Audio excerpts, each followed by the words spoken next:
something spooky I do for you. I'm just trying to give you something.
super glad you are here. This is the I Am the Cavalry track.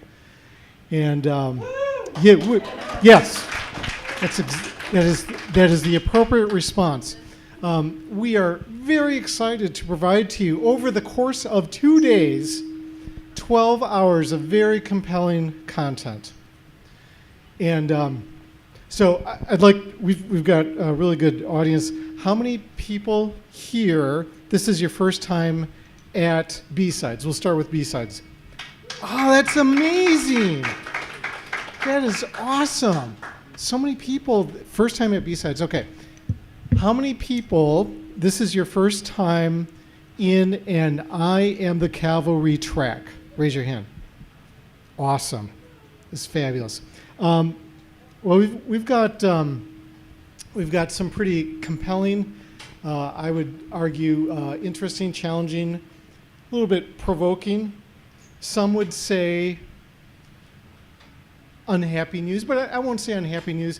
It's better to be prepared for that which is coming than to be surprised and not be aware.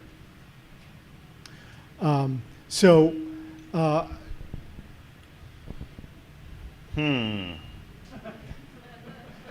getting the voice, huh? All systems fail.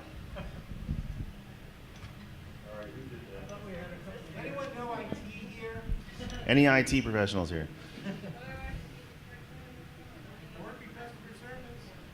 Do you want to try your dongle Check quick? the HDMI cable is in the white box.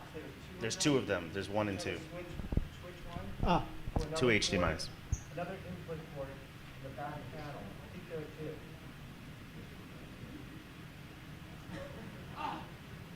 Oh, I went too far. fast. Too far. All right, while that's going, we don't always need slides. One more. You want me to switch it? That's what happened upstairs. We switched it to the other port. No.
The basic conceit back then, if I get the slides working, you'll see we've improved it a little bit.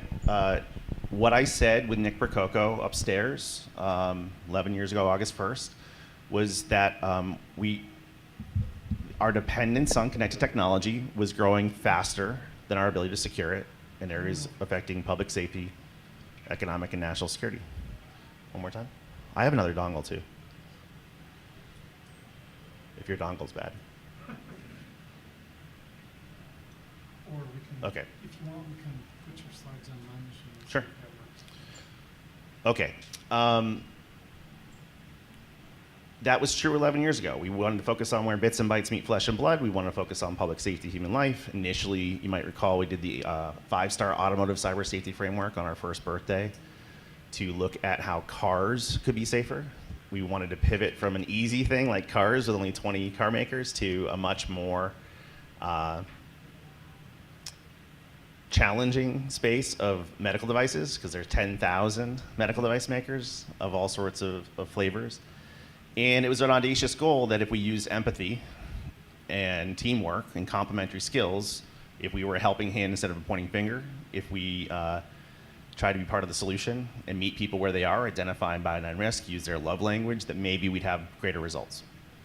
Now, over time, as we were embraced, what we sort of morphed into is that through our over-dependence on undependable technologies, we have created the conditions such that any accident or adversary can have a profound impact on public safety, economic, and national security.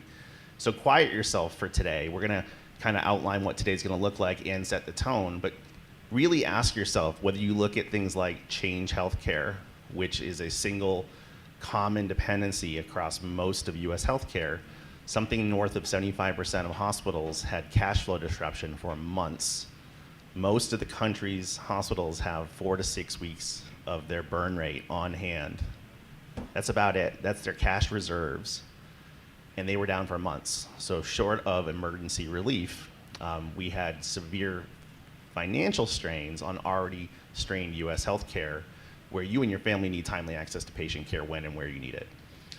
So one hack, everyone counted the dollar amount of the ransoms or the number of breached records. What you should have been paying attention to is degraded, delayed care. When we look at national critical functions across healthcare, everyone focuses on HIPAA, the confidentiality of your PHI, and they forget that there's 3 others we're responsible for, which is maintain access to medical records, which is how we know your chemotherapy cocktail, if you need it to stay alive and stay with your loved ones. It's also how you can get approved for surgeries and other things like that. More importantly than just the access to medical records is provide medical care, timely access to care when and where you need it. And as the protracted nature of financial disruption occurs and the workflow is broken and billing and insurance for payment is broken, this further financially stresses hospitals to the point of closure, as we described last year, where we saw St. Margaret's in Illinois close its doors forever. And it's not the first one to close its doors. It was one of over 200 rural hospitals to permanently close on the US footprint. But this was the first one to publicly admit that their ransom event had a contributing cause to their financial outcome. So when we look at these things where we're not just looking at the confidentiality of the data, but the ability to have access to your medical records, to provide medical care in a timely manner, or to have a hospital close enough to you to get timely access to patient care, these are growing consequences. And that's a hack. Well, what about the CrowdStrike event we recently incurred? Malicious intent is not a prerequisite to harm. That's part of our canonical from Bo, reminding us that it's accidents and adversaries. So when we are overdependent on those undependable things, we expose ourselves to these disruptions. So I want you to soul search and tell me if you hear any lies detected across these critical infrastructure sectors, lifeline critical infrastructure sectors. We are seeing more disruptions, larger disruptions, longer disruptions, and more life safety affecting disruptions. And the people in our communities don't call these hacks or glitches. They just feel disrupted. It disrupts patient care, it disrupts cash flow, it disrupts workflow, it disrupts flights to your own wedding. And I feel increasingly like we are failing the public. So it's not 100% your responsibility. We have a government, we have private industry, we have the talent pool in this room and at DEF CON later this week. But I believe we have allowed the public to trust things that are untrustworthy. We made them feel like it was safe enough to connect water and wastewater facilities to the naked internet. And through this overdependence on undependable things, we're in the state we're in. And the reason we want you to really be present and simmer and allow yourself to be comfortable in your discomfort for today and tomorrow, and we're going to outline what that looks like, is that it's about to get worse. So you don't have to believe in this as a certainty, but we saw in January a few things. One is the top 4 cyber leadership figures for the US testified in unclassified briefings to Congress about their detection and eviction of a campaign they refer to as Volt Typhoon. Has anyone in here not heard of Volt Typhoon? You're going to hear a lot about it today and tomorrow. Okay. So the very tiny thumbnail, to not take oxygen away from some of the other presenters, is that China's national public stated policy is they have intentions towards Taiwan as early as 2027.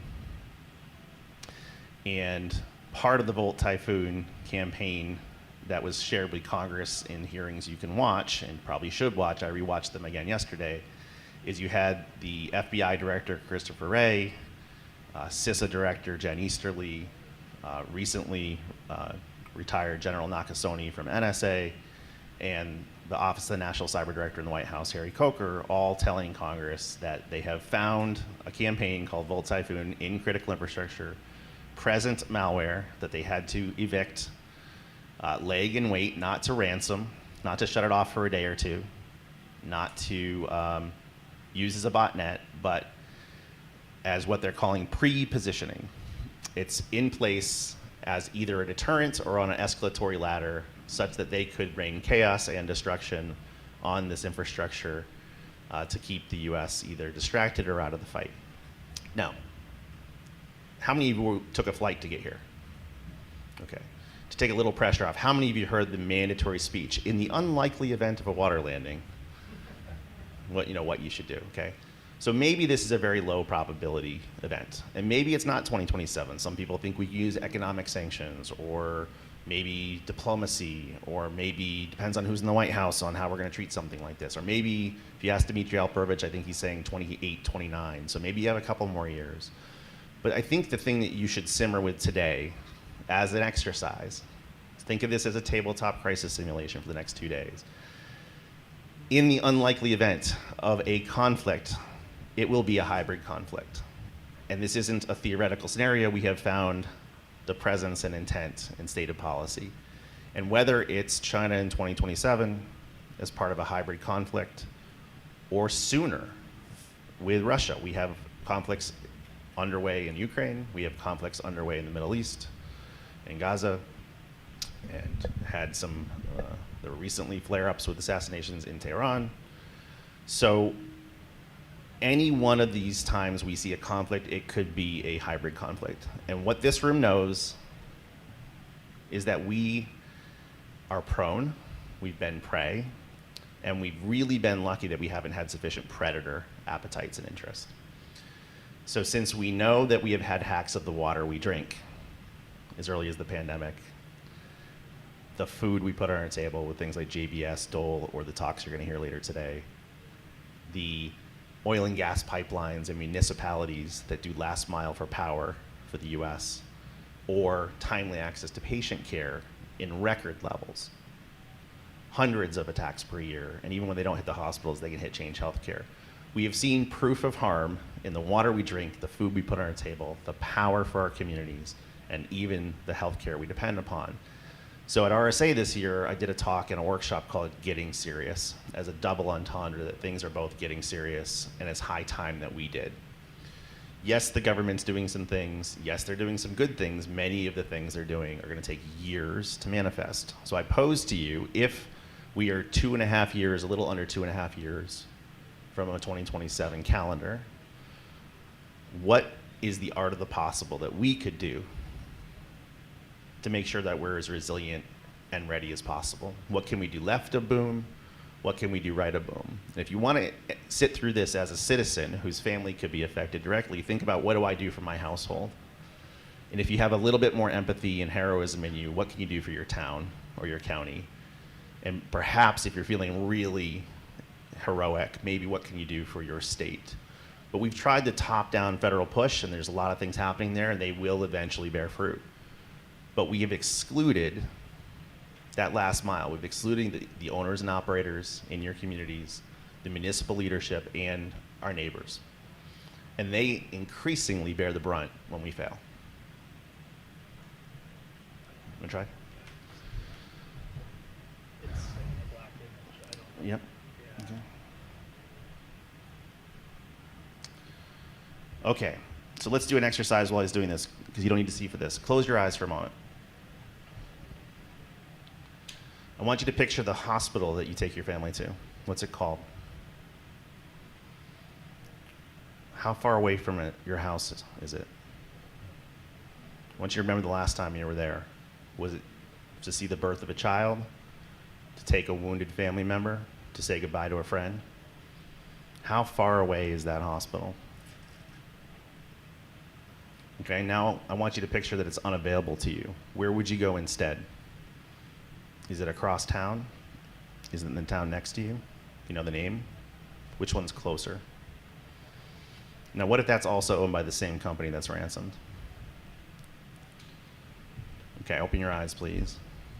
Last year, I showed a map of the U.S. Then when I did a congressional task force for healthcare industry cybersecurity in 2016 and 2017, we referred to the nation's 7,000 hospitals. If you look at all the new materials from the government, we refer to the nation's 6,000 hospitals. What happened to the other 1,000?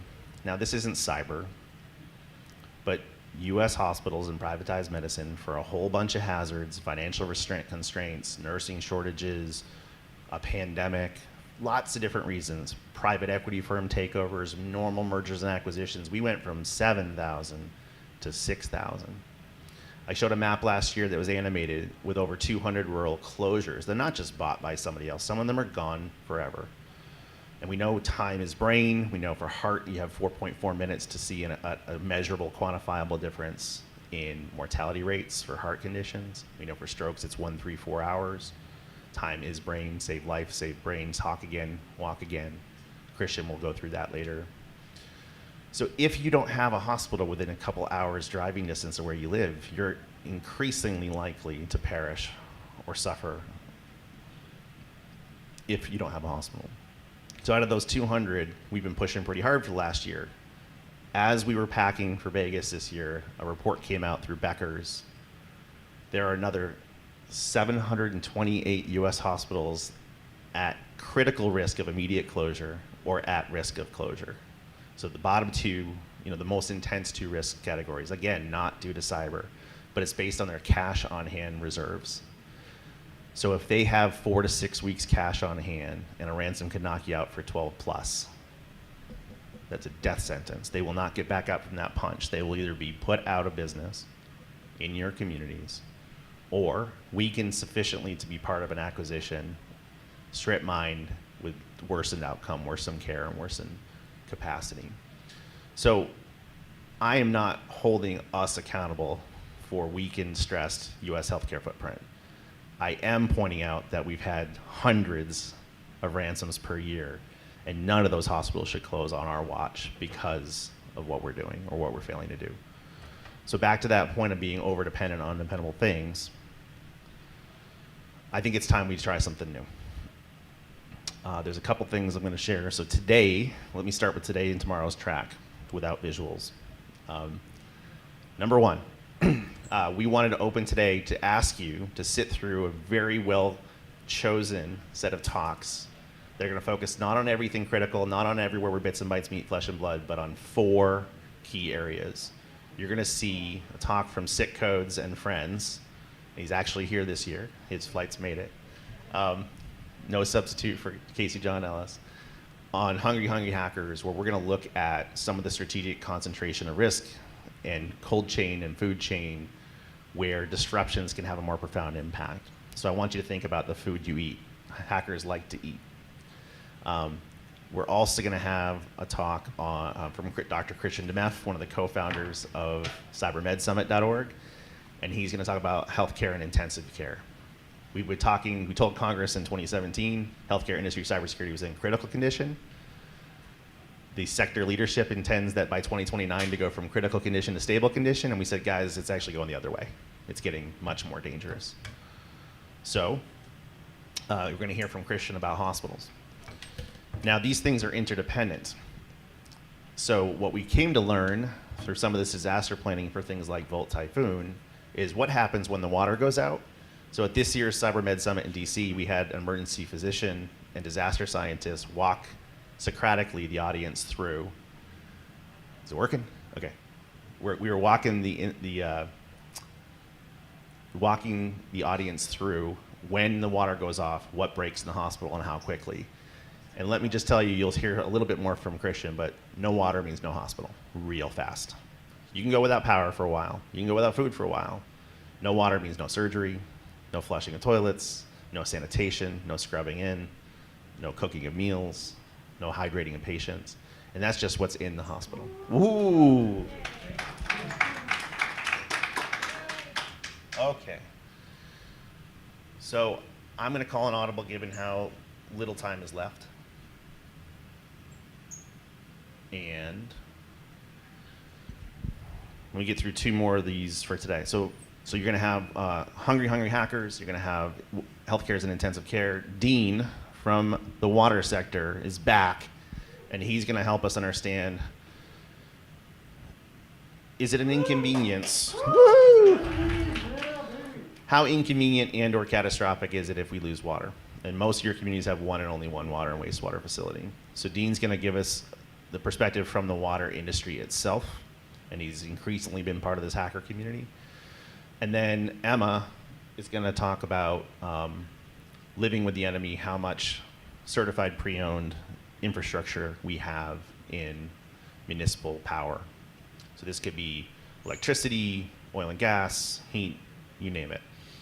So today is really going to simmer in what has happened in the last 12 months since we were last here on water, food, power, and urgent care, and emergency care. But also I've asked each of them to say, how bad could it get if you saw destructive malware, not inconvenience malware, but destructive malware hit any one of these? And also which ones upstream and downstream you depend upon. And if today kind of paints the edges of what are the elevated consequences we're facing, then tomorrow has 3 2-hour blocks of uncomfortable conversations where we're going to look through what can we do to protect our families, our communities, both left of boom and right of boom, so that we make sure that in the face of escalating disruption, we start ratcheting down how disruptible we are.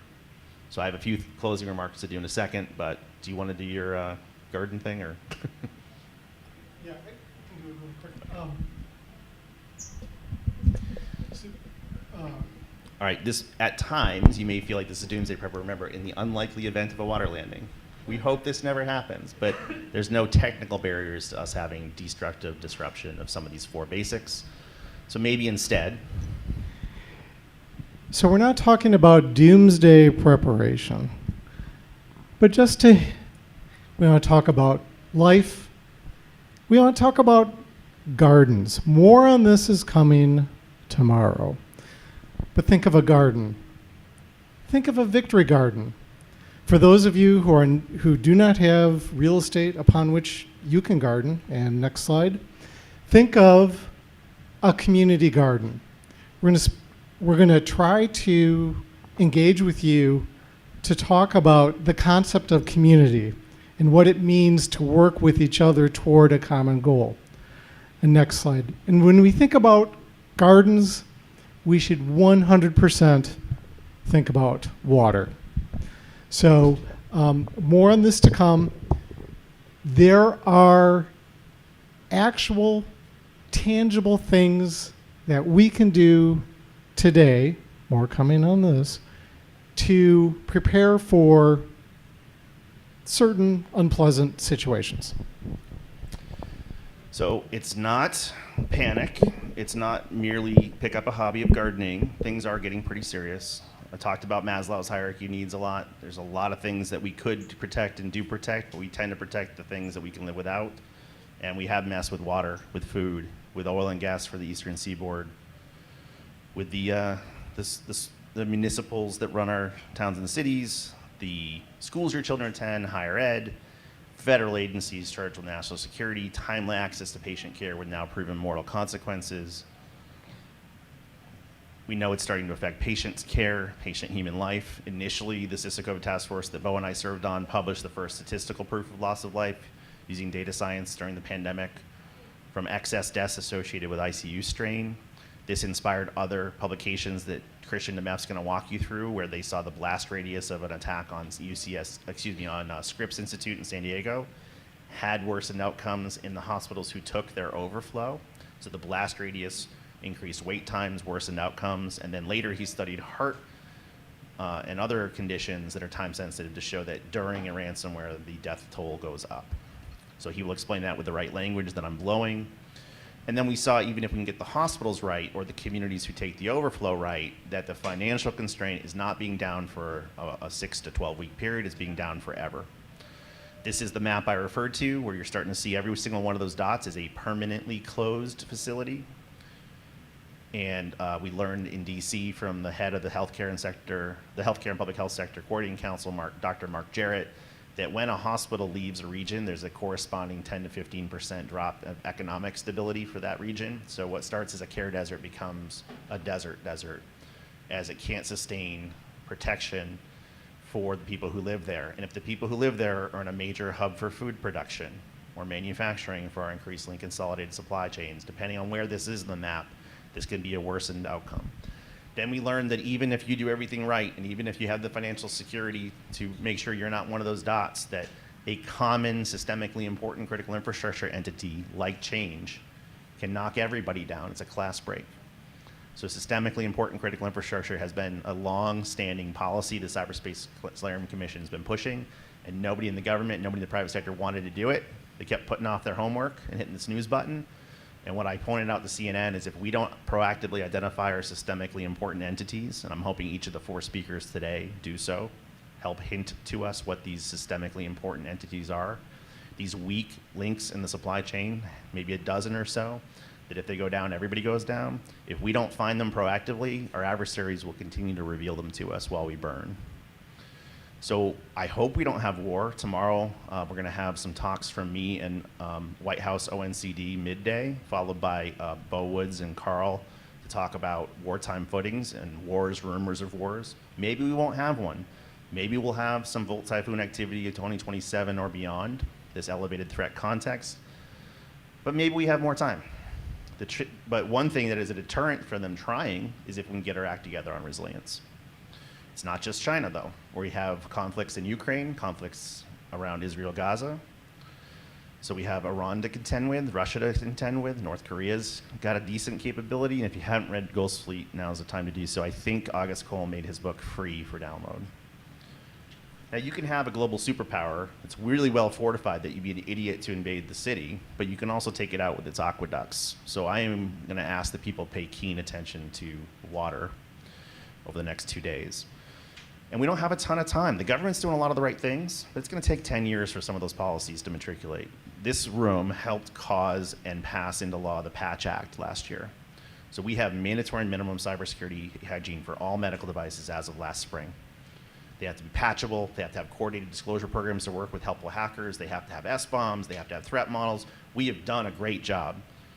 And it takes 15 years plus to rotate out all the bad stuff slowly over time.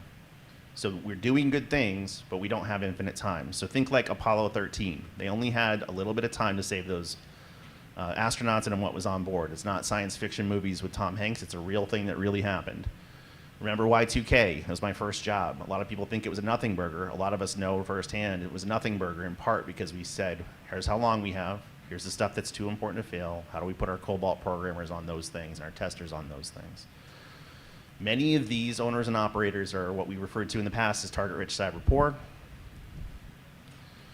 They can't just do best practices. They can't just buy some products. They can't just take free products from Google or Microsoft, although that might be part of the solution. So think about getting your stuff off Shodan. Think about avoiding the bad practices like end of life unsupported operating systems naked on the internet. Think about maybe the CISA cyber performance goals. At the talk at RSA, which I hope that you watch, David and I talked about certain things that go away and smash and break. So to channel Kaminsky, who was formative to the cavalry in the first place, and one of his best lines was, of all the things hackers break and smash, perhaps the most important is assumptions. Maybe at your leisure, talk about how if your business or your community thinks that they're insured, they're not, or that their BCDRS covers this downtime, it doesn't, or that your backups make you more resilient, make them watch the video from Idaho National Labs blowing up the diesel generator.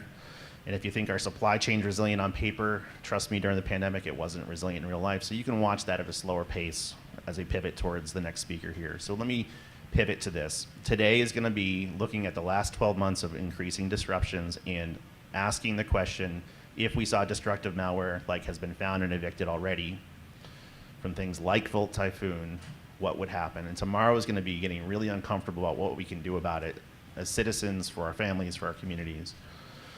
On that hierarchy, because the government's doing stuff, it's just not going to manifest fast enough. And if you haven't noticed, we're about to have a bunch of elections and change of political leadership, and we're going to lose some momentum in the last 2.5 years we have to prepare. So on the food, you're going to hear from Casey. On the water, you're going to hear from Dean. On the municipal power, you're going to hear from Emma. On the hospitals that you need for life and death, you're going to hear from Christian. We have some other great talks today. But that footprint is not heading in the right direction. Could get worse from financial constraint. And once again, for real this time, if it's not us, who is it? And we can't do it alone. So it's going to take some urgency and courage. And once again, you're the cavalry. I have an announcement to make. I hope I can do this quickly without cutting into our next speaker too much.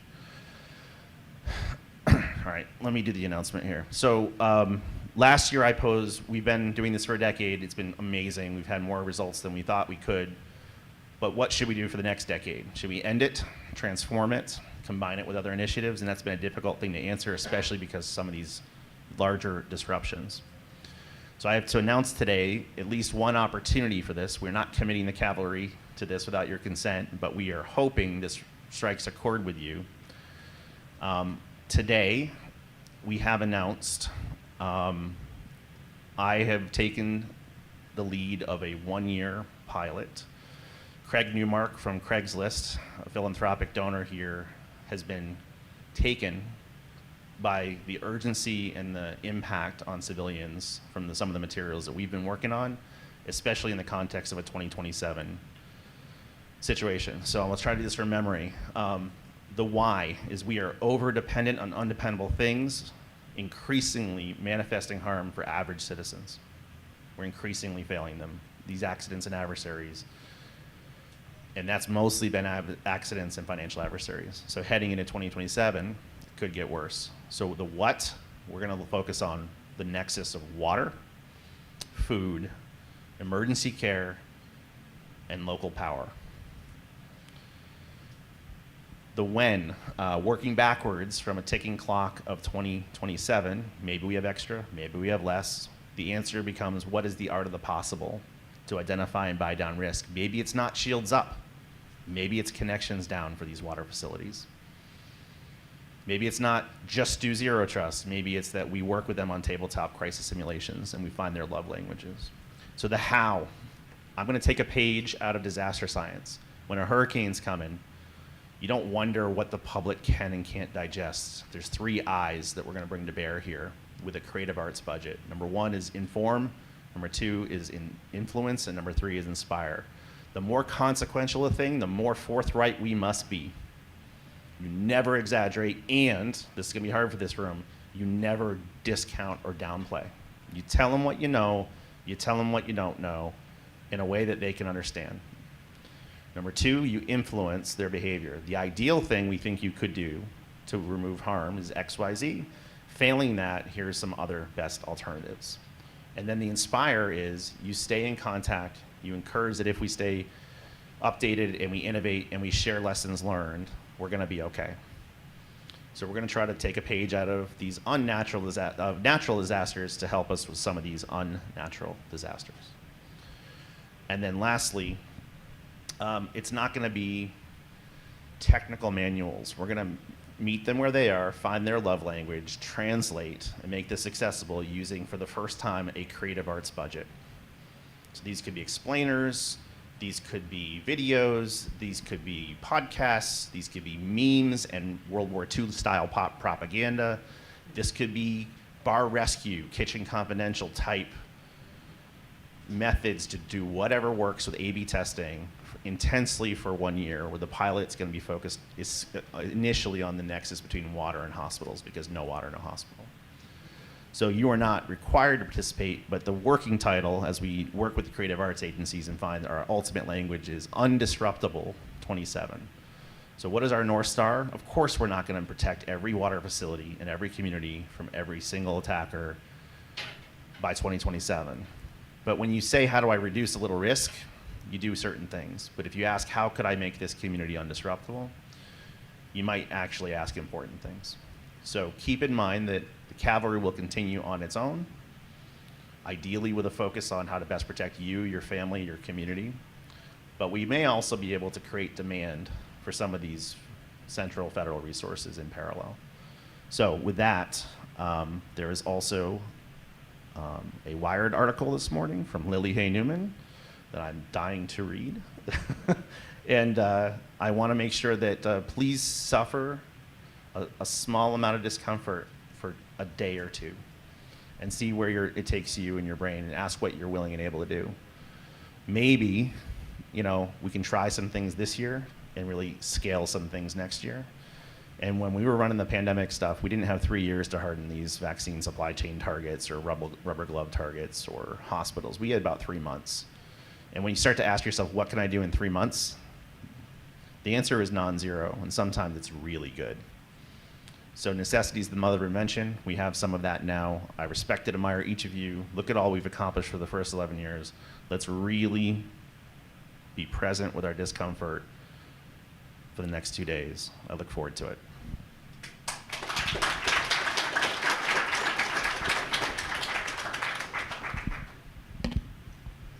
That was fantastic. I'd like to welcome he's a doctor, Dr. Raymond Shea to the front here. Dr. Raymond has an amazing background with trusted robots, autonomous systems, and the thing that everybody is always talking about all the time, we're going to do it too, we're going to talk about AI. But we're gonna talk about it in a manner that's really relevant and germane, especially to emergency response. So he has a very long bio, but it is online, and so you can 100% read it. But what you should do after he talks is you should definitely ask him about his experience with robotic lion cubs and his superhero alter ego efforts to avert the next AI winter. So, Dr. Raymond, over to you. Okay, good day everyone, and thank you very much for the kind introduction and for inviting me to give this presentation. So I'm talking about cybersecurity and AI risk management challenges for the next generation of public safety systems. In the introductory speech, we talked about healthcare being a massive target.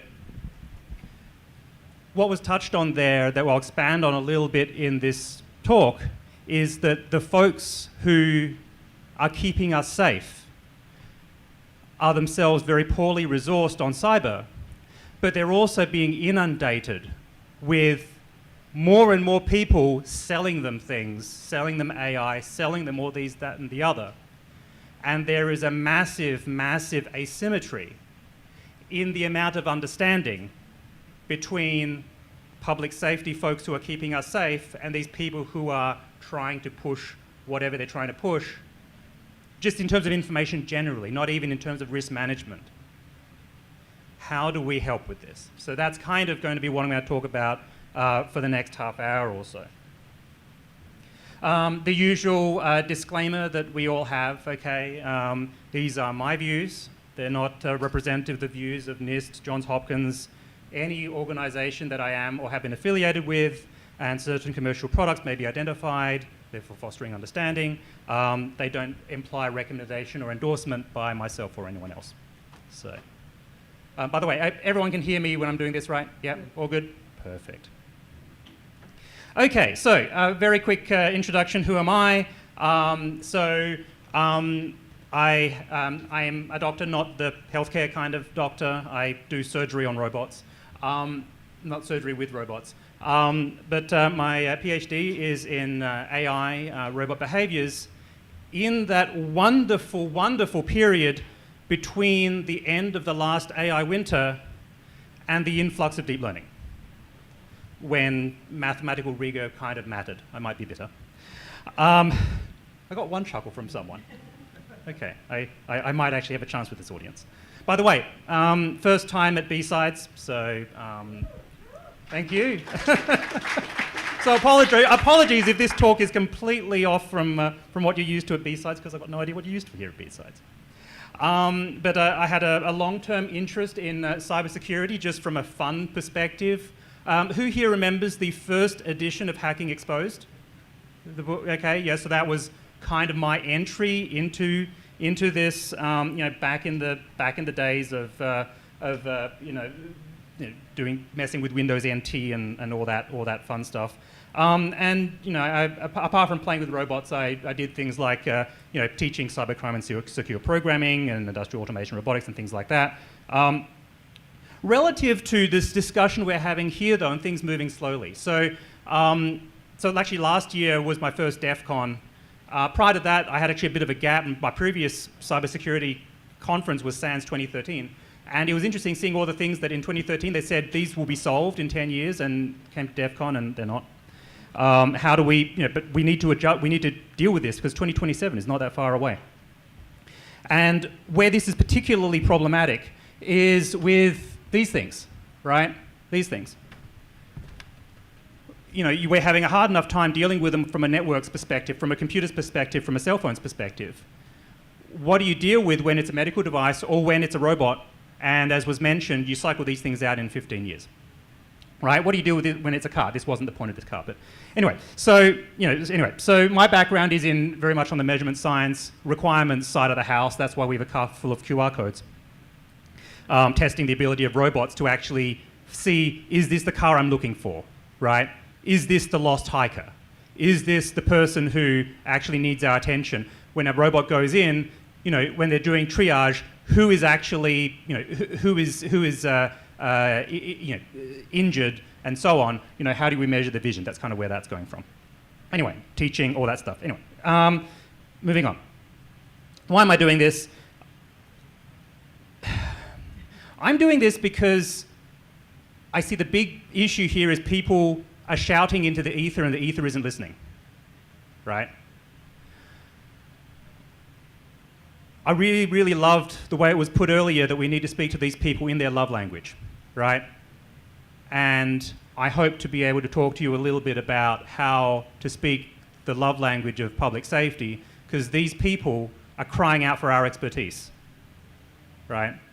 They're crying out for something that's going to help them deal with this information asymmetry where they're being sold all this stuff and they're being pressed on saying, hey, this will help you with your outcomes, or, as some of them get told, if you don't adopt this, people are going to die, and they don't know what the alternative is or what the downside is.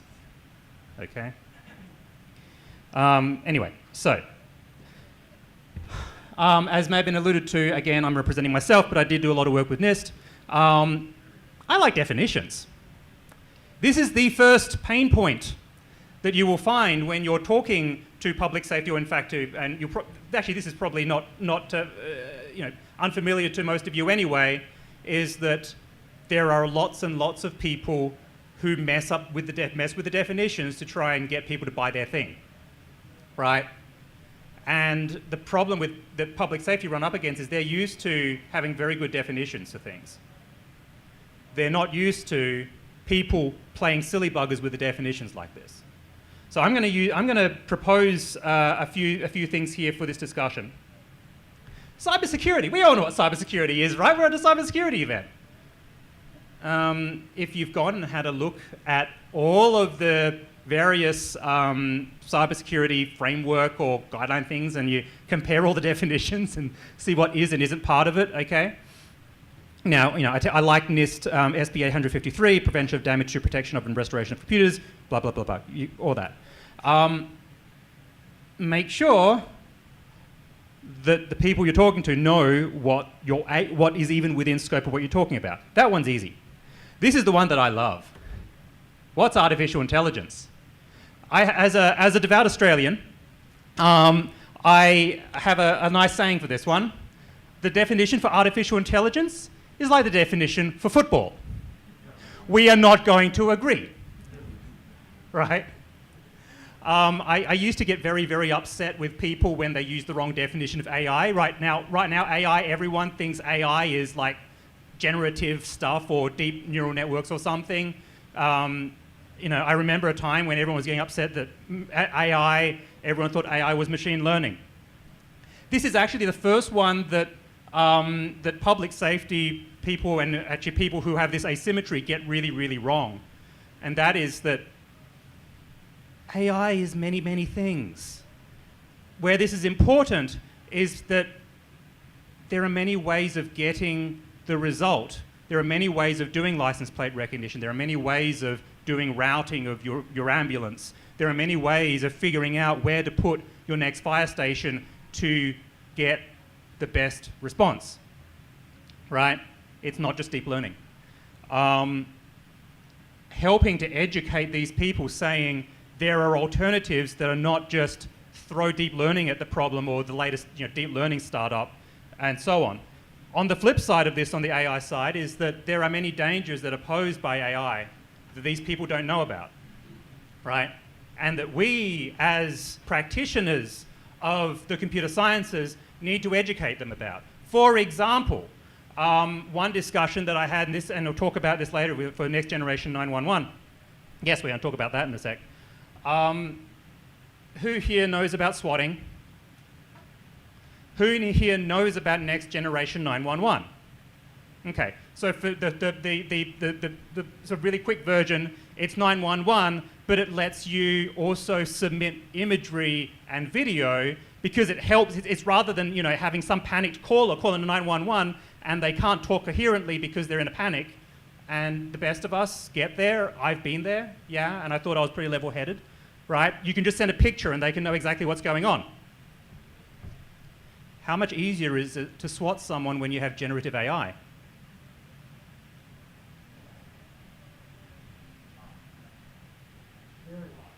Now, that's bad, but at least the 911 folks kind of know about this. They know enough about it to say, yes, this is a problem. They know little enough about this to say, but we'll just train another AI to detect it.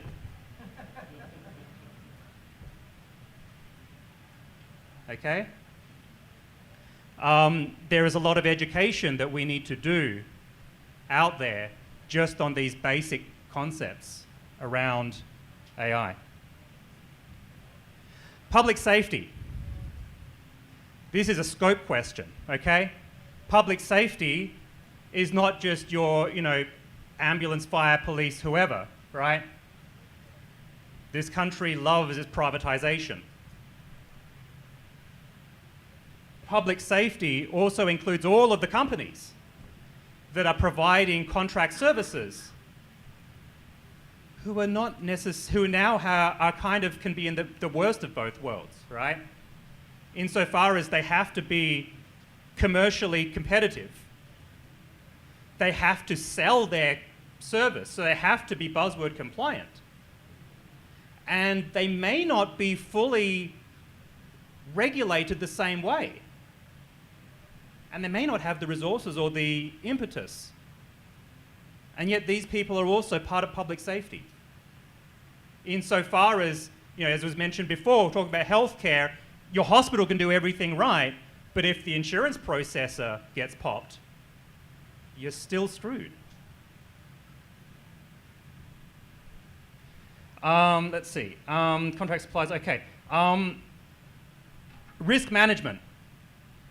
We're talking about identifying and controlling risks, and a big chunk of risk management here that we all, I think, need to, if we're talking with these folks, need to be very cognizant about. Well, there's a few things. The first one is risk management is not risk minimization. It is not risk elimination. It is not risk avoidance. What do I mean by this?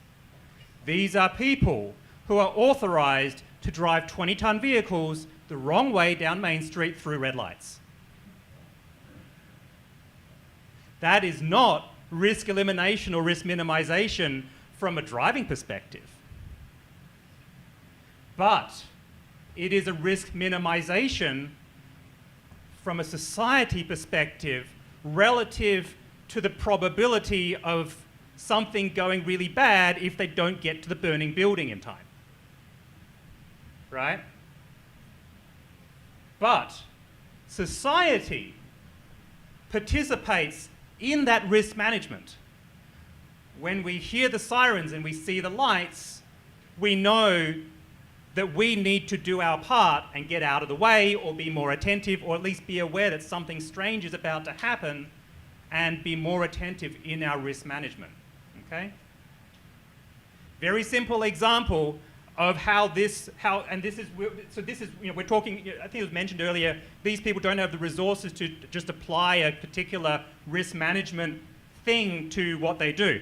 It's worse than that. Their use case may not even allow it. For example, you have a large fire. You have multiple fire departments responding. They all have their devices, right? Someone's going in. They see, for whatever reason, their communication device is broken offline. They come across someone from another squad that's down. Their device is working. They need to be able to pick it up and use it. They don't know what the password is. They're not even necessarily on the same authentication system. Their federated access control, it may not even be compatible. Right? They have to get to yes on using that device. What happens if you just slapped a corporate device management policy on it? Not going to work, yeah? Okay? Risk management is a really tricky sticking point for a lot of these organizations. Where and how to adapt these things that we all know from corporate and normal risk management. How do we make it work for public safety, but also for water, for food supply, for all of this? There are nuances that organizations don't even have the resources to be aware of. We need to be aware of them, at least when we're writing things, to at least make these call-outs, right? I'm sure a lot of people here write policy and things. Be mindful of, hey, there may be call-outs that at least flag, hey, this is a thing. And next generation systems. What is a next generation system? In this context, we're focusing on things that are moving fast enough that the risks are not obvious given what has come before. That's a kind of a weird definition. When we're talking about managing risk, especially for these organizations where the personnel, they're employed because they're great firefighters, right? Where they're employed because they will run into a burning building. Good heavens, I'm not going to run into a burning building, right? These people are good at that. They're not employed because they're good at technology. That's not their job. Yeah? We need to help them get ahead of this, and part of that starts with being mindful of their pain points and challenges.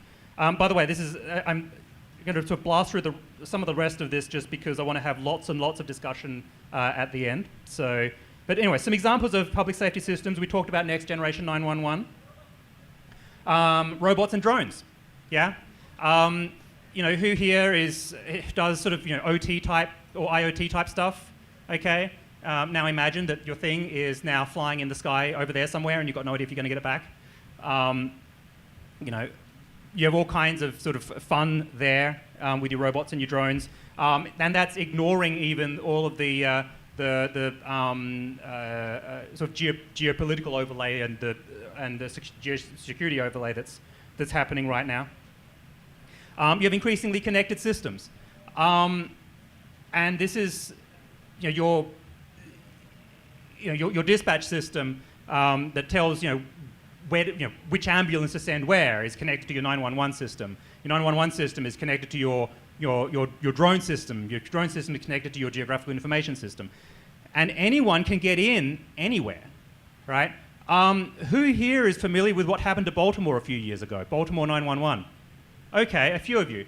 For those of you who aren't, have a look. It's public knowledge now where there's been case studies and all that. Baltimore's 911 system got ransomware. It took down all of the computer systems that they use to filter and screen, to actually go through all of the 911 calls and send them out to dispatch. They kept going because all of the people who would normally be in management were running pieces of paper from room to room. Guess what saved them and helped them get back? Oh, sorry, by the way, guess what caused it to happen in the first place?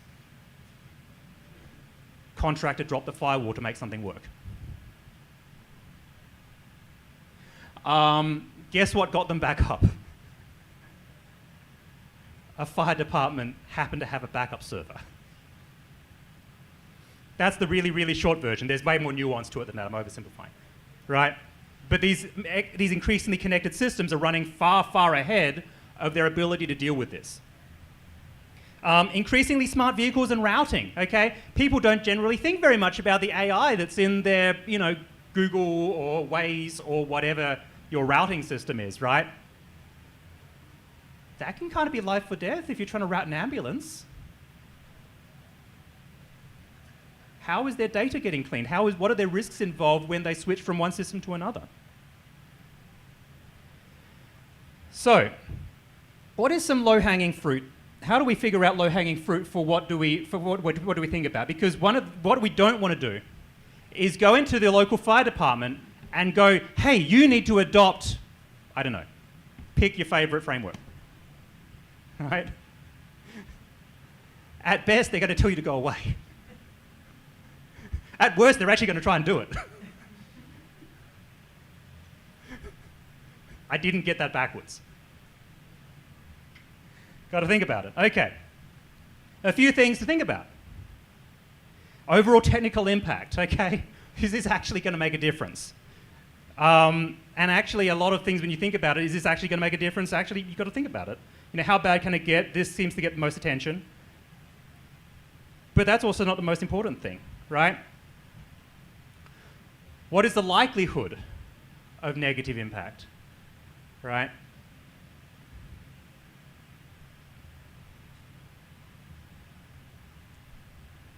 This is one that people generally really don't think about. What is the likelihood of acceptance and understanding? A fire department or a ambulance or whatever is way more likely to get way more compliance if there's acceptance and understanding, if it's something they already know they need to be dealing with, and where the solution is of the type that they can actually incorporate into their operations. If you go to them and say, here is something that has great technical impact and is really likely, and they go, huh? You've got an uphill battle.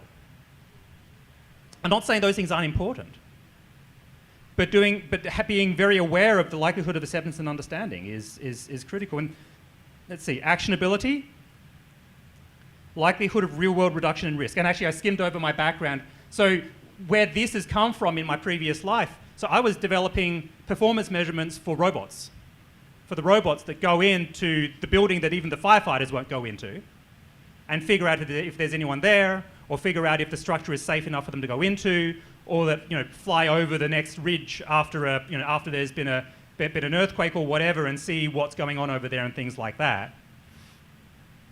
And a lot of the last two bullets are things that vendors don't seem to speak to when they're talking with these people.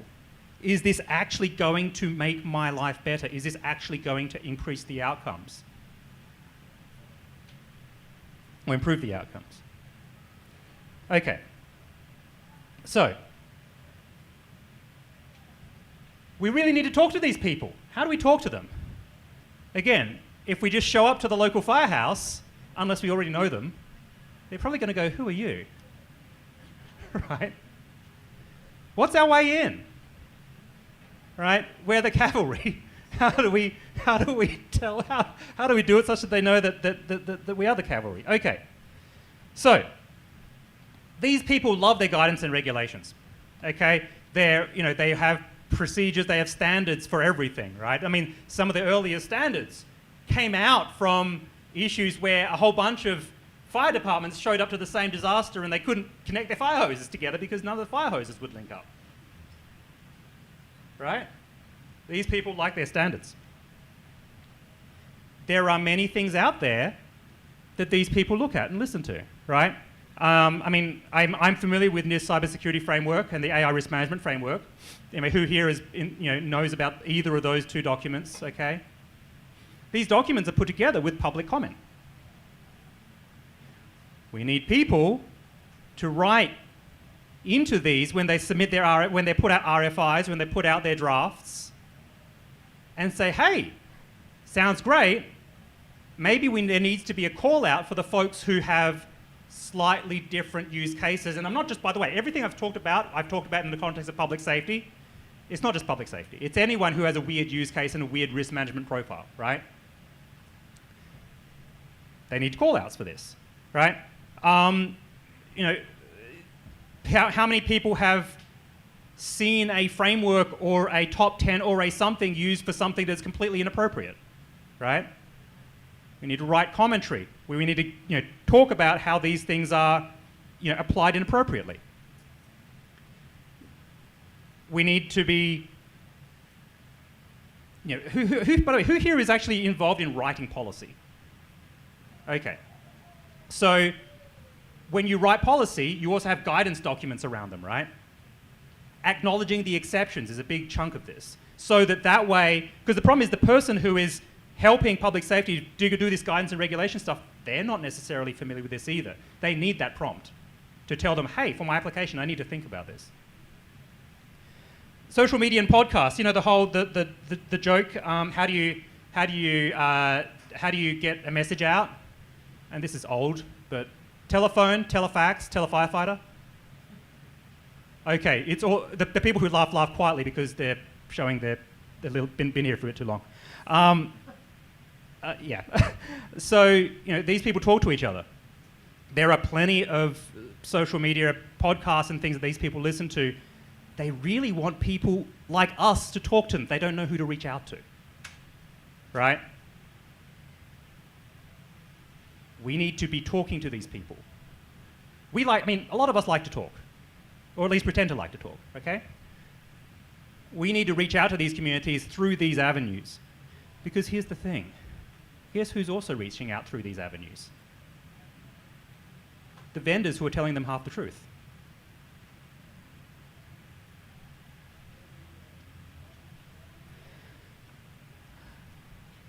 Events, so similarly, trade shows, conferences, conventions, again, they're always looking for people who don't just understand the cybersecurity side of the house, but understand what I was talking about before about their nuance. They don't just want someone to stand up and say, rotate your passwords, patch everything, put a firewall up, use a VPN. They want someone who can actually translate that into what is actually technically actionable in their application, and it's actually going to be usable for them. And they need people to talk to them about these things. Because again, guess who's at these trade shows? And the thing is, by the way, I'm not sort of casting shade on the vendors, right? Their job is there to do a thing. But there is that information asymmetry that we need to help them with.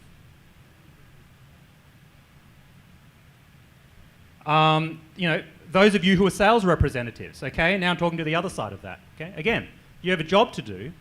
The thing I often point out, though, and actually I did this a lot back when I was doing robot testing.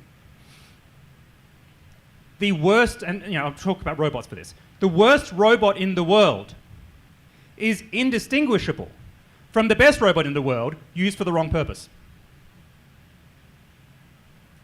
If I'm a robot vendor, I do not want to sell my robot to someone who is going to use it for the wrong purpose and get a bad result.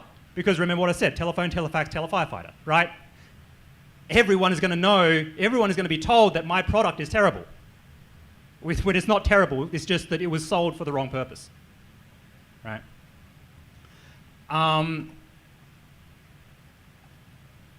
We have made inroads on that side of the house for folks who are actually for sales folks who are using these standards to tell people, my product is not good for this. Do not use it for this. I would rather you buy someone else's product. I'm a little bit out from how that works on the cybersecurity side of the house. I don't know how much of that is happening. from this side. From the other side, I know they're getting horribly confused. But that, I think, should be something that people think about, and they point out, you know, hey, I've just realized you've got this thing. You need to think about this risk when you're talking about my product. And of course, trainers, industry organizations. You know, the industry organizations for public safety are crying out for the kind of expertise that, again, is going to sit down with them and go, and not to push a product, not to just parrot, have strong passwords, you know, use a VPN. No, who actually can do it. I mean, from our perspective as practitioners, it's not actually that much additional thought, but it's thought that they need, that they don't understand. Okay, so that's kind of, you know, I guess that's not even really their love language as much as it is figuring out how to even get to the point where we're talking about their love language. Okay, I guess we talked a little bit about love language earlier on. But anyway, I have a 10-minute call, which is perfect. So, let's have a little bit of discussion. How do we help those who keep us safe? So I guess the first question is, who here has, I guess we have a microphone run around, or do we want to, maybe do you have a, how do we want to do this? Or, I keep it, okay. Okay, so actually just a bit of show of hands, by the way. Who here has actually interacted with public safety the way I've defined it? Perfect. Okay, so I've come at this from a particular angle. Is there anything critical here that any of you folks who have dealt with public safety think that I've missed? Please. Because, of course, I'm an academic, right? I spent 20 years in academia and government research, so... I've been barely containing myself the whole time. Perfect. So, and I will say, I'm Sarah. I am those people that you keep referring to. Perfect. These people. I started my career in 911 before we had fancy computer. We had a phone. It rang.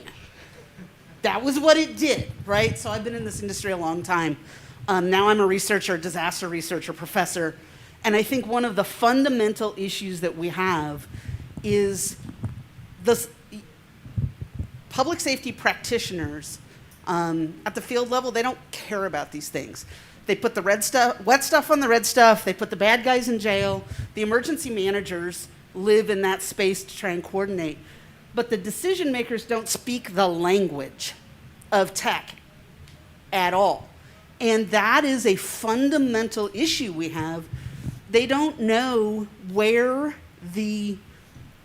I can't even tell you how many people have come to me and said, what's the best software for this? I'm like, well, what do you need it to do? Things and stuff. They don't speak the language to the point that they can't even scope a problem because it's a fundamental lack in their background, their education, their training. Part of it is government. You have to really want to be a government tech person because there's not a lot of money in it generally, especially at the local level. But this idea of, I don't even know what's capable, so I can't tell you what I want it to do. I just know I have a problem. And that, I think, is the sweet spot in conversation is I can tell you what's wrong, but I don't even know the possibility of fixing it. So I can't go to a vendor and say, I need this, because when you ask a vendor, every vendor has the best solution for your problem because you don't know what your problem actually is. And one of the best cases I've seen of that, best, worst, however you want to look at it, is a police department I worked for many years ago that implemented a new fancy computer-aided dispatch and computer-aided reporting system, all this stuff. What they didn't do is spec their internal systems and realized that none of the cops knew how to type. So they went from recording all their reports and sending them to a transcriptionist, and now they had to type. And people were getting written up because they're months down the road, they're behind. They had to send a bunch of cops to typing school because they didn't fully scope the project because they didn't understand how. So I think that's the fundamental piece in here is they don't speak the language, so they don't have, and their education doesn't include any of the technology bits. It's not there. So. Perfect. Actually, so that's a good one, and I think it's actually one that I've completely missed in this presentation. So thank you so much for putting it out, is that they don't know what they don't know. Correct. Right? They don't know, so they're not even here because now they're going, for something that's actually really important. So, good one. ask questions. Okay. I'm told to hurry it up. Okay. Yes. Hi, I'm a CISO in light rail. One of the biggest challenges are the life cycles in which these systems exist, and we cannot make changes in a cheap way. And we're now at 7 and 8 figure numbers for systems that are supposed to be in there for 15 years. And so I think the biggest challenge is as cybersecurity continues to evolve in terms of threats and other things on the landscape, how do you put something in today that can protect something that didn't even think about RBAC, 10, 15 years ago? Yep. No. Exactly. And part of the problem there may not be a solution at that level, right? Your risk management might well have to be accept that there is a risk, and now you've got to put governance, policy, procedure around it somehow, right? At this point, there may not be an easy answer because there's no resources, and time is one of the resources that they may not have. Yes. How are we doing for time? A couple more questions. Okay. In the slide before, we just said about how people can help, maybe not for fire departments, but police departments will typically do a 2-year audit, CGIS, so they may already have a list of things they need to improve upon, and so if people want to sort of knock on the door, that could be an avenue to say, hey, I'm here to help, and can I take something off your plate there, just as an idea for everybody in the room. Yep. Yeah. So knowing their cycles, which I'm. Yeah, and there's tons of audits that I think public safety and just if you're looking for grants, you have to do anyway. So there's probably a list of activities that they know they need to improve upon. Yep. Good one. Anyone else? No. Okay. Well, look. Did you have a? Okay. Well, look. Thank you so very much. Please do stay in touch. Especially if anyone has any comments about, so I've been on the academia government side. I'd love to know more, get more in depth on the vendor side and on the private industry side of the house. So please do reach out to me. Email address. You can find me on LinkedIn and all that. But otherwise, please enjoy the rest of the event. And thanks once again to the organizers for inviting me and for listening to me for the last 45 minutes. Thank you very much. This is super. Come on up, and let's get you up.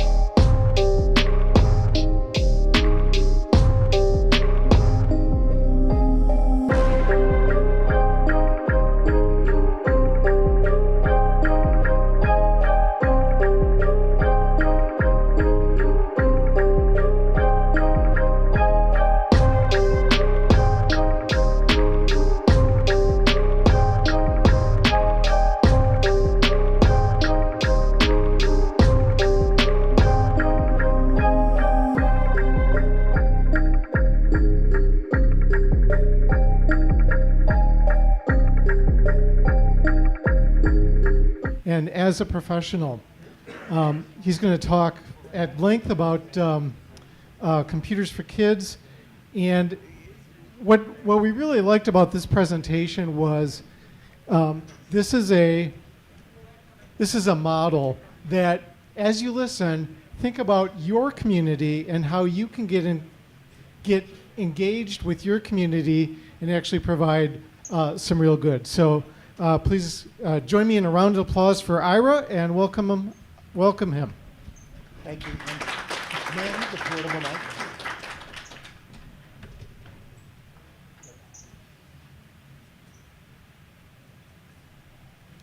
You're on. Take a picture and show the t-shirt. Test, check. Awesome. Great. I'm someone that likes to use my hands. So this is awesome.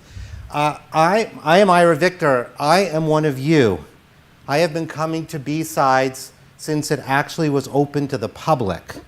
When it left someone's house and actually went as a public event. I have been coming, as Josh knows, to I Am the Cavalry since Josh started I Am the Cavalry. So I am literally one of you. I have been going, my first DEF CON was DEF CON 10.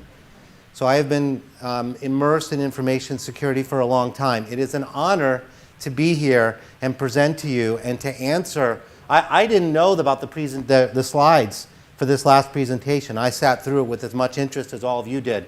And it is wonderful I'm going to credit to Josh and his people for putting me after the first presentation. I don't know if it was planned, but I'm going to answer a lot of those questions in that presentation. Full disclosure, I do work in digital forensics and incident response. I am, part of my pro bono time is not just here for you as I am the cavalry, but I am an ambassador for the Center for Internet Security Controls. And as this unfolds, you'll find out more about that and what it has to do with our talk. I'm also going to give you the precursors to look for when vendors sell you what they tell you will answer your problems, but what to look for to know that that's not what you're buying. You're buying something else. So there's a tease for what's coming up here. This is another crazy coincidence. I did name this security trek, the next generation. I did not know that this past weekend was the Star Trek convention. It actually ended the day before yesterday. Someone asked me if that was planned. It wasn't. But I went with it. So Stardate 323320.55, which was 25 years ago today on Stardate. And what we were doing as an information security community was we were trying to educate mainstream users about information security and digital privacy. And most people, I've been around long enough to know, gave us blank stares. What the heck are you talking about? I remember that. And what we wanted to do at BSides, DEF CON, Black Hat, RSA, ShmooCon, what we wanted to do was protect against cyber criminals, nation-state spying, financial fraud. So we had attacks. How many of you remember I Love You? Some really, really bad cyber attack. And then we had the early ransomware. One of them was called CryptoLocker, WannaCry. And there are many, many more. I actually had to go to look those up because I was going to put code red in there. There were so many old attacks back then that we were trying to educate the world about. So I actually think we've made great progress. I know we have a lot to do, but Josh's announcement today was an example about the great progress that we've made, that there's now going to be a publicity effort around awareness and information security. Even the fact, Josh, that you could have that conversation and not get blank stares, right? That's a change from when I Am the Cavalry was started, right? I think that's great. So my opinion is mission accomplished, sorta. My thesis is what we've helped train people outside of our community is that the threat is no longer abstract. People now realize that it is a real threat. That's good. That's a big improvement. But now the challenge is, how do we persuade the mainstream users that their systems and the things that they're doing in their life need to be secured? They're aware of it, but they're not quite sure what the heck do we do now.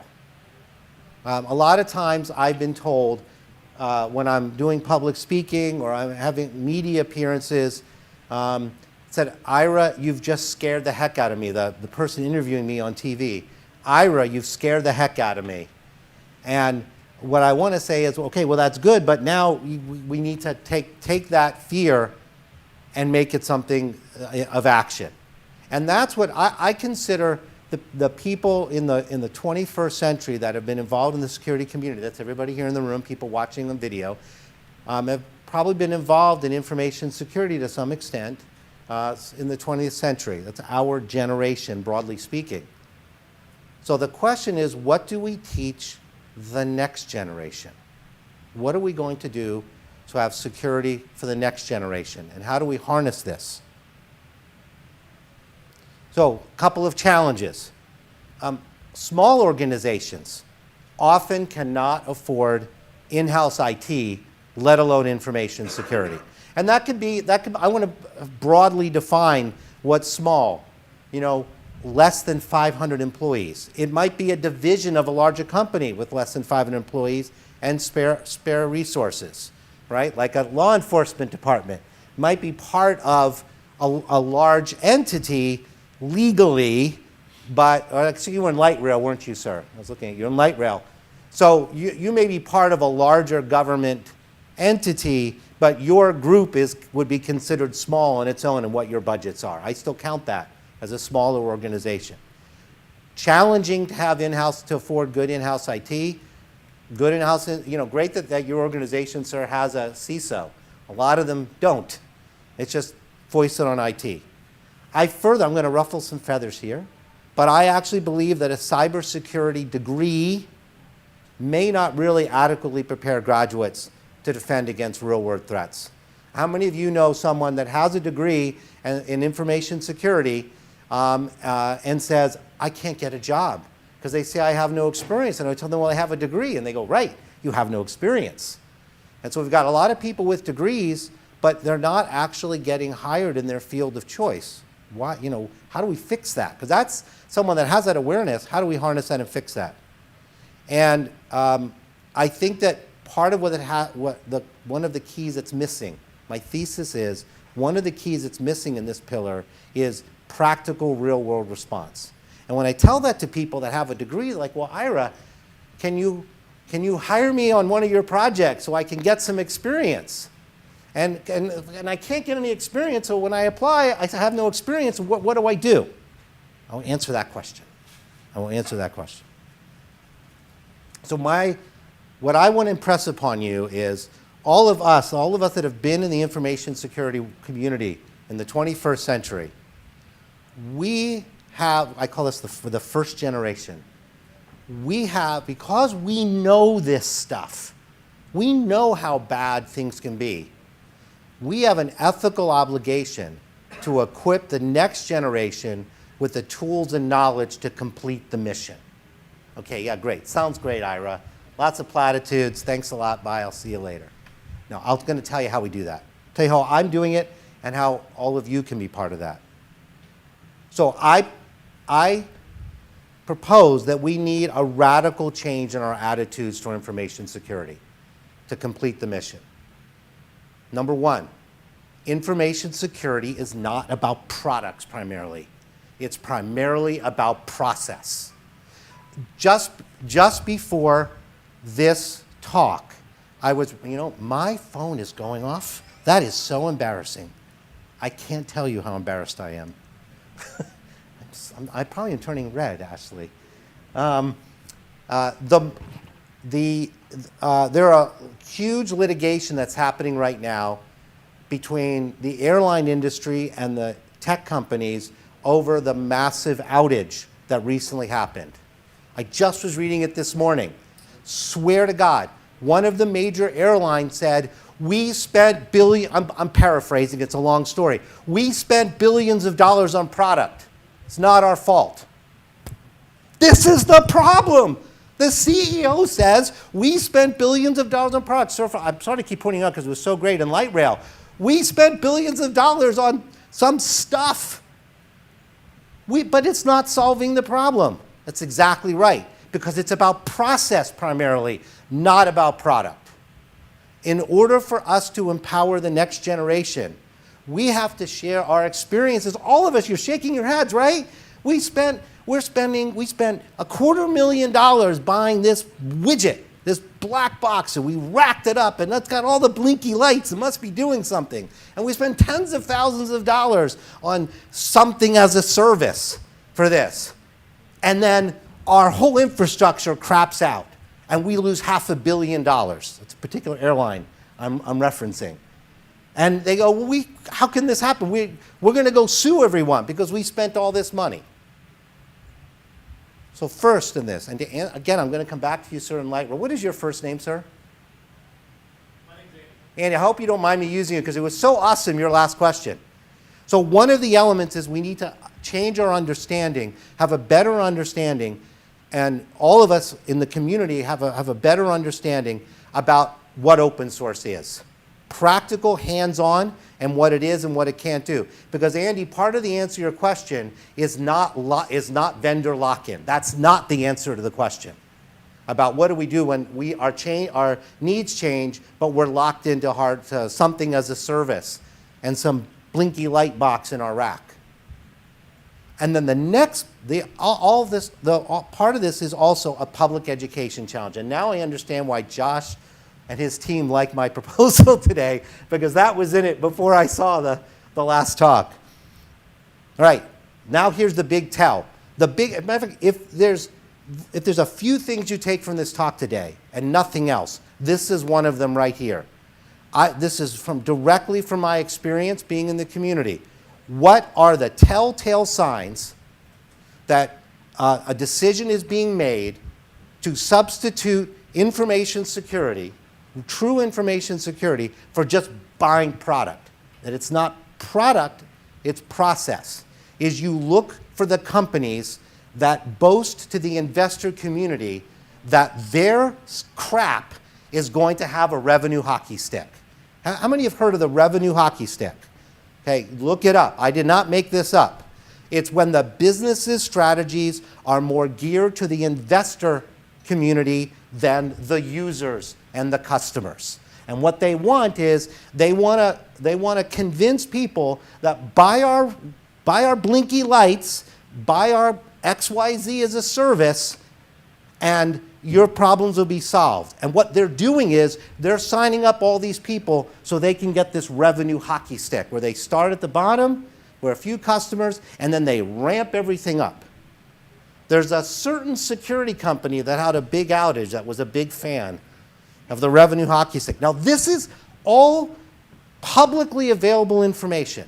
The investor community, to their credit, expose what they do. They do not hide this. So you look and say, do I see the telltale signs? Do I see them say the revenue hockey stick, that we've tripled our revenue in the last X number of months? That's the revenue hockey stick. They're focused on investors, not on users, not on security, not on process, on investors. And I'll give you another telltale sign. Before you make a decision to buy the blinky light, or someone's going to make the decision and you're in the team to buy the blinky light box and the service, call up, use a little social engineering skills. Call up and pretend to be a customer. Can you talk to a real person? Are they really knowledgeable about information security? Are they knowledgeable about process? Or are they just there to facilitate the hockey stick? If they're just there to facilitate the hockey stick, don't walk, run.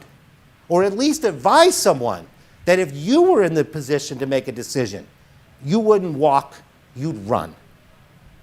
One of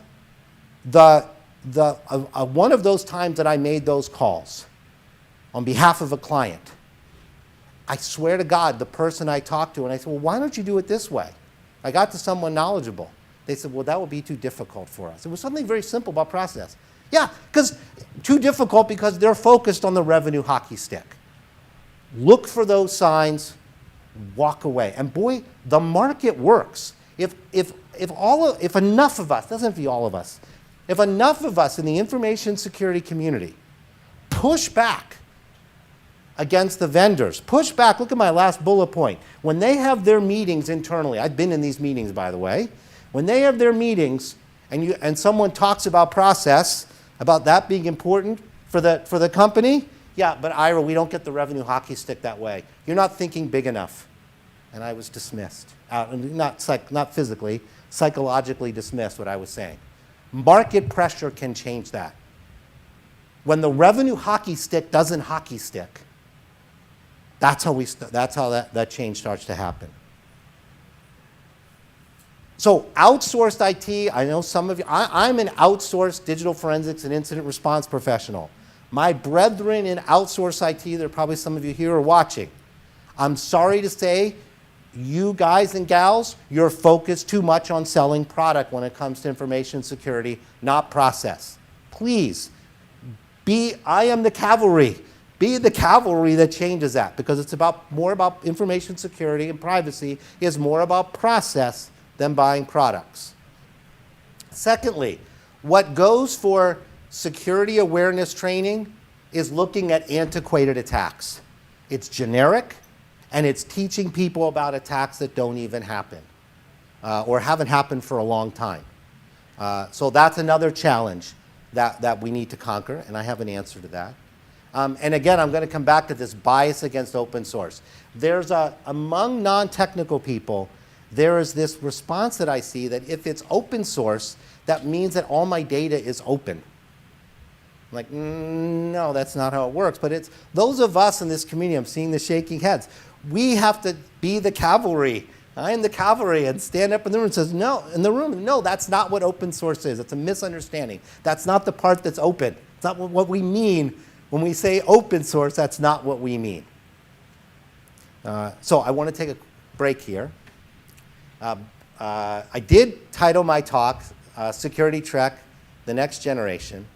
And one of the things that I found interesting about being a Star Trek fan is that when you have a security issue that you need to explain to someone, a layperson, there's almost always a Star Trek episode that has the issue. And I came up with 2 examples.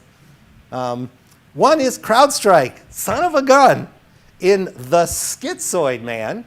That's in Star Trek The Next Generation, Series 2, Episode 6. Season 2, pardon me, Episode 6.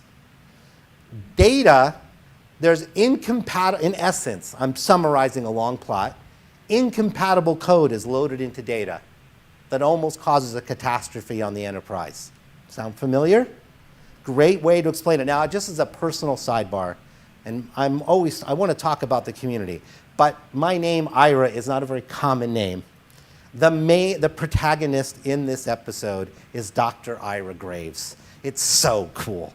And I remember when this episode aired, actually, because the guy's name was Ira. CDK Global. Now, CDK Global has kind of been washed out of the headlines because of the CrowdStrike, but it actually had a bigger impact in many ways than CrowdStrike did. Over half of the consumer and commercial vehicle business is powered by or uses CDK Global's software. This is a company by their own website says that they're an expert in everything related to technology. Marketing, CRM, Salesforce automation, promotion, search engine optimization. We'll run your whole IT, and we're experts at information security. In my opinion, hogwash. They were acquired by private equity, and that private equity company, in my observations of publicly available information, were obsessed with the hockey stick. And so they got hit by a really bad ransomware attack, and because a lot of dealers had all their eggs in the CDK basket, because CDK promised, we'll take care of everything, they went down hard. As hard as some of the airlines did, they went down. And it affected thousands and thousands of businesses across the country. Now, there's an episode called Gambit, Part 1 and 2, also Star Trek The Next Generation, Season 7, Episode 4 and 5, where Captain Picard is held ransom. And they go over a lot of the issues and challenges for ransom. I do this, everyone. Yes, it's kind of fun to do it, but also this is how we have to explain to the layperson. This is not something kind of we don't understand what to do. Relate it to people in ways that they can understand. One other little fun, cool thing. I found that picture with Picard and some other character. Have a little fun today at BSides. Look for a person who has hair like that. I promise you there are people here at BSides that has a haircut like that, somewhere here.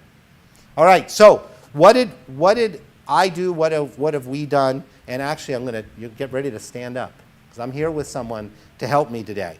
So what I did with a group of people about 17 years ago is we set up a Lions Club with one project. Lions Clubs are over 100-year-old service organizations. They're all across the country, all across the world, and they usually get involved, each club, in multiple service causes in their community. We have one cause.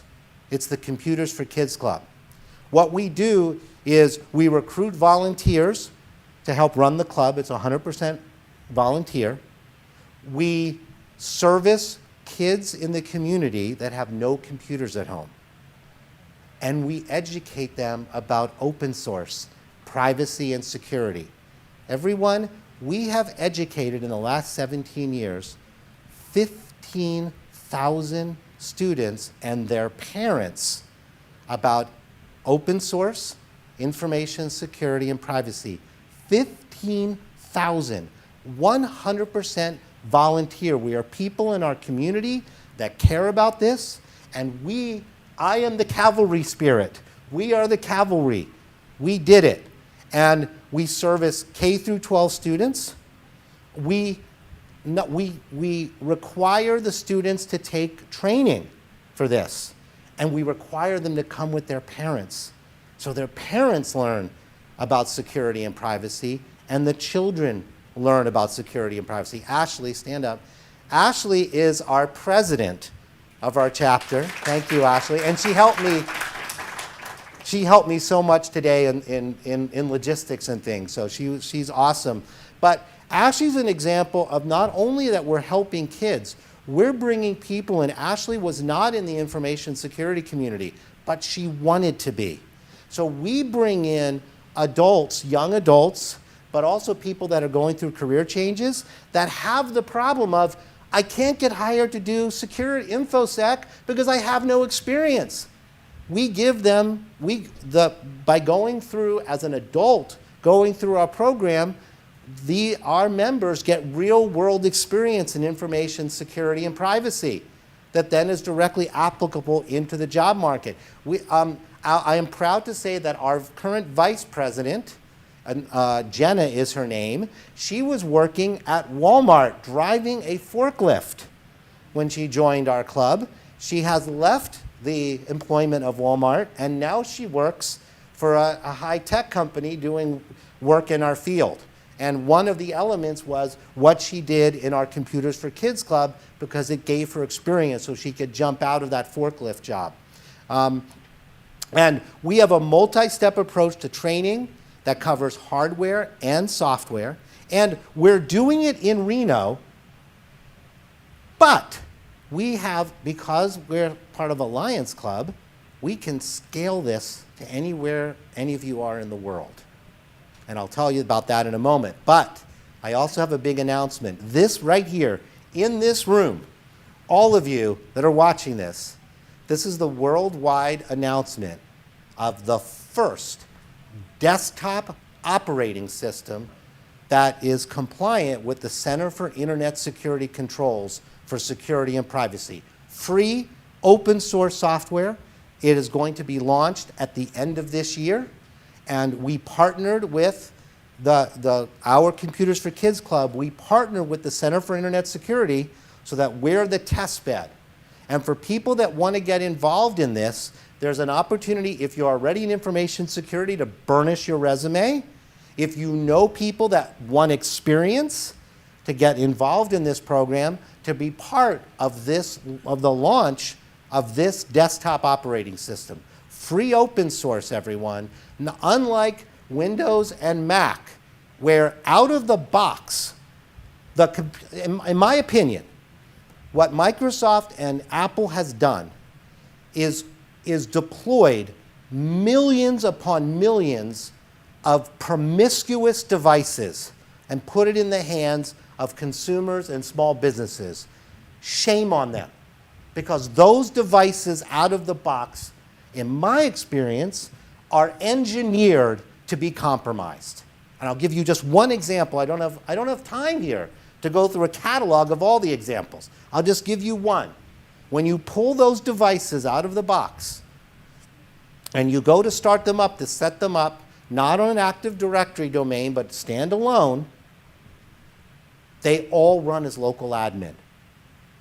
And no instructions, oh, don't do this. If you want to do this, your hair is going to fall out, if that's what you really want to do. Are you sure you really want to do this? You know, when you want to delete Microsoft software, that's what they say. Your hair is going to fall out if you delete it. But they don't say, and Apple too is guilty of this, they don't say, hey, our devices are promiscuous and going to be compromised in moments if you run them as local admin. By the way, that's one of the CIS controls, is do not run as local admin. But yet millions of these devices are deployed every day. that are running in that state. So this is going to be an operating system that is designed for security and privacy out of the box and free open source. And we've been deploying our own sort of homebrew for greater security and privacy for the Computers for Kids Club, and we're going to be transitioning by the end of the year to the CIS version. It's going to be available. I'll give you the link in a moment for CIS. You don't need to be part of the Lions Club, Computers for Kids Club, to get that. But you can work with us to burnish your resume, or if you know people that don't get involved in information security. So we view this, and I'll tell you how you can get involved. We view this as the hands-on experience on security process. None of it has to do with a revenue hockey stick. There's no XYZ as a service. There's no, buy our proprietary box, and then it's arbitrarily end-of-lifed out of 36 months because the revenue hockey stick requires you to buy another one of their stupid boxes. None of that. This is about a culture of security and privacy process. And that allows us, that will allow us to finish the mission. We've started doing so well in getting people aware. But now we need to finish that mission, and it's up to all of us, up to you, to do it. So let me give you some examples here, and I'll give you some contact info. I'm going to put that up so you can take that. Now, I have Ashley right here, our president. So at the end of the talk, you can come to see me, you can come to see Ashley as the president of the chapter. You can also email or send us a text. We'll send you information. Here's what we will offer to anyone that is not does not live in Northern Nevada. There are so many elements of what we do that are about process that doesn't require you to be in Northern Nevada where we live. As a matter of fact, we were doing remote meetings before any Lions clubs in the world. We've been doing hybrid meetings. We do an organization meeting every week. It's always been hybrid. And we do not use Zoom.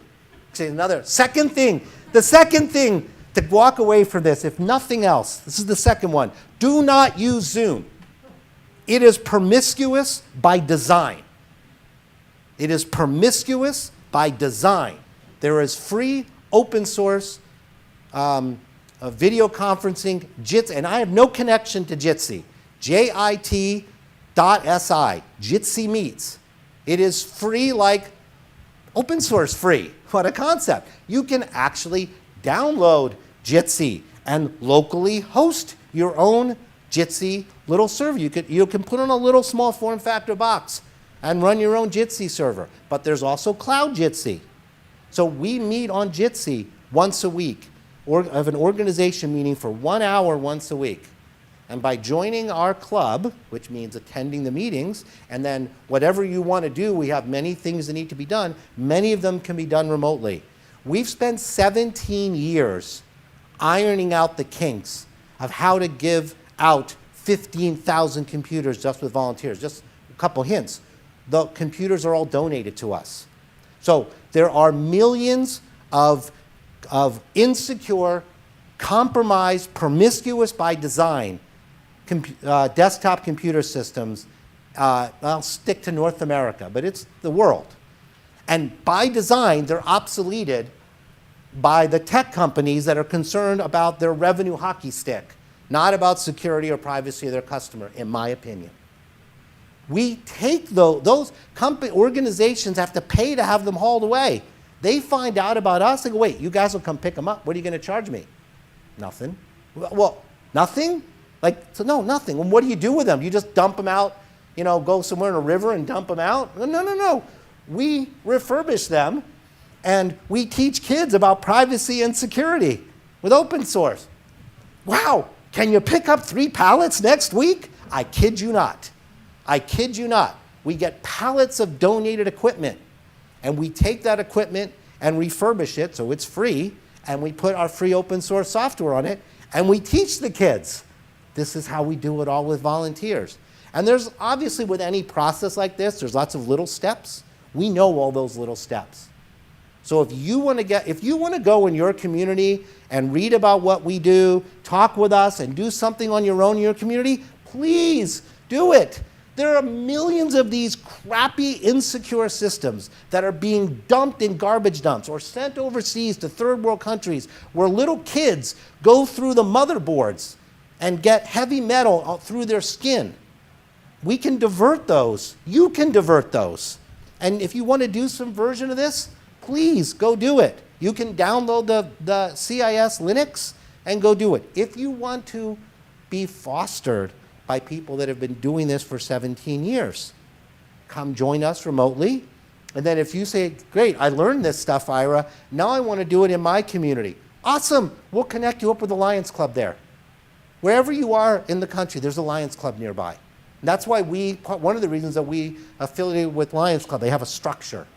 So we can focus on what we do. We don't have to create a whole structure legally. We do that through Lions Club International. We are recognized by Lions Club International for our innovation. We're one of the fastest growing Lions Clubs in this part of the country because of the innovation of what we do. So yes, we'd love you to get involved that way, but any way you want to do it, we're free open source people. I'm not going to stop you from doing something on your own. Whatever works for you. But if to start, my recommendation is start by participating with us for as much as little as you want, and you can learn from that and then decide what you want to do.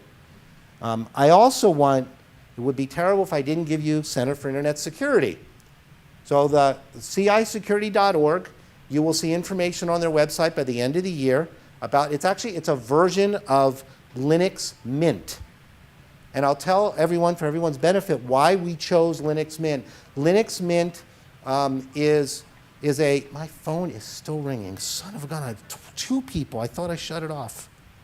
God. And it's a spam call. There's some significance in that, isn't there?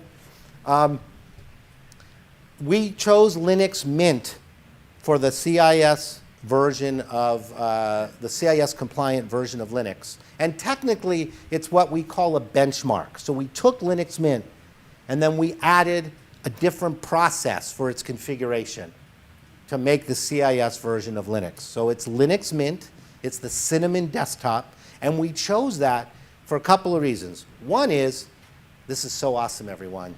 This is like the third really important thing. Many end users, small organizations end users, home end users, other types of people that are end users, when they get that automatic update to Windows 11, what the hell happened to my computer? Where's the start menu on the lower left, right? I'm all shaking heads, right? So the first thing we tell people is Linux Mint is more like Windows 10 by a mile than Windows 11 is. They're all of a sudden listening. We've got their attention. The parents are like, really? Where's the start button? We'll show you where the start button is. So that we chose that. Also, Linux Mint Cinnamon has a really big user base. So we didn't, both our group, the Computers for Kids Club, and Center for Internet Security, we didn't want people to get used to a certain environment and then we had to switch them, because we've all known there have been distros of Linux that have kind of come in and then faded. And one of the things we do in the Computers for Kids Club is if a student comes in, we have a lot of elementary school and middle school students, we tell them, you can keep this computer through the end of your education, and if it breaks, bring it back. We'll either fix it or we'll give you another one. I got 6 pallets out back. We'll give you another one if it doesn't work. So we want to keep them on the same environment through their life cycle. And Linux Mint has a very large user base, a long history, and great help menus too. So we were very conscious in why we chose Linux Mint. And another plus, how many of you have struggled getting a printer to work in desktop Linux? I have. Oh my God. Ugh. Linux Mint works really well with in my experience, with older printers. And we don't supply printers It's another whole space, and then there's an ink issue. So we tell people that find a printer, and Linux Mint works really well for newer or older printers. And it actually, a lot of times, it configures faster than Windows, which is like pretty freaking amazing, in my opinion. This is a lot of this is due to our close collaboration with Center for Internet Security. Another big benefit of Center for Internet Security Controls, I'm going to put on my ambassador's cap. Nevada was the third state to say that the definition of reasonable security, because that's the issue, and the last speaker talked a lot about risk management, and it's not there's no risk, there's nothing bad's going to happen, or everything bad's going to happen. That's not what risk is about, right? We all know that. Well, the problem has been when there's litigation, civil litigation that happens, like with CrowdStrike, the issue is, was the airline negligent or was CrowdStrike and Microsoft negligent? That's what it's fundamentally going to come down to. And then the argument is, well, Delta says we had reasonable security in our systems, and CrowdStrike and Microsoft will say, well, we had reasonable security in our process. And then a judge with zero information security training, typically, and a jury with zero information security training is going to arbitrate what is reasonable security. Holy moly! $500 million loss by Delta is going to be arbitrated by people that have no training in information security. That's really bad. So there's been a movement to define what reasonable security is. Nevada was the third state to say the Center for Internet Security Controls defines what is reasonable security. I wrote that law. Got that put in. That's how I became the ambassador, actually. They called me after that law was passed and created this ambassador program. Now about 12 states have some version of this, and there are no states that contradict it. That's really important legally. No state says, no, we don't accept Center for Internet Security. So all of you here, this is the fourth thing that's really important. Whether you get involved with us or not in some way, I hope you do, but if you don't, understanding what reasonable security is, what's the definition of reasonable security, and it is now in more and more jurisdictions, the Center for Internet Security Controls, which, no surprise, is more about process than buying products and works really well with open source. So I encourage you to look at that. There also is a guide. If you do a search, just a regular DuckDuckGo search, not that other company that everybody heard of, DuckDuckGo search, and type in Reasonable Security Guide, Center for Internet Security. There is a guide now, so you can take that to management to justify process over product. And there's a guide for that. I'll get to your question in just a moment. So I encourage you to do that, and I'm rounding third here. So here's the contact information for the Computers for Kids Club. Also, if you liked this talk, I'm happy that you did. It's been an honor, and thank you, Josh, for allowing me to speak today. It's been an honor to be amongst my friends and present to you today. I am doing, after this talk was approved, I was asked to give a talk at another conference. It's a virtual conference. I'm going to give a version of this talk. If you know people that would like what I talk about, they can go to pficconference.com. There's a virtual conference on InfoSec and digital forensics on August 21st. There's no charge. It's free like open source. And you can sign up. I am giving the noon Eastern time talk. It's a version of this. You can have, people have asked me, well, can I just log in just to watch this talk you have, Ira? Absolutely. You can log in and you can share this with other people that way. So I hope you didn't mind, Josh, me plugging that. And so I've got just a few more minutes. You had a question. Thank you. So my name is Angelica, and I'm IT examiner for the state, for the Department of Financial Institutions. I'm also SOC examiner. When you're saying process over the product, I had many credit unions telling me, I'm like, what's your due diligence process? And they say all the things, but then if they don't have SOC 2 report, first of all, we don't really know how to read it. Second Yeah. of all, if they have exceptions, what do we supposed to do with that? Yep. Third of all, we send them security questionnaire. It's so hard to get them into sending it back to us. Yes. Fourth, we get the Yes. security questionnaire. Yes. And it So doesn't make any sense. full disclosure, I am the acting CISO for a credit union as a consultant. Okay, I know this inside and out. Yeah. Please have them. We had no pushback from the auditors and the regulators with the adoption of Center for Internet Security, and it's a cookbook. And the board bought it, bought the idea, and part of it was it's not about buying more blinky light boxes and X as a service. It's about process, and they could understand that. Okay. Okay, and I hope somebody here knows about the credit union that went down in Northern California, because I don't know anyone from that credit union, and boy do they need this answer. Second thing, the Yes. Computers for Kids Club, is it just for kids, or also if I have the credit union members, they're like, So, can they also sign up? yes, for so training? great question. So we give the computers to the kids locally, but adults can and should join. Listen, I've been doing it for 17 years. I learn stuff by teaching, by tackling new challenges. I say, hey, Ira, can you help tackle that? Yeah, I'll tackle that. That makes me better. I advance my skill set. And the benefit is when I do that with a credit union, I got to be really careful because it's regulated and I have to, I can't go off too far off the reservation. But with the Computers for Kids Club, I say, hey, I think I have a new way to do this. We could do it this, and this way. Can we try that? And then generally people say, yeah, let's give that a try because it's not the risk of a credit union or a bank. It's a Computers for Kids Club. So it's a really great way to get real world experience, but to push yourself. So yes, adults in the credit union can join. That will give them their great security training and awareness by being involved in the club. Great question. Thank you so much. Any other questions? Do I have other Yeah. questions? Time for one more question. One more. All right, you know what? That'll give time for the next speaker to set up. I'm going to be around for a little bit. Please come find me. Come to stand up again, Ashley. Talk to Ashley, and we'll answer any of your questions one-on-one. Thank you again, everyone. Please Thank join you, me in Josh. thanking Ira. Thank you.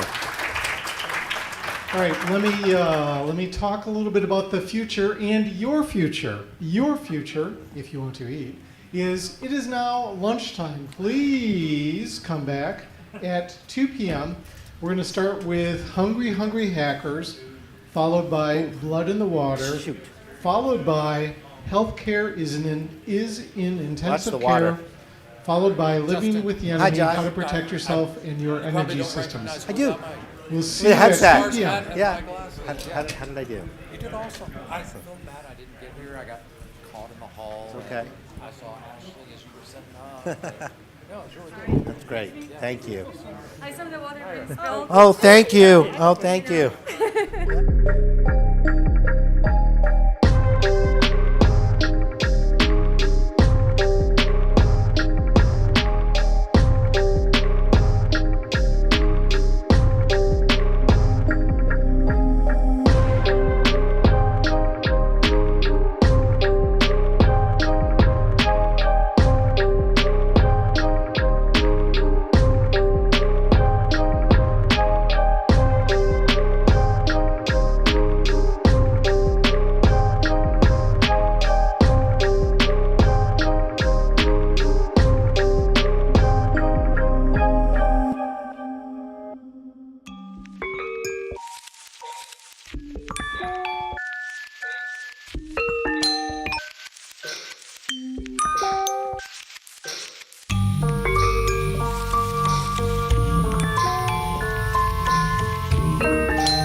something spooky I'll do for you.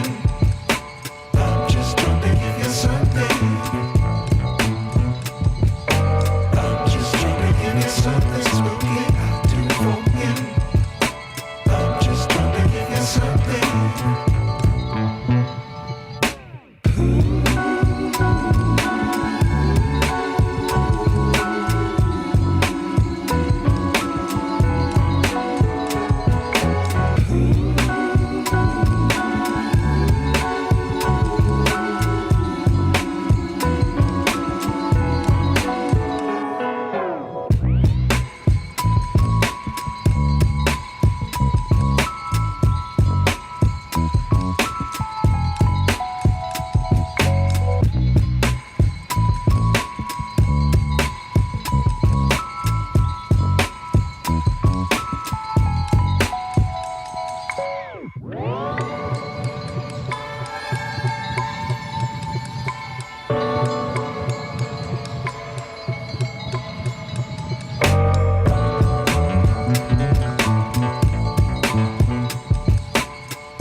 I'm just trying to give you something spooky I'll do for you.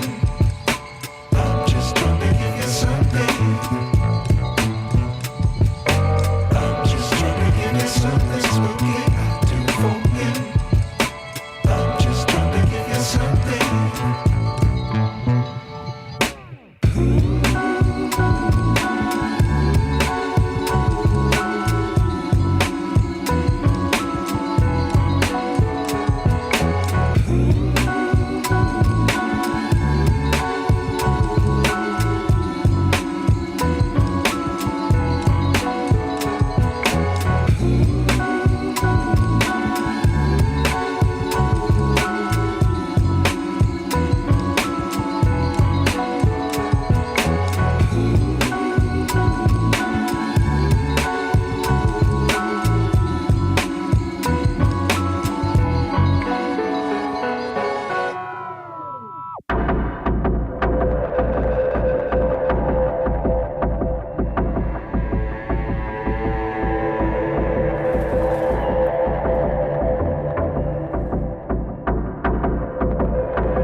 I'm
just trying to give you something smoky. I'll do for you.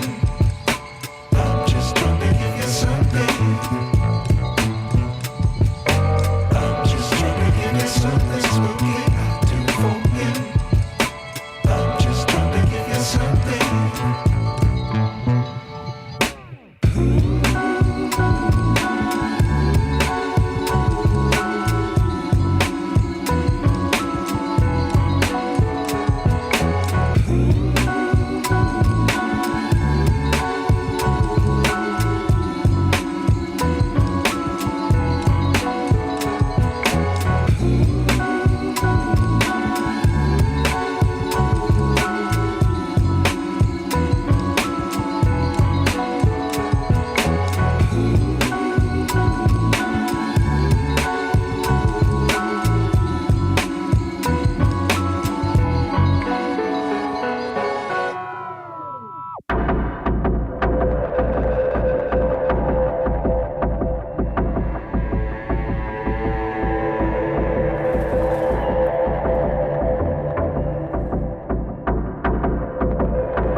couple of room announcements before we begin. We'd like to thank our sponsors, especially our diamond sponsors, Prisma Cloud and Vanta, and our gold sponsors, Adobe, DropZone AI, and some others. It's their support, along with our other sponsors, donors, and volunteers, that make this event possible. These talks are being streamed live, and as a courtesy to our speakers and audience, we ask that you check to make sure your cell phones are set to silence. Silent. What are words? Words are hard. That's why we have speakers. All right. With that out of the way, that is my job done, so I'll pass off the mic.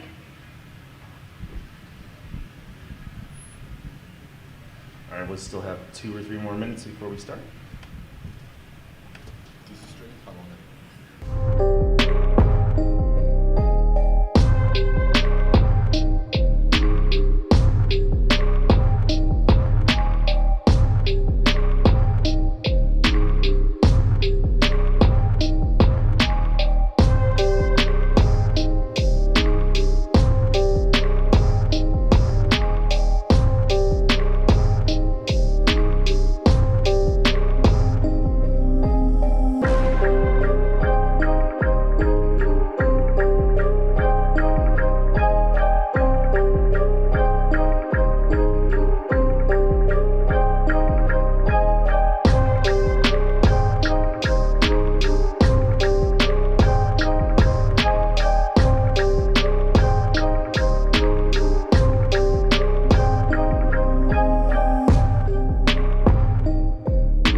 Welcome back to the I Am the Cavalry track for 2024. Hope you had a good lunch. Hungry Hackers is up next. Going to introduce our speakers, I guess. So last year, fun story, Mr. Sick Codes could not get here in time from international flights. So the other redhead with an accent, Casey John Ellis, filled in, and we just pretended he was Sick Codes. This year, said with love, Casey is unable to make it here. So Sick Codes will be playing both roles this year. Maybe next year we'll get double trouble for Hungry Hackers. Sick Codes is going to take us through the Hungry Hackers in lieu of Casey, who we send much love and healing to as he's recovering from some heart procedures. Really wants to be here.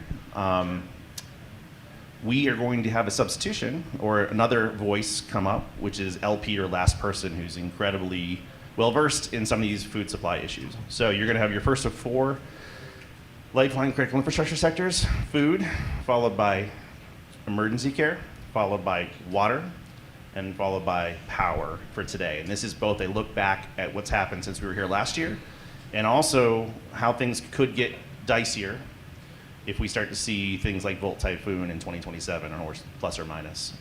For if there's a conflict, will it be a hybrid conflict? So with that, we have a very packed hour on Hungry Hackers. Take it away, Mr. Jacked Sick Codes.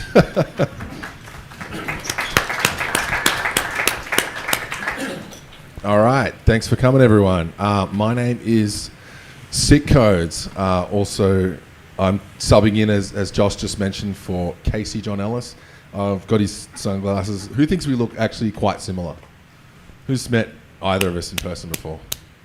Could be related. Yeah, we look pretty similar. And we're both Australian, and he's a little bit taller than me, 6'3", so... but yeah, I've got his sunglasses, and when I put these on, you can't tell us apart. Two redheads with red beards, receding hairlines. Anyway, yeah, this talk's called Hungry Hungry Hackers. It's about food, agriculture, and cybersecurity risk. It's also a Q&A, so I want you to be able to ask questions as well. So I'll talk for probably about 25, 30 minutes. And this other gentleman here, LP, you can ask questions as well. If you have a question that you're thinking about, just write it down on your phone, and I'm sure we'll do mics or something at the end. Just one other thing, I'm incredibly jet lagged, so I apologise if I'm a little bit slow or a little bit doozy. I think I went to bed at 1 a.m, I woke up at 3, went to Denny's, and I couldn't sleep again. So I don't know whether it was the food, but yeah, just incredibly jet lagged. So, because I flew obviously not locally, so all the way from Thailand. So yeah, this is independent research,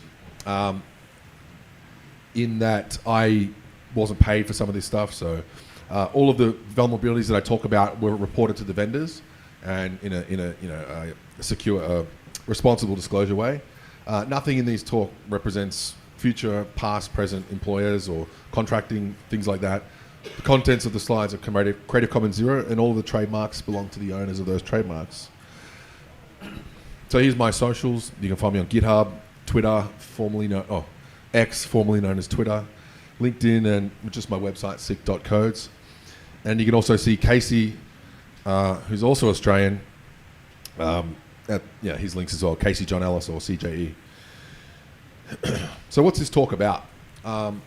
It's about a brief history leading up to now of cybersecurity in agriculture. Now, I think maybe 3 or 4 years ago, many people, including myself actually, literally had no idea that there was cyber in agriculture, to be honest. Some people, like this other guy here, he'll tell you a different story. He was, obviously he works in the industry, so as far as I know. Yeah, so we're talking about current, future, and some past stuff. So who's this talk for? Those interested in seeing how a couple of bugs can literally change the trajectory of an entire sector. In fact, it's critical infrastructure sector. So you'll have a talk, I think, following mine about water, and you've had other talks, I guess, on this track today and tomorrow that talk about other industries, medical and things like that. And ag as in agriculture. It needs a couple of eyes on it, and I happen to be the person who put some eyes on it and got a few things to whip up in a bit of a storm. It's also relevant for people who eat food, so it's going to get a rise of, most people I assume. I saw some who didn't put their hand up, but just wondering how you're still alive. Anyway, birth of an idea. This whole thing came about through a friend of mine called Paul Roberts. He writes for his publication Security Ledger, but he also does a bit of right to repair stuff that I'll talk about. He said to me one day in a phone call, he goes, "Oh, dude, it's so random that John Deere has no CVEs. Wow!" And I thought, yeah, that's right. Shit, there are no CVEs in John Deere products. He's like, "Oh, man, wonder if someone could go and look at it." He sort of dared me into it, and that's what happened. Literally, just said, "Dude, why does John Deere not have any CVEs?" I thought, I'll go change that. And that's exactly what we did. So Paul, that's Mr. Roberts there, fantastic guy.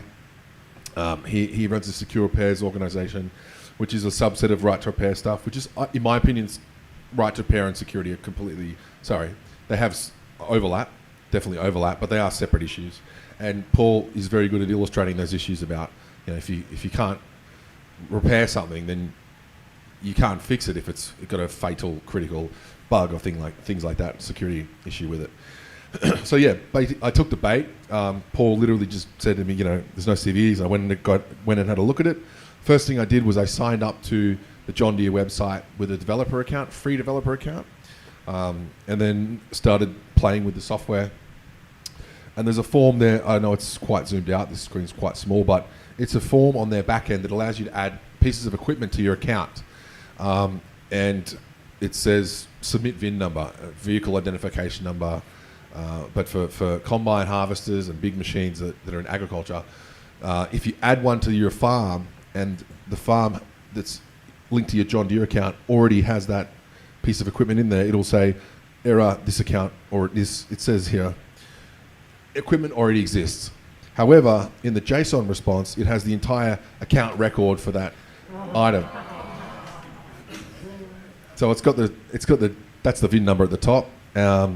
You can't see this JSON. It's a lot longer than this. And there's actually PII in there. It's got address line 1, address line 2, city, postcode, leaseor, leasee, or something like that, and a lot of information in there. And so then, at the time, John Deere didn't actually have a bug bounty program, but I'll get into that in a moment. I actually sent it to them to fix, and there was a little bit of I actually did a DEF CON talk about this 3 years ago actually. The remote DEF CON, it was a pre-recorded one, about this issue that we sent them and how they stuffed it all up, and because they didn't have a bug bounty at the time, and all sorts of issues with reporting to a company that doesn't have a bug bounty. It's kind of complex because it's like you send it to them and they don't know what to do, and all sorts of stuff happen. They learnt their lesson, obviously. A lot of stuff has changed since then. But because they didn't have a program, I sent it to the news. So I sent it to Vice, Lorenzo at Vice. He's actually now at TechCrunch. He is, isn't he? Yeah. Thanks, Paul. Bugs allowed hackers to dox John Deere tractors. The actual original title of this article was Bugs allowed hackers to dox all John Deere tractor owners.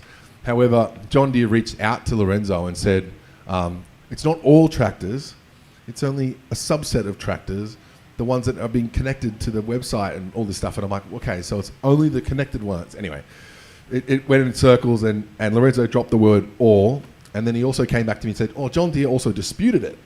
And John Deere sent them a comment to Lorenzo at Vice at the time. We were made aware of misconfigurations, separate online actions, we took immediate action, blah, blah, blah. And then the last sentence that says, Innate did not get access to customer accounts, dealer accounts, sensitive PII. Now think about that last one, sensitive PII, sensitive personal information. My thought was that true? Because when I was looking at the records, I could see address line 1, first name, last name, all that details. And I think the key word there was the word sensitive, because I think it's something to do with if it doesn't have an SSN, or someone in the audience will have a better explanation what the difference between PII and sensitive PII is. But John Deere, anyway, I sent it to Lorenzo. I said, look, this is pretty, it's the real record. And he said, oh yeah, you're right. Anyway, so I call that hacking for clout, because I didn't get paid by John Deere. There was no bug bounty involved. In fact, at the time, John Deere didn't have a bug bounty. They created a bug bounty for me. And it was also a private program with no bounty and no disclosure. And I was like, okay, why the fuck? Why the fuck would I sign up to that? Think about it. You're getting a private program. Like, the leaderboard is going to be private. It's literally just you and Deere in a private DM together. Here's the bug. Yeah, thanks. No worries. See you. Get out of here.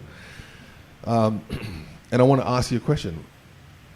Why would I sign an NDA with John Deere, given they have billions of dollars to spend on bugs? And they, by the way, this is a couple of years ago now. They do have a bug bounty program now, and they do pay out. They never paid me any money as well, but because I rejected the program invite when I got it. But yeah. Why would I sign an NDA with John Deere when they have billions of dollars? And then I thought to myself, is it even ethical to ask that? So it's like reverse ransomware, kind of, if you think about it. You're asking, like, I'm not going to give you that bug because you're not paying for it, so I'll publish it. Think about it. Yeah, it's kind of sus. So going public with a bug, you've got clout, or just like you can publish it, you can write about it, people can link to it, you can get stories about it, or you follow the money and you submit it privately to a private program. Or in John Deere's case, I chose the clout option and just sent it. And I wouldn't even be talking to you today if I did sign that NDA. So it's cool, isn't it? Is publicly roasting companies, because I'm technically right now, I'm kind of roasting John Deere a little bit, because I never signed an NDA with Deere. I've signed an NDA with other tractor companies, but not Deere. So Deere will get so angry when I tell them that. Anyway, They're probably watching actually. So, yeah. So is publicly roasting a company helpful? There's pros and cons to this, but I want you to think about like, is what I'm doing kind of savage or is it actually an ethical thing to do? You tell me by the end of the talk if you think that going public about this John Deere stuff was actually in the interest of you all, because you're all here to listen to stuff that if I had signed it, I wouldn't be here. So here's what happens when you publicly disclose a bug in the most outrageous way possible. I think, is this yours? Oh, Paul. That's Paul right there. Paul wrote that story. That's crazy. That was a couple of years ago. Yeah. The author's in the audience. That wasn't planned, by the way. So I wrote this story a couple of years back called Extraordinary Vulnerabilities Discovered in TCL. Who knows what TCL TVs are? Okay, cool. Because at the time, 3-4 years ago, almost, not many people knew what TCL was. I mean, if you watch the NBA, they're sponsored on everything. Big red Chinese Communist Party backed company, and they literally are a strong arm tech. Literally, that was Huawei, Xiaomi, and a bunch of those companies. And so I published this story about TCL TVs having a backdoor. I called it extraordinary vulnerabilities, but Department of Homeland Security called it a backdoor. And so Paul actually wrote this story, which is crazy. So DHS basically used this story that I wrote, which was full public, didn't sign an NDA with TCL at all. And why would I? I'd probably get in trouble for doing that anyway. So Homeland Security did a thing about it. And at the time, Acting Secretary Chad Wolf actually went on and said, we're looking into companies such as TCL, it was discovered recently that they incorporated backdoors in their TVs. And I was thinking, wow, shit, that was my bug that I published. And so what happened from that? We're talking about this public thing about publicly disclosing bugs. And what actually happened was, this is a later event, this little study was done there, but the share price dropped 15% in one day, which was crazy because they're a massive company. The CEO, who is I think a CCP committee member, he rebought a certain amount of shares, and then it's all, in actual fact, who knows what the Honor smartphone is? Honor. It used to be the Huawei Honor. So there was right around this time, 2021, just before this story came out, Huawei was in talks with TCL, both heavily CCP companies, because the Huawei phone was banned to come into the US, the Honor phone. They sold it to TCL in a joint venture with the Shenzhen government. And right after that, I published this research about TCL, and then TCL's getting accused of backdoor. So they basically passed the buck to TCL to try and get it back into the US. And then TCL was copping heat. So they just basically screwed that entire deal up. And I think now they're their own company, and they're owned by like 40 companies, and half of them are the government. And yeah, it's chaos. There's a reason why the TVs are cheap. Yeah. So back on topic with John Deere. So do you think John Deere probably would have done things differently in hindsight, given now what I've told you about me publicly ragging on them as we speak? I'm literally ragging on them right now. Done 2 DEF CON talks about them, one where I jailbroke a tractor, and I'll get into that shortly. But I think about it, would John Deere have done something differently? Probably, yeah. But the main thing is, would I be here talking to you today if I had not publicly disclosed the stuff about John Deere? I wouldn't be here, wouldn't have done a DEF CON talk. And I encourage you, the audience, to do more public disclosures, because it helps the industry. And I'll talk about that why. So, because it might save your business, your industry. Companies need to be ready to receive bugs, even if they don't have a bug bounty program. At the time, John Deere didn't have a bug bounty program. They were forced to create it because of me. And they tried that little NDA shenanigans, which I impolitely declined. I actually told them to get... Anyway. But yeah, so public disclosure, full public disclosure is a form of responsible disclosure. If you fully publicly disclose a bug and you send the link straight to MITRE, the CVE gets instantly published because the bug is public. And a lot of, ever since this law, another trick as well. After that TCL thing, a couple of months later, because it was such a massive effect on TCL, massive part of the, basically they're spying TVs anyway. So the government put out new rules saying that in China you must submit CVEs or 0 days through the government first, or their cert, their local cert. And I and Casey, who is me, we both have a big inkling about that and thinking that it's definitely related to the TCL issue, because straight after that massive shenanigan about the share price dropping and TCL and the Honor phone, all that stuff, the Chinese government changed it so that you must submit bugs through them. And so some of the Chinese researchers now, they just get on alt accounts on GitHub and they just dump bugs publicly when it happens, so that they, I think, which one was it? Not, what was the big bug a couple of years back? Luna, what was it? Anyway. Yeah, so this is a DEF CON talk I did, breaking badly into agriculture. Who's seen this talk? Okay, sweet. Yeah, so if you remember from that talk, there was a John Deere display. I probably should have bought it, actually. It's, anyway, I've still got it. Still plays, anyway, I'll explain that in a minute. But yeah, this is the flagship model at the time. Yeah, I got an X-Terminal emulator running on it. I rooted the device, jailbroke it, got some code, and then I could run games like Doom. And actually, it's a farming edition of Doom. And you can hunt down pinky demons. Actually, the original version of this, we changed some of the monsters to like cows and like rabbits and stuff. And then I sent it to someone to say like, oh, what do you think? What do you think?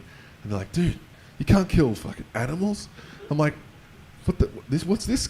Anyway, yeah, apparently it was way too savage. I'm like, dude, it's Doom. Like the game is fucking violent as shit. And that was the game running that was on the stage at DEF CON. But yeah, so should more bugs be publicly disclosed like that? Because I would have had that cool opportunity to present the John Deere jailbreak on stage at DEF CON. I wouldn't be here. I wouldn't have, Josh wouldn't have invited me to chat had I not publicly roasted John Deere. But yeah. Yeah, again, had I signed that thing, would I be standing here talking today? And obviously the answer is no. So anyway, what can a jailbroken tractor do? What can a jailbroken tractor do? Well, if we look back at the conflict in Ukraine, Russia, there was a story that came out from CNN. It was kind of strange because CNN was the original source, and there was like, it had some stuff in there about like sources, and anyway, it was quite a strange story. However, a lot of people wrote about it, and it was that Russia had stolen $5 million worth of John Deere farm equipment from a dealership in Melitopol, Ukraine, and they had taken it back to Russia, and by the time they turned it back on or whatever, apparently the combines had been bricked remotely, and so people were actually, John Deere thought it was a win, and then people were saying, well, that's kind of screwed up because like you can just brick my tractor, what the hell? And if you think about it, yeah, they were inoperable. So the problem with that is I just showed you could play Doom on it. So I became the dealer. So now that I can play Doom on it, I can totally turn that tractor back into a workable state. So I can unbrick the tractor. Same as if you had a phone, gets iCloud locked, you jailbreak it in some fashion and un-iCloud lock it. It would be there would be a market for stolen devices. So yeah, pros and cons of jailbreaking. Huge security risk, obviously, because I just showed you can run your own software on it, you can delete products, you can steal things, it also highlights massive design flaws. So flaws in the entire process of the construction of the product. There are a lot of bugs in there that I found, and actually I haven't told John Deere all of them because they haven't invited me to their hardware security program. So if you're listening, invite me, you dogs. Anyway, allows access to inner working and customization beyond the OEM's original design. So like, clearly you're not supposed to play games on there, you're not supposed to put YouTube on there or additional software, and in fact you can steal intellectual property from it as well. You can take out software, you can reverse engineer products, you can find even more bugs. So I'm a third party, so loss of IP to a third party me. So anyway, back on topic, we're going to talk about some events. I know Josh wants me to really talk about events and things that are happening in ag since this sort of happened. So here's me diddle-daddling and playing with the hardware and showing you how I can, I'm the good guy, right? If you think about it. The bad guys are involved with ransomware. So I'm just showing you, I can jailbreak it. Oh, I can play games on there. John Deere thinks I'm the threat. But the real threat, obviously, is crime. And I'll only show this one, and someone else will probably talk about get the gas pipeline, but Colonial Pipeline, a major event in the entire industrial, so what's it called again? ICS, yeah. ICS, Industrial Control Systems, etc. Critical infrastructure. US gas stations run dry. Chaos in the streets. Beef supplier JBS. Who knows what JBS is? Okay, JBS is a meat processing company. I assume they feed to Tyson or something like that, and Cargill and whatnot. Basically, yeah, they were big in Australia, big in the US. In fact, I think they're the biggest one in the world. So they paid, I think, $11 million. So they paid $11 million to ransomware actors to get their plants processing again. Russian hackers targeted a bunch of Iowa grain co-ops. $5.9 million, is that the ransom? Something like that. Yeah, big money, right? Huge money for these criminals. It's all Bitcoin, no tax as well. Another thing here, the Task Force on Precision Agriculture. So this is some really interesting task force that came out. This one's more about like GPS and GPRS and things like that. But you can go and watch their interesting YouTube videos. They go for hours and hours and hours, and they discuss things, and it's all public, so it's quite interesting. Run by the FCC. But yeah, so these are all in response. So again, Colonial Pipeline, millions of dollars paid. FBI is involved. DOT is involved. Department of Transport. Affects gasoline, jet fuel, oil products. Then we got JBS, beef, poultry. White House is involved. Department of Agriculture is involved. DHS, 9 days offline processing meat. Apparently, I think in Australia, there were literally trucks of cattle that were waiting to be processed. They were just standing at the plant. They can't do anything. They can't go anywhere. They're just yeah, chaos. Paid $11 million to fix that. Agco, random company, another company that's one of John Deere's competitors. I won't get into it, but they make Massey Ferguson, Fendt, Challenger, as far as I know. Is that right? Vario? Yeah, Vario as well. They lost a lot of data. They got hacked big time. 2-week production halt, as far as I know. 2 weeks production. That's on the assembly line. 2 weeks off. Crazy. And if you think about it, yeah, major damage, right? Major reputation damage a little bit. And yeah, just production is chaos. This one here, Cisco, it's a more recent event. I don't know why there's a battleship in the background in this photo, because it's like it's just a picture of a food truck and there's like a fucking warship behind it. So they had an event, a security event, at the start of last year.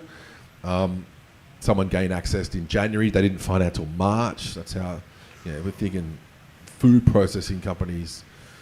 They're not like Delta, CrowdStrike, things like that. Yeah, so apparently they lost 126,000 social security numbers as far as I know. PII, identity theft, things like that. Another one, Dole. Who knows Dole? Apples, and it's got the sticker on it. Dole. They had an issue, and again, massive disruption in the supply chain.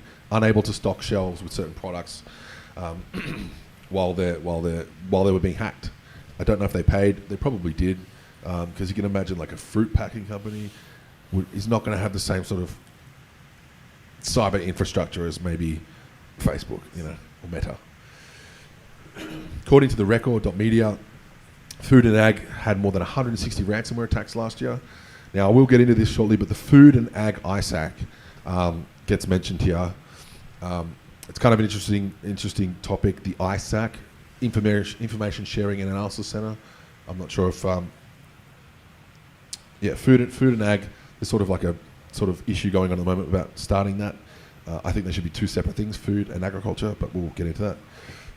Is food and security important enough yet. And obviously, if you're thinking about it now, I've told you all this stuff and how important it is, you're thinking, yeah, it probably is, right? So what if there was a CrowdStrike-like attack on the food supply chain? Like how fast?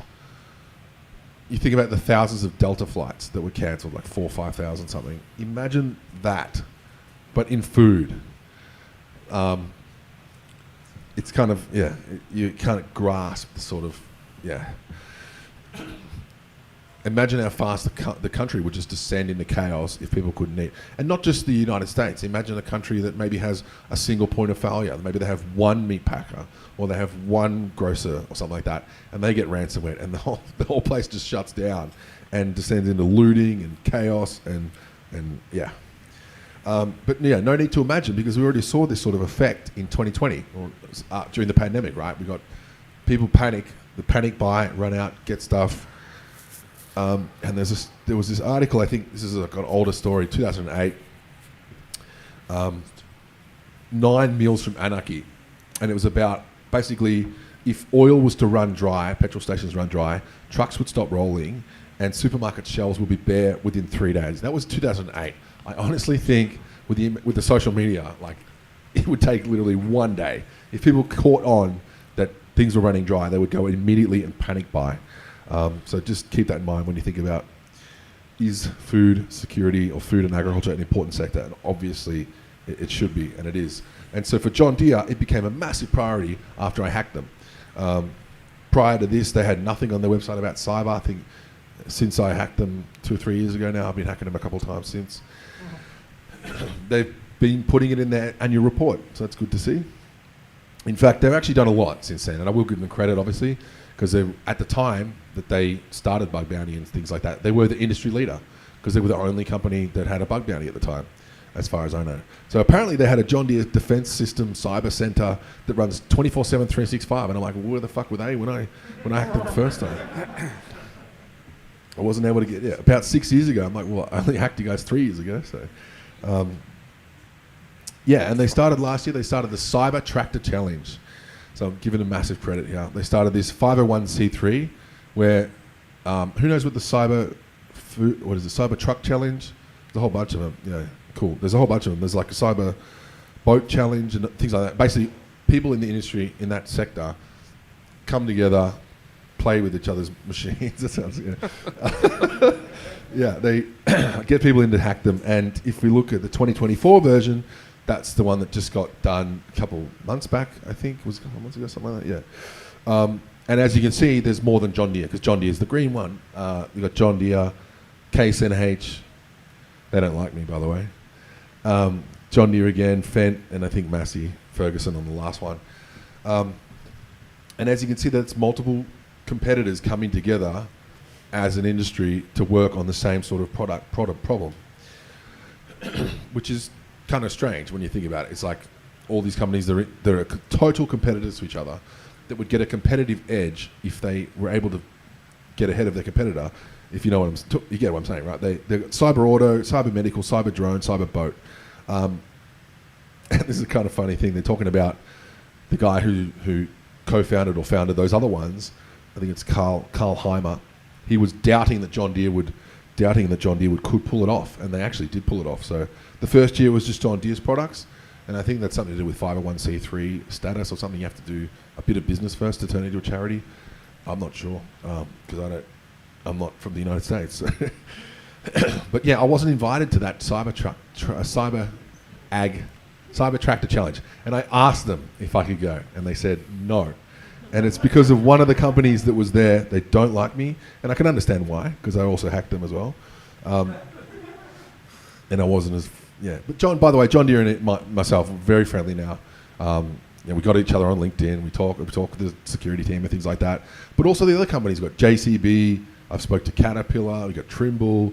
All of these other companies that saw the John Deere talk and learnt from it and go, oh shit, that affects our industry too. Or we're mining. Or we're mining or we're logging, or other industries, or earthworks. They all have similar products. You've got a CAN bus controlled vehicle, even automotive. Someone coming in and hacking the infotainment system in the car, or hacking the display system in the tractor or the big Caterpillar mining truck. Everyone sort of caught onto it. Mining as well. Mining was a really big one. They've got their shit together. Mining. They've got their own ISAC. They've got annual meetings, and there's no. Yeah, I'll show you what happens when you don't work as an industry on securing each other's products. So Deere went from no bug bounty 2 years ago to running the industry event, the Cyber Tractor Challenge, with 2 of its direct competitors. So yeah, good on you, Deere. That's good. So where are we going with food and agriculture now? There's still no real ISAC. Now, there is a food and ag ISAC, and again, that's Information Sharing and Analysis Center. These are the current members of the food ISAC. As you can clearly see, they're mainly food companies. We've got Pepsi, Cargill, Tyson, Lamb, something, and potatoes. Like these have, what does a potato have to do? It's a kind of actually that's a pretty bad example because it's directly related. But what would a packet of PepsiCo Doritos have to do with a $500,000 combine harvester? There's a lot of different, there's a stark contrast. And I think honestly, food and ag ISAC should split up. There should be a food ISAC, there should be an ag ISAC, and John Deere and its competitors that I mentioned here. We've got CNH, AGCO, Class. Who else is there? That's the big 4, right? Yeah, that's pretty much it. Yeah, there's only 4 major ones. They should probably come together and get organised, because if you don't, legislation happens, right? So mining doesn't have this problem. Fishing probably doesn't have this problem. If you don't work together as like an industry with your competitors, the Congress will get involved. So that's what actually happened. So recently, bipartisan, Tom Cotton from Republican, Kirsten Gillibrand, they actually came together and said, okay, we need a bill that is literally called the Farm and Food Security Cybersecurity Act. So they came up with a bill, and it's quite stern. It's quite harsh. It's like you need to do certain things every year, certain tests every year. We need to be doing all this stuff. And I'm like, well, Deere and Co, and all of the other competitors. Maybe you should all work together and do this, make this stuff yourself before Congress makes bills for you. Yeah, the bill's quite long. Talks about you have to study threats to food and ag, the impact of threats to production and processing and distribution, readiness of federal, state, and local governments, and existing policies and blah, blah, blah. I'm like, dude, this stuff sounds like ISO standard stuff. Like, why couldn't you do this without legislation? Anyway, so I'm personally I'm more against deregulation. I prefer less intrusive government. But the bill is literally begging the industry to get organised before Congress does it for you, and that's what they're literally doing. So all of these papers have come out since the Iowa grain co-ops got hacked, since I hacked John Deere, and all the other things that have happened, and this big whirlwind of stuff happening about cybersecurity in agriculture, and people learning about what can go wrong if say for example, John Deere, the main center of John Deere, the John Deere Information Center in the wherever it is, Iowa Data Center, gets hacked, and someone pushes out a malicious update to every single John Deere tractor, and you have to go and manually fix the blue screen on it, literally like CrowdStrike, right? This is a possibility. You have an insider threat, someone who works there, an activist or something, wants to push a massive update out to all of the John Deere tractors and brick them. This is stuff that's actually possible. And it would be cool if they worked together and sort of listed this stuff out. So USDA is making their own reports about it. US Aid is even chiming in. I don't know, but yeah, this one talks more about smaller nations and how they can get severely affected. Like US, pretty resilient. We've got a lot of different manufacturers, and it's kind of diverse in terms of risk. But there are countries that would be much smaller and much more error prone. Anyway, so this is the last couple of slides before we get into a bit of Q&A. ISO standards. So automotive has its ISO standard, 21434, specifically for road vehicles. And I mention that because it's specifically for cars on the road. However, there are manufacturers like buggies and motorbikes and cranes and things that use the same OEMs and infrastructure and stuff to build the same products. They're just not on the road. But they follow the same ISO standard because it's a good standard. They don't have to follow it. They just follow it because it's good, right? As far as I know, agriculture is working on one. It's in a draft status. They should probably hurry up, like I said, before legislation comes in and forces them off. But yeah, that's as far as I know. They're working on that. 24889. 24889, the ISO standard. So for the recording. Yeah, Auto has its own ISAC. I'm comparing it to Auto because you'll see in the next slide why. The Auto ISAC, really well done. They've got the ASRG, I think it is an Automotive Security Research Center. They do pen tests, they have AGMs, all this cool stuff, and look how many people work together on it.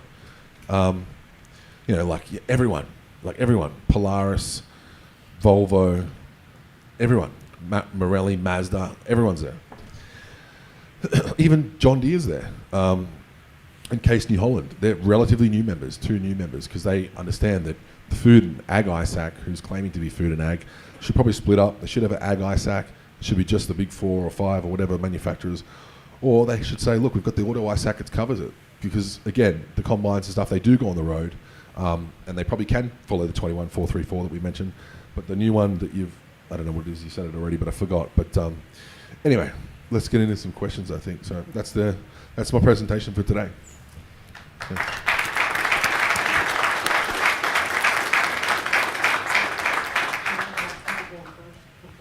Oh, yeah. Come on. I got one. Yeah, I got one. Yeah. You should be able to hear me okay? Okay. So I'll throw before we do Q&A, just some really, you can stay up if you want, maybe. Some really quick facts.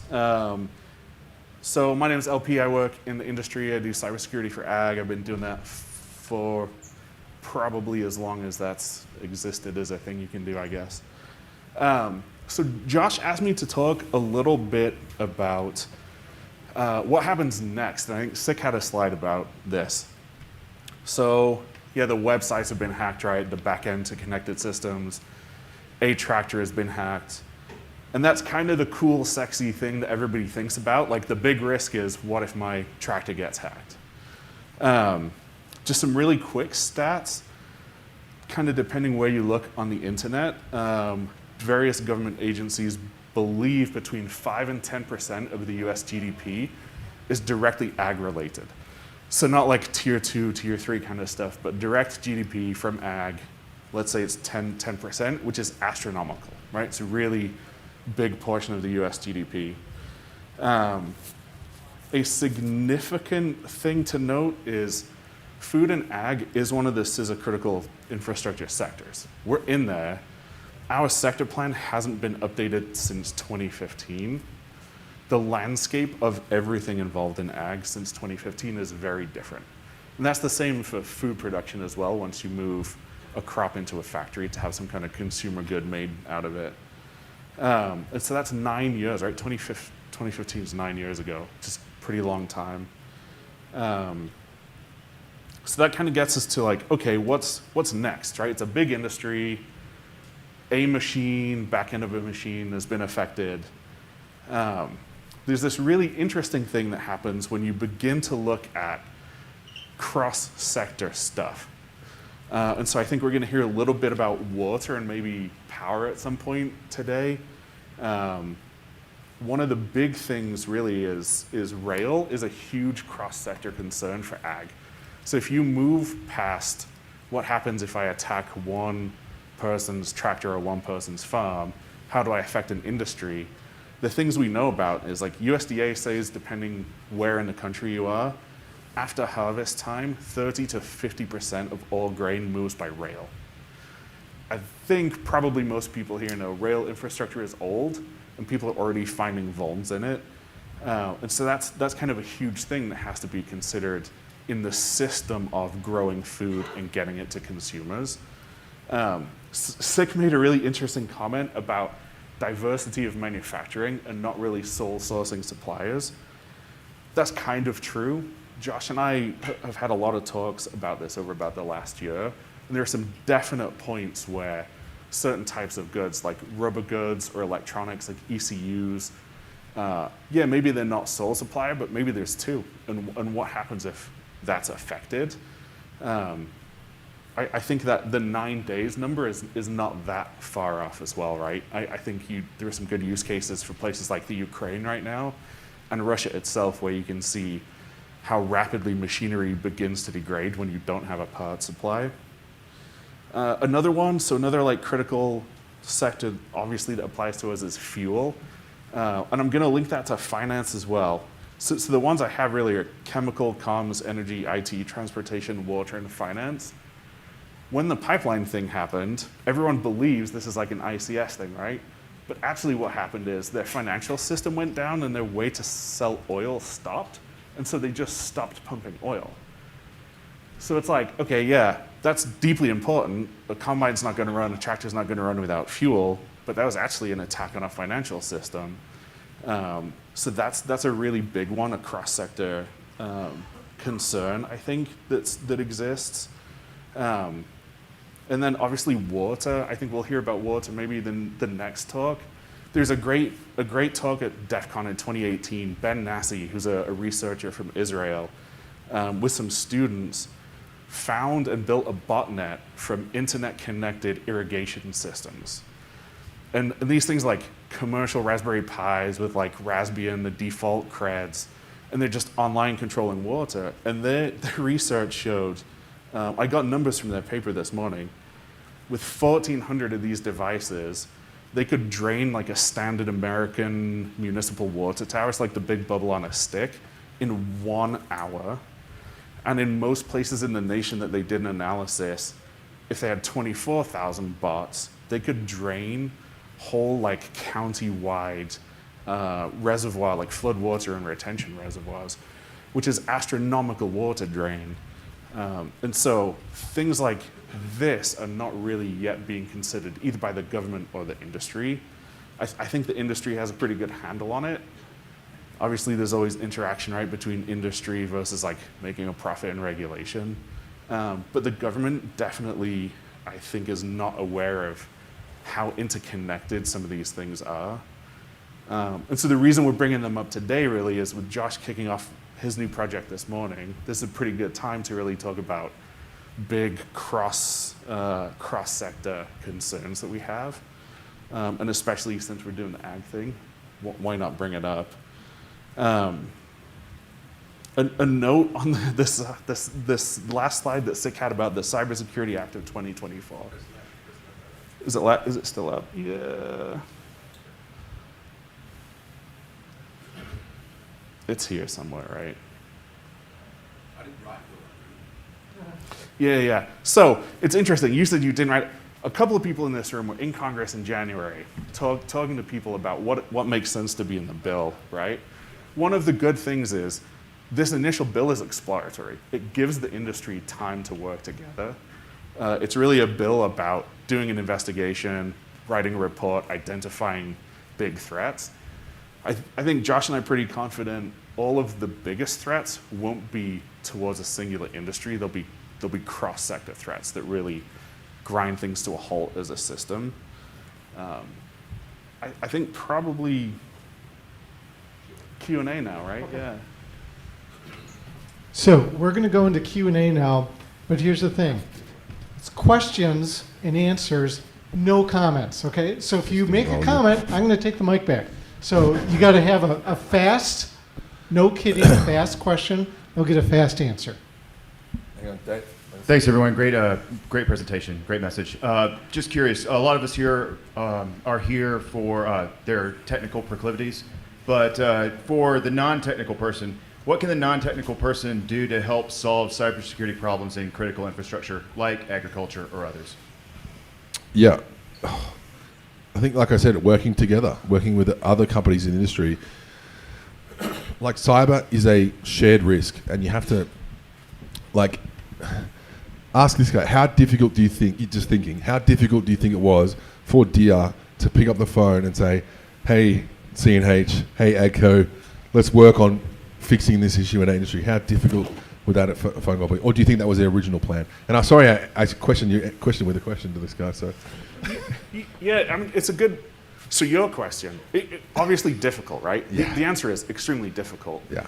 Especially when you're a public company and your industry hasn't gone through like the cyber thing. You see this pattern, right? It's over and over and over. It's like you can't work with the competition. It's a competitive advantage. Our lawyers will be mad, shareholders will be mad, blah, blah, blah, right? And what happens is the big bad will happen to someone. And then kind of slowly everyone's like, oh, this other industry did this, and security actually only happens when we all do it together, right? I think you're right. You call it the big bad. Yeah. That's actually what I think. Because when I hacked DR, all of the competitors were like, "Oh shit, that could happen to us." You might know about it. Another industry knows about it. All the other competitors, and they would reach out to me eventually and be like, "Oh, dude, I love that talk about this, that." And we also are implementing some changes at the company now because of that. Or I remember one guy at Trimble that I spoke to who was at DEF CON. He said the year after we spoke, Trimble's a guidance company, GPS, that actually feeds into a lot of the ad companies as well, and also a bunch of other industries as well. And they're like, I was like, hey dude, what's happened in the last year? He's like, oh dude, I got a whole team now. He's able to access the CEO and be like, oh dude, we need a team. Look at this talk. We need a team now. So I think you're right. The industry might need an event. But your question initially is like, how do we as mostly ostensibly like deeply technical people relay these things to people that are not, right? And I think the answer is, one is like knowing or being someone that's really good at communications, right? You have to tailor a message to the audience. A lot of times doing that through examples, right? Like the biggest thing is communication and outreach. You kind of like, it's easier if you stick to a thing you know. So if you don't know anything about ag, I wouldn't say like, hey, go and give these talking points to just some random guy driving a tractor, right? Right. But it is like people you know in a community you know is trying to build good mental models for them that they can understand, like relate it to something else and explain those things. Then it does get a bit tricky, right? Ultimately, with most things that are in industry, you vote with money, right? And so if people are buying things in any industry and you want to promote secure things, one of the best things you can do is like, oh, I heard you're gonna go buy like whatever, a new electric bicycle. I just happened to see like this one's really secure and that one's kind of this random thing. And stuff like that, I think, really is where it begins. All right, as fast as you can. I'm only familiar with farms that do fruits and vegetables. So when you're talking about the ISAC not really making sense for food and agriculture, can you draw the distinction, TLDR, like what you see as the division? Yeah, for me, when I think agriculture in my head, I'm thinking like smart ag, because for me, like there's no security in a potato in the ground. You know what I mean? There's like, but when you think about, for me, it's the machines and stuff like that, the hardware stuff, because I'm a hardware hacker. I think so, right? Yeah. Yeah. So, like, I focus on that half of it. And so for me, the bag of chips at the whatever is not relevant to me. That's how I just think that I just do it like that. But I think there's an issue with this. The Food and Ag ISAC is run by the IT ISAC. And as you can see, like, no one's picking up on it. Like the bigger thing is that, like, the Food and Ag ISAC appears right now to be geared towards food. Like food production once it's left a field, right? And so that gap of like the OEM to how does that thing get on a truck or in a train is what's not covered there, really. But again, when we talk about that when splitting it up, but we both agree that it's all part of the system as well. Yeah. And it needs to be that as well. So maybe they need to. Yeah, I just personally, I think they should get a little bit more organized. The companies and the ISAC. Yeah. Awesome stuff. This is probably for LP, but either one of you. We're talking about cross-sector dependencies. You're going to hear from Christian DeBeth later about hospitals closing in rural America. You're going to hear about water in a minute. Yeah. Given the concentration of how many crops are done by fewer mega farms now, and geographically, what's the nexus of if a hospital goes down, does it affect the workforce or production? If there's a water attack, does it affect overwatering or underwatering? Has anyone looked at the which parts of the country can't have a hospital failure, that type of thing? Yeah, that's an excellent question. Iowa? I think I mean, so like you actually asked me this a few weeks ago, right? I think to prime it, and I cannot stop thinking about it all the time, specifically the hospital thing. Some of them are really obvious, right? If there's some kind of water impact, in a crop-heavy farming kind of region, like obviously, yeah, there's huge impact. I think weather's a really good example, right? Because weather's unpredictable. Yeah. And it can affect an entire year's crop, right? It can destroy. is. But then, like, what he's talking about, like this, so there's this like interesting thing happening. Rural hospitals all over America closing due to lack of funding, aggregation of resources, big hospitals, right? Blah blah blah. But yeah, what happens, right? If you're the 70-year-old guy and you're out on the farm, and you fall off the tractor or you get in some kind of small industrial accident, right? Is there an impact regionally to farming? And I think, yeah, reasonably after thinking about it for 2 weeks, obviously people are less inclined to get the care they need. That takes them out of the field, production slows down. Is there some kind of event horizon where if too many close, one of the things people care about is healthcare? Either they don't get it, so production suffers, or people choose to stop doing that job. I think it's absolutely a real thing that's not considered. I've got one note to that. I remember Kevin Kenny saying to me, when Akamai went down briefly, I think about 1.5 years ago, 2 years ago, John Deere Operations Center is behind Akamai, and Kevin called me up and goes, dude, Kevin's from Nebraska, really funny guy, and he's like, dude, fucking the John Deere Operations Center's down. And I'm like, that's my American accent, by the way. That was really good. Good job. Yeah, so he's like, dude, it's down. I'm like, dude, what does that mean? He's like, there's not enough toilet paper in the Midwest to clean this mess up. And it's stuck in my head, that quote. So, you know, that John Deere Operations Center is where some of the information about guidance and stuff goes back. It's also the place where I was able to submit VIN numbers and get information back about the customers. But yeah, if that goes down, then I mean, what would the other competitors? They're not as much.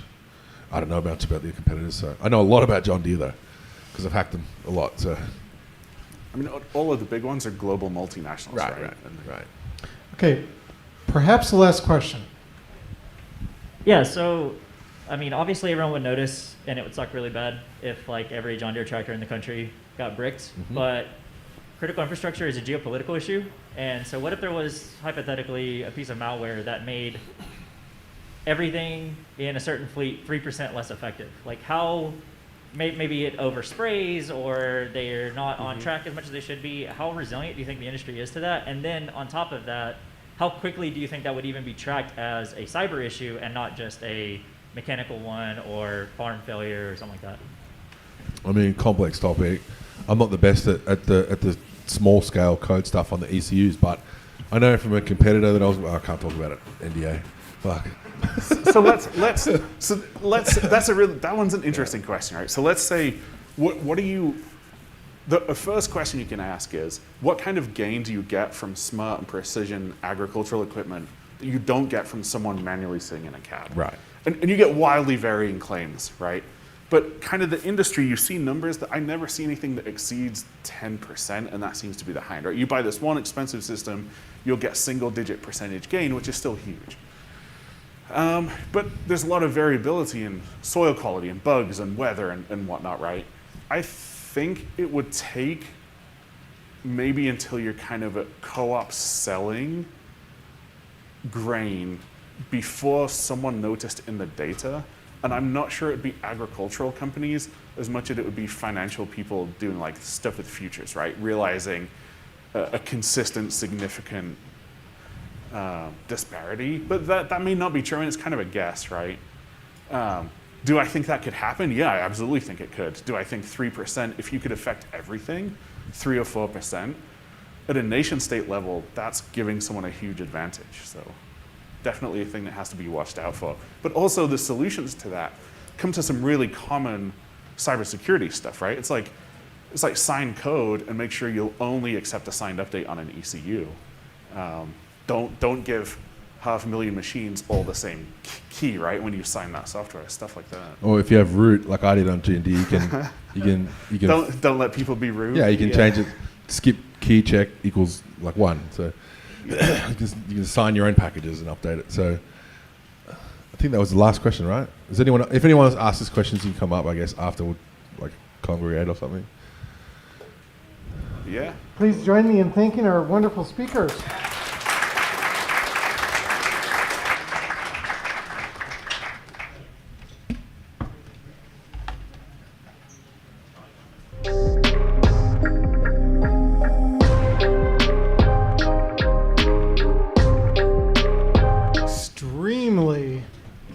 excited about this. We've got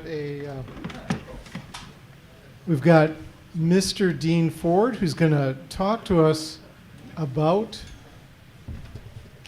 water.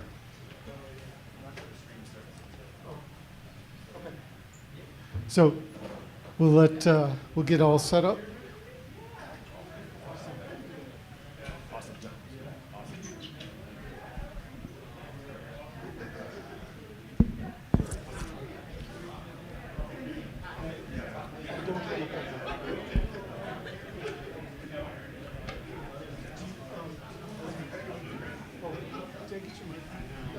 I put it back, yeah.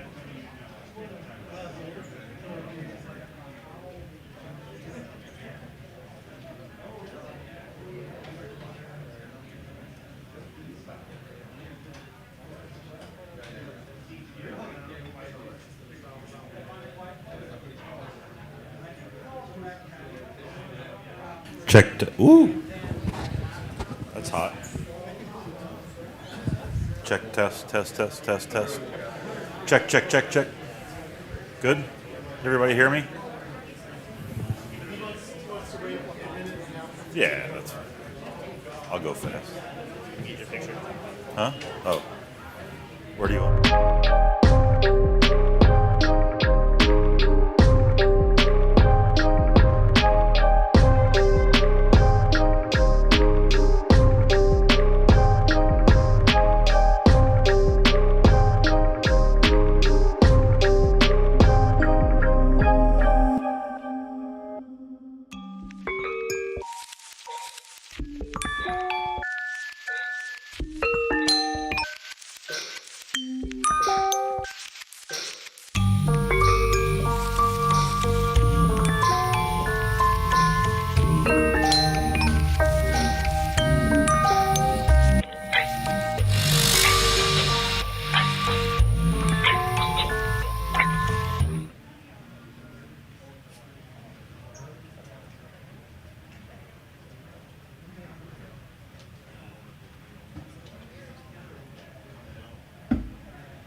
What?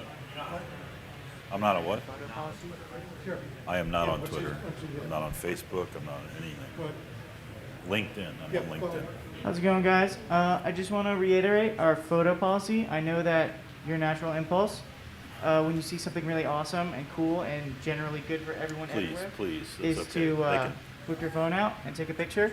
But everything is recorded for everyone's convenience. So if you could really avoid that impulse, we'd all greatly appreciate it. Thank you very much. All right. Well, with that, we are just so delighted to welcome Mr. Dean Ford to the stage. Dean was with us last year and really laid down the truth regarding water systems. The thing I love about Dean is he is a water system practitioner first. He's literally installing and maintaining water systems across this country. And Josh and I and others are like helping him to not sleep because we're talking about cyber stuff. And so Dean brings the experience of hands-on application of actual technology and associated dangers to the discussion. So please join me in welcoming Dean to the stage. Thank you, sir. Thank you. All right, so I feel like this is lower now. Well, check test. Good? Okay, thank you.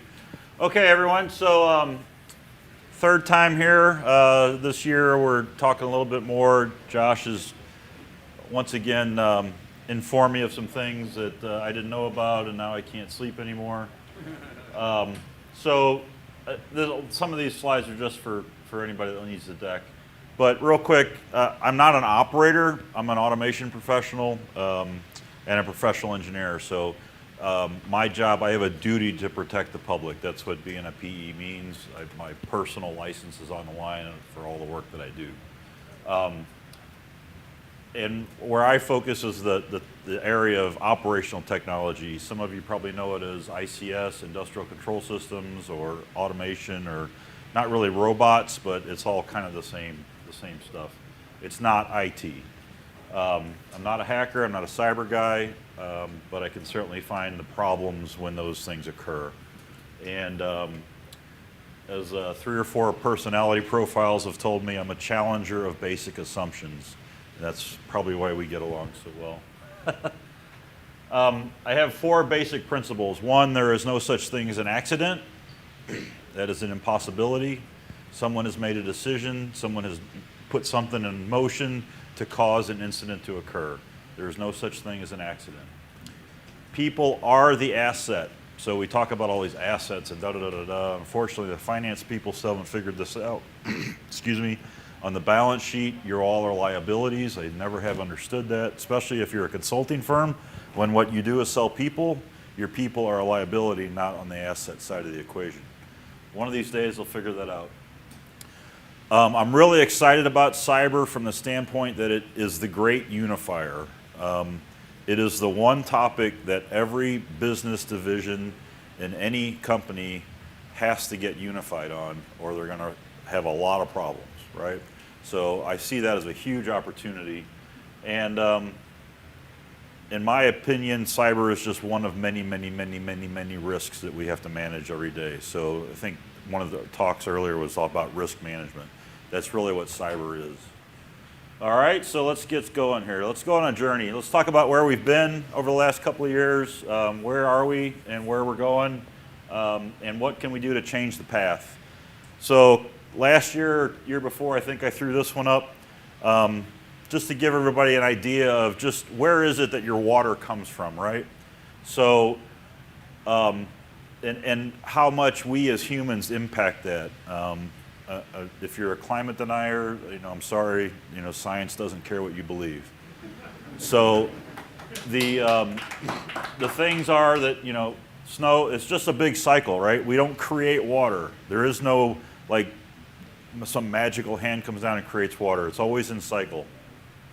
And we contaminate the hell out of it with everything that we do, and we let the ground suck all the contaminants out, we put it back in, and it starts all over, right? So just as a point, as we run it through, water is one of the few resources we only use once. Now, there are some cities that are starting to get smarter about that, but if you think about it, when you flush the toilet, where does it go?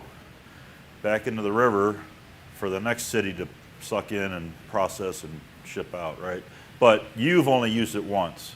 Like I said, there are some cities that are getting a lot smarter. You'll see the purple pipes as a universal color for recycled water. It's not treated well enough to drink, but it's well enough to water your grass, which is a concept I've never understood. So also, water's a utility, right? So water, you think of, well, it's an electric system. Electric systems and water systems all have the same customer. They both have meters on the facility. They've got some delivery device into the facility. The difference is that there is no national grid of water, right? So I can't buy water. If I'm in Maryland, I can't buy water from LA, from a wind farm or from a lake, right? So all your systems are local. So the water that you're drinking at home might not even be the same water you're drinking at work, right? It might be 2 entirely different systems, which also means 2 entirely different sources. When you get into water, you can pull water from rivers, you can pull it from a reservoir or a lake, you can pump it out of the ground. There's a lot of different areas. The failures that occur in those systems can wreak havoc, but it's localized, right? Let's think back not too long ago to Jackson, Mississippi, right? Completely shut down a town that was already in bad shape. And on the water side, we have to treat the electrical guys, they just pump it to you, and then the electrons go off into the ground and you suck them back later, right? water, we got to do something with it. We can't just dump it on the ground. We got to treat it, and we've got to make sure that it goes back in a clean environment. So has anybody really, anybody been in water industry or complex manufacturing? So let's talk a little bit about what an OT network might look like, or a water network at a facility, and why this problem is so complex. So this is just a high level, very high level view of all the different systems that exist at a water utility. There's a lot of point solutions. One of the challenges that water utilities have are they don't have the money or the expertise to go out and buy SAP that combines a bunch of stuff into one database, right? They end up with a ton of little point solutions. So your customer data might be sitting, you as a receiving a bill, that might be sitting in one database, but the data about the meter on the side of your house is in another database. The pipe that's going into your house is going to be over in another database. You know, it's just a hodgepodge of information. And as I'm sure we all understand, right, what happens when we have all sorts of different pieces of data all sitting floating around out there? It increases our attack surface, right? Did I get that right? Yes. All right. So, and the other challenge that I see in the water industry is we've got a ton of vendors coming in and say, oh, you know what? I'll improve your billing by 10%. Give me all your data, and I want to pump it up to the cloud. And now you've got a connection to the cloud. A lot of utilities are moving to smart meters. Great stuff, right? Smart meter. Did you know that I can tell if you have a prostate cancer issue from your water meter? If you flush the toilet a lot at night, when you should be sleeping, generally somebody has some kind of an issue that we're dealing with. The water utility doesn't own that data. When they hire a Badger meter or somebody else, they give up the right to that data. So it's kind of like the Facebook metadata stuff, right? Or the NSA and the metadata, right? You don't know where that data is going. So, you know, that's what it is. On the OT, so if that was the overall network, the enterprise network, on the OT side, this is a pretty good example of the challenge that we've got in a water system is similar to an electric system in that it's a geographic nightmare, right? It can span for hundreds of square miles. Might have a pumping station on one side of a mountain that I got to talk to back to the main where the water source is, and I've got to pass all that stuff through. So again, attack surfaces are everywhere. I got, you know, a lot of these networks are so old, you know, they're 450 megahertz radios out there talking to each other. And guess what? When those things went in, there wasn't a thing as such as encryption.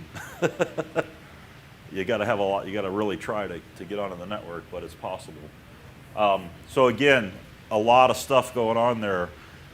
The cost of improving these systems ranges in the tens of millions of dollars to go in and swap this stuff out. There's a lot of ways to do that, but you know, who pays more than, let's throw a number out. Does anybody in here pay more than $100 a month for their water bill? Right? It's probably costing the utility $200 a month to deliver it to you. But you know, we talk about raising the utility fee by pennies and everybody has a heart attack. So this is an area that's very underfunded and requires a lot of grants and things to make that stuff work. So replacing this stuff isn't in the future. So there's a report came out recently, 2012, that said, hey guys, we have a problem this was like at the beginning of all the infrastructure talks, right? Infrastructure week, da-da-da-da-da. Well, in 2012, the water industry came out and said, hey, we've got $1 trillion problem. Forget about all the technologies. We're talking about the pipes in the ground. We've got to get out and replace all the pipes in the ground that were only supposed to last 60 years, 50 years. They're now approaching 100 years. There's still pipes we're digging out of the water, out of the floor, out of the ground in New York City, some of the bigger cities that have been around a little bit longer, that are wooden. Cast iron. Everybody remember Flint, Michigan? All the lead problems, right? So that problem has not fixed itself. And it's only getting worse. So keep that in mind as we talk about a few other things. So I say cyber is barely on the radar. If you look down at computers and workstations and cyber and Cisco switches and things like that, they're all on these cycles, right? When you get into IT, you get budgets for that stuff. Who's working on a laptop that's older than 4 years old, right, from your company? I can tell you that I readily go in and assess control systems. You get to do your email on a 4-year-old machine, but you're running your plant on an NT box. It might be under 10 years old, maybe. So we've got this huge disparity between the control systems, the brains of the entire operation, and some of this stuff is so old it won't run on anything else. So now we've got to keep things alive based on eBay. But more importantly, the 60-year-old stuff, the stuff that's in the ground, the pipes, we haven't been able to figure out how to replace that. I remember having a conversation with one surprisingly large city, and they were talking about, oh yeah, we're replacing 10 miles of pipe a year. And so it's like, okay, so you've got there's 3,800 miles of pipe. It's like, so 10 miles is going to be, it's like, correct me if I'm wrong, but the pipe is going to be obsolete before you get back around to replace it again. It's like, I'm not a mathematician, but, I know how to use Excel. So this stuff is going on all the time, and unfortunately, there's just a lot of competing folks in for the money, right? And then this is the other one that has cracked me up. So I entered the water industry about 2014, and I was all excited about how everybody talks to each other and they do these surveys and everything. So this was the most recent survey from 2021, and I should have found the one from 2014 because it's identical. They move around, but they never change, right? They never say, hey, my God, cybersecurity, big problem. Well, until I started talking to Josh, big mistake. So each year it's the same list, only it's in a slightly different order, right? And I started to call it the fad list because it's just like whatever everybody kind of thinks is the issue is what shows up. There's not really a whole lot of analysis. So since our last meeting, there's been a few things going on that have been pretty exciting to my mind. We had some presidential strategy coming around a call for the EPA, who, if you didn't know, the EPA goes out and inspects every water system. It's a sanitary inspection, sanitary survey. They go out to every water system. I think it's on a yearly basis, might be every other year, just to make sure that things are in good shape, right? They're checking for that you're doing your samples correctly and your equipment's working and stuff. So, brilliant idea. Let's use that same resource to go out and also do a quick assessment on the cybersecurity posture of these facilities. So that got shot down by the water industry because we don't want anybody coming in and telling us what to do. A lot of internal arguments going on about that. I don't quite understand why. To me, it was something we could start to work with it. At least it was a good framework. The people inside the water industry have been asking for something like this for a long time, but we decided to shoot it down. Our friend, the Volt Typhoon, thank you, Josh. Another thing I was very happy not knowing about. That was been revealed. Does everybody remember the little pump attack on the Israeli pumps that came out a little while ago? We're going to use that as an example here in a little bit. That's been new. And I'll defer to Josh for this one because I don't know a lot about it, but this is where some of the current thinking on that's really got me engaged about the cascading failures, right? So we'll use that here in a little bit as well. CrowdStrike. So Everybody remember? Well, I don't know. So there's a few folks in here that might not know this, but everybody, how many people remember the old saying, "You never got fired for hiring IBM"? Yeah. Right? We're going to go out and get CrowdStrike because they're the best.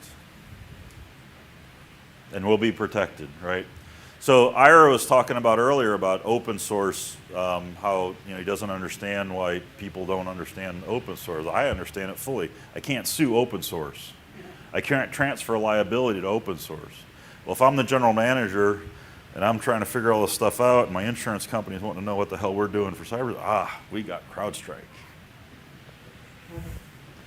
So, diversification of vendors, I think, is a very important problem that we've got to start dealing with. And then I do agree with Ira's hockey stick thing. Dragos, CrowdStrike, they're not out there to do cyber. They're out there to make money. Let's just be honest about it, right? So, and then this whole concept of cascading failure across sectors, we'll do a little bit of exercises on that here in a minute. So, is everybody following this concept? Any questions yet on where your water, kind of shape your waters in before I roll into some exercises? Does everybody know where your water comes from? Is it wells or aquifers or a lake or a reservoir? You know what plant it's coming from? You know how old your pipes are? This is all publicly available information. You can go and ask for it. Okay, well, we'll keep on rolling then. Ready for the audience participation? Did I cover everything? Keep going. Okay. So let's get into some of this. What is a cascading failure? Anybody? Look. Right.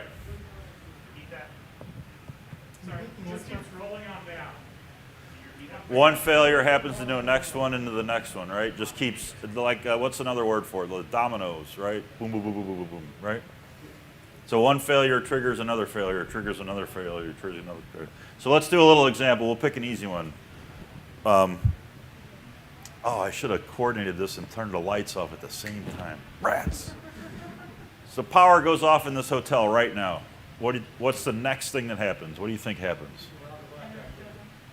What was that? Generator comes on. But what's the generator going to run?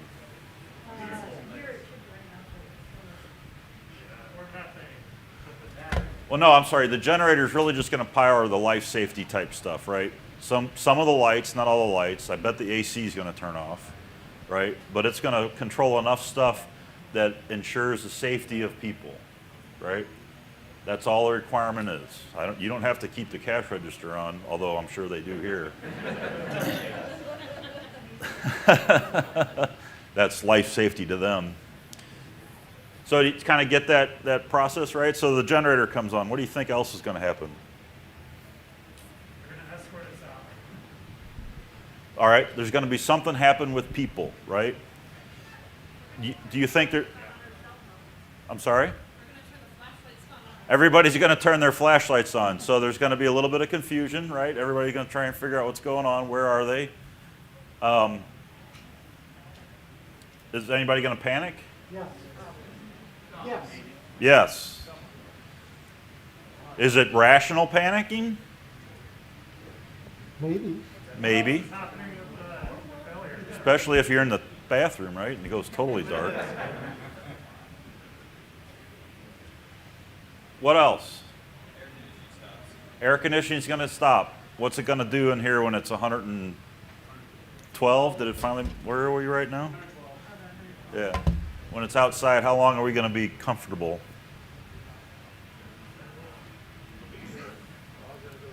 So I can keep asking, what else is going to happen? Elevators. Throw them out here. Elevators will fail. Elevators will stop. Elevators will likely stop. And that makes sense, right? You're not supposed to use an elevator in a fire, so it's kind of the same thing. Do you think there's going to be any notifications that go out? Maybe. I bet the fire alarm will probably call out, right? And say, hey, we've lost power. We'll need help of some kind. They're eventually going to move people to a different hotel? Maybe. Let's say it's a long outage, right? So it's longer than a day. I doubt I doubt anybody's going to let somebody sleep in a 112-degree room, right? So yeah, there'll be a pretty big mass evacuation. So can we all say, though, it's going to be pretty controlled? I mean, there's no real life-threatening emergency going on, right, at the hotel, unless somebody gets trampled for a mass panic or something, right? What was that? I'm sorry. The hotel doors may or may not open. Oh, yeah. Well, and in fairness, there's a mechanical piece to that, right? They all have breakaways. So I don't know if you noticed that, but every one of those doors will break away. So I would argue that there is, in fact, potential for life-threatening issues, because if you have people who are on insulin, if you've got people attending this convention or in their rooms and they have insulin and they lose their fridge, they're going to need to go to the hospital or they're going to die, right? interesting. So we might have all of a sudden a real supply problem, right? All of a sudden, a bunch of insulin that's in these refrigerators is going to go bad. Well, they got to go replace that from somewhere. Great. Well, sorry. Now that you mentioned that, thank you for the fridge. I was just going to say, you have all the restaurants here. You have everything that depends on. So all that food's going to spoil. Not to mention the casino. They'll lock up the trays, so there won't be any more income coming in. So. Good. Yeah. But, yeah. Everybody's going to want their money back on their machines that are, right? I won this. What happens? That could be turned into a panic attack. As someone who lives in Houston and spent 9 days in July without power in our area. Deregulation at its finest. Although in all fairness, I have a whole house generator, so my house is air conditioned. But here's all the little things that people are bringing up. There's a ton of disassociated that cannot be centrally managed issues. The city can manage some things, traffic lights. The city can manage some things, getting gas to gas stations. The city can't manage insulin, people going to the ER. The city can't manage all sorts of tons of different things. And so one thing trips off a wide variety of unmanaged events. And there's where Is your he a real mess plant? becomes. He's not a plant? Okay. You had one? Yeah, I was gonna say, well, first 9 days is a really long time. Yeah. But I mean, like, I've lived in New York City for 20-some years. We had a blackout in 2003. Sorry, I was gonna say I lived in New York City in when the big brownout happened. There was a big blackout in 2003. Yeah. The city did not panic. I mean, everyone kept their cool. Granted, the power went back on about 6 hours later. The stores were giving away ice cream. It was kind of a carnival atmosphere. It was a nice sunny day. Yeah. It wasn't like there wasn't a storm bearing down on us. Right. But the mass panic that you might envision, that doesn't really happen. We Right. didn't even have looting this time. We did in '77, but this time things are pretty cool. Now 9 days, that might be different. Right. Right. Fair point. So, yeah. This is You want good. a local perspective? Yeah. So all the hotels are on solar grid. They went off the main grid. I think it was 4 or 5 years ago. So they're on their own grid. They all pay for solar power. You'll see them out in the desert, different places. Kind of a good idea. Also, we're a #1 destination, terraced city potential. So we have systems. You that got a lot of automatically number kick in ones the going page. on here. So in a regular place, yes, very much. But and then as far as people panicking, how many were at DEF CON last year? How many were at the bomb threat last year? Like, no one panicked. Everyone was just like, okay, I'm ready to leave. So what you'd also would see immediately is there's a lot of plainclothes officers. There's also a fire station on the strip, which would immediately all go into enact until they know it wasn't a terrorist event. Great. You're all falling into my web.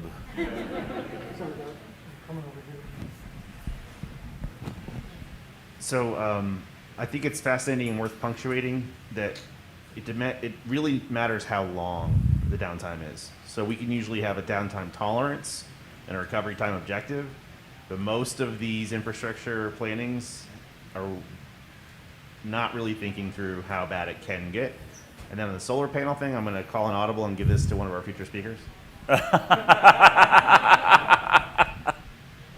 So for one hotel, fair enough. There might be a backup generator.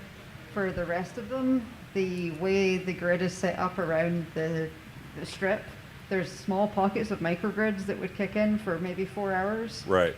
But other than that, the solar can't actually, this is one thing that's actually caused fights and riots in other cities, is people believe that their solar is going to give them backup generation. They were missold it by a whole bunch of installers over the years. I'm going to get murdered for saying this by someone. But yeah, they missold it over the years, and so people started to believe they'd spent all this money on backup generation, and it was actually just a solar plant that couldn't do it. So there's this interesting feature of renewable energy that's also creating riots during outages, which is fun. So China, it's all China. It's all made in China. Yeah. So what are some common themes there? So the duration of the outage matters, right? How impactful it is to life, it matters. Size, like geographic area. Size, I won't say that.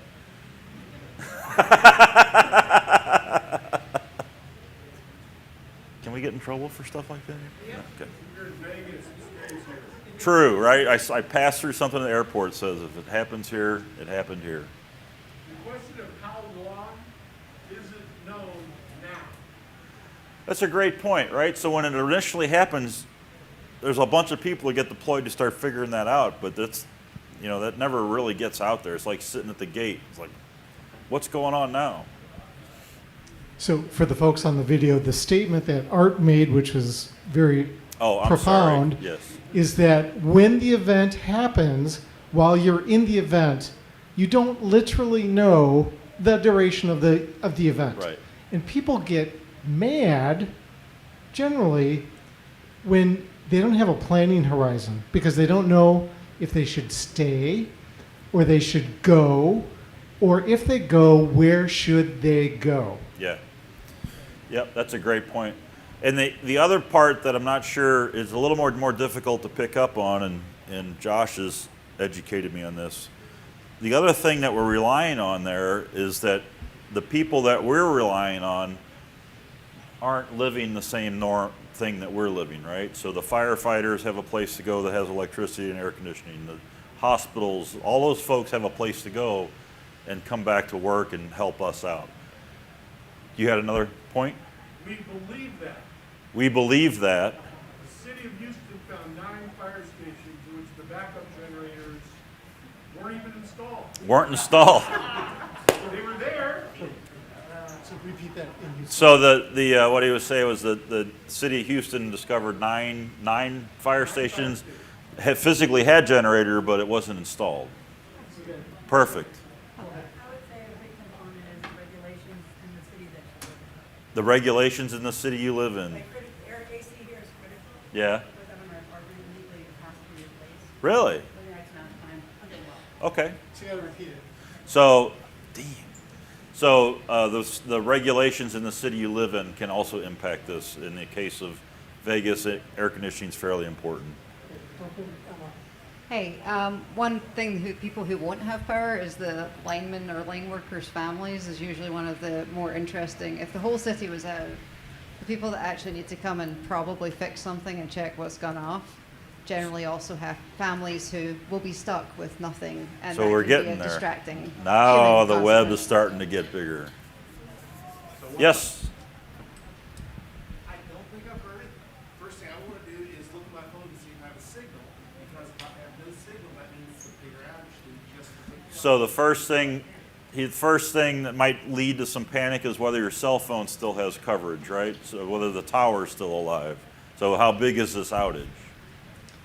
Kind of to add to the point of the person over there that mentioned it and the regulation is this past winter had an outage on the coast in Oregon, and one of my coworkers with their solar that they were promised would work during the outage, which was about a week, found out as soon as power went out that the converter wasn't set up to flip over to the backup. but it had never been tested, and I think that kind of goes to a lot of the points of there's no testing in a lot of it. Right. Good point. So a false sense of security. All right. So I'm weaving a web here. So let's take in a different scenario. So let's talk about the Cyber Avenger attack. So some pump controller, I could care less where it was made. I couldn't care less where it was made.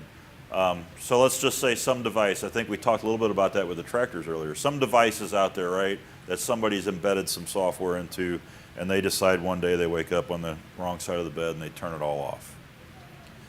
In the OT world, the common, well, the best thing that we normally do is we just start replacing stuff.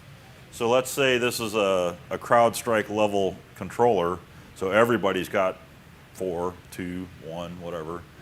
So these things fail. We can probably get by. There's portable generators, portable pumps. The water industry's got a lot of backups. So we can probably throw something in there for a little while. But we need to replace this controller. So we're going to call who? We're going to call the person that gave it to us, right? Installed it for us. So they're going to need, okay, so now I got this, all of a sudden, this tiny little company that probably doesn't have, you know, who knows where they're made, but all of a sudden they're going to get hit. So we're talking supply chain. So let's start thinking about what happens in a supply chain around something like this. So are they going to have 100 of these things? Are they going to have 2,000 of these things sitting around? Most likely not. There's a lead time, how long it takes them to produce a specific unit. Well, so the lead time on stuff like this is generally weeks. You know, thanks to our friends in the automotive industry and just-in-time manufacturing, there's not a lot of spare inventory laying around. A lot of times when we do capital projects, one of the line items in the capital project is to supply the project with spares, critical spares. I am shocked at how many times that actually doesn't happen. That money ends up going somewhere else in the job, and the shelves are bare. Yes, sir. I think you had commented earlier, like this might be a small company, maybe they don't have a whole lot of customer service reps. This leads potentially to an information vacuum, at which point malicious people might start taking advantage of the situation. Yeah. Yep.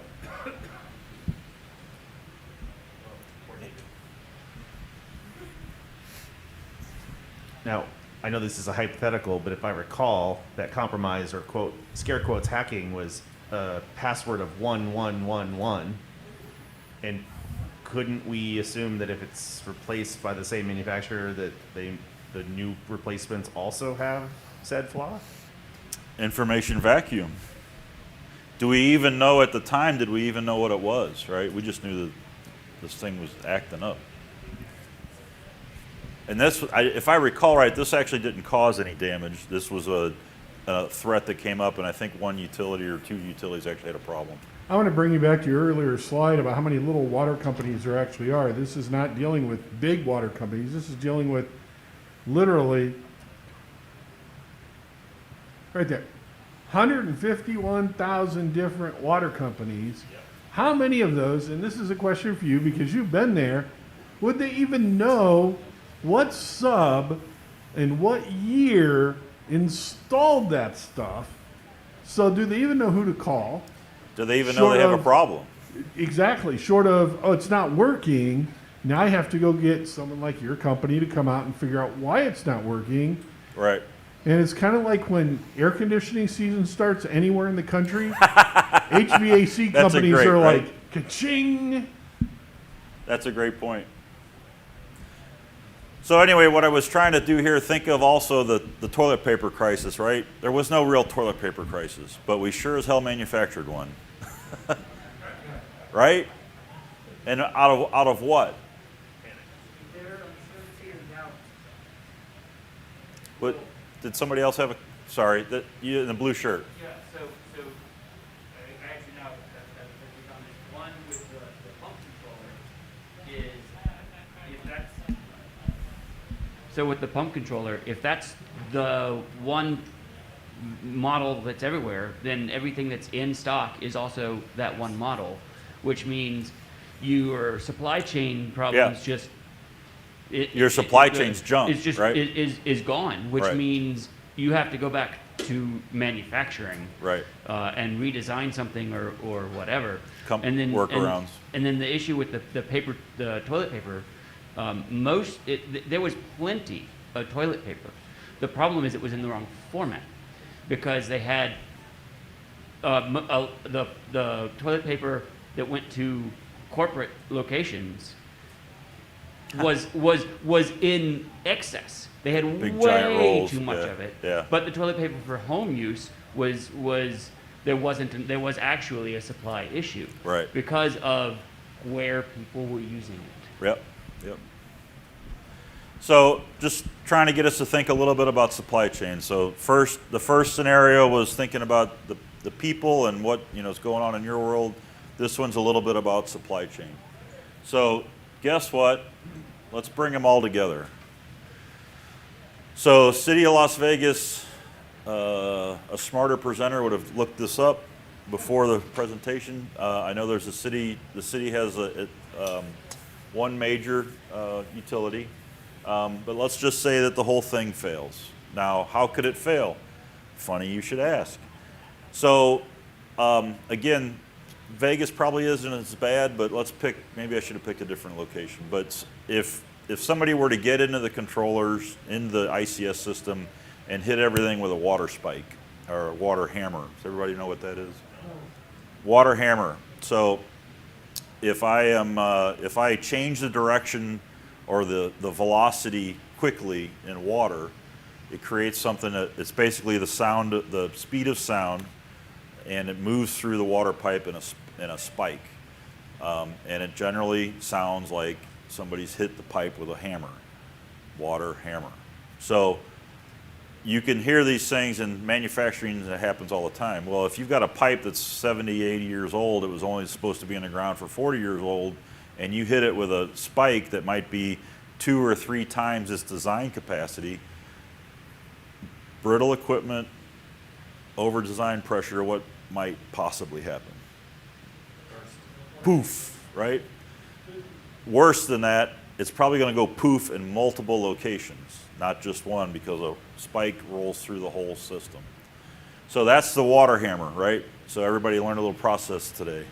They'll be on the test. Lock the door. So what we've got to do then is say, okay, well, how big of a deal is it to create something like that? Well, I could use a pump controller. If I'm flowing and I'm keeping pressure, average water pressure at somebody's house is about 60 pounds. 45 to 80 is kind of what the rules are. But let's say we hit that thing, or we can stop a pump, we can stop a whole system. So going from 60 pounds to 0, or 0 to 60 pounds, either way can cause a problem. It's going to be a lot easier to stop it. So we could stop it, we could close a valve and send the shock wave through the system. Either way, we can create some pretty big problems, right? So I don't want people to think that this isn't something that can happen. This is something that can happen. There's a lot of equipment in place to keep these things from happening. We put devices on valves so that they close very slowly, regardless of what the control system's doing. So there's a lot of mechanical things in place, but it can happen. So let's just say we take out a couple of the big mains that are feeding the whole system, right? Or we take out a couple of plants. So Josh has been wanting to talk about this for weeks. So let's start down the process. So there is no water. Turn on the tap. We're all going to have water for a little while. We're going to be able to flush the toilet for a little bit because gravity is our friend in water, right? So the reason we put water towers up, that's a direct pipe to your house. We don't control it. It just, however tall the tower is, that's how much pressure you got at your house, right? And then there's regulators throughout the system. So there's all those tanks are going to have to empty out. We're not going to be able to refill them, but somebody's going to be out there watering their grass in the middle of a water outage, And all that water is going to go to somewhere it's not needed, because we don't, it's America, we don't tell people what to do, so we don't control that stuff. So, a couple of days, maybe we get by for 24 hours. Let's just say that. We get by for 24 hours, and now you turn on the water faucet and it's done. What happens next? So you don't have water at home, you don't have water at the office. Who else doesn't have water? Restaurants? Restaurants don't have water. So electricity's still on, so the food in the fridge is okay, but you can't wash it or clean up or anything.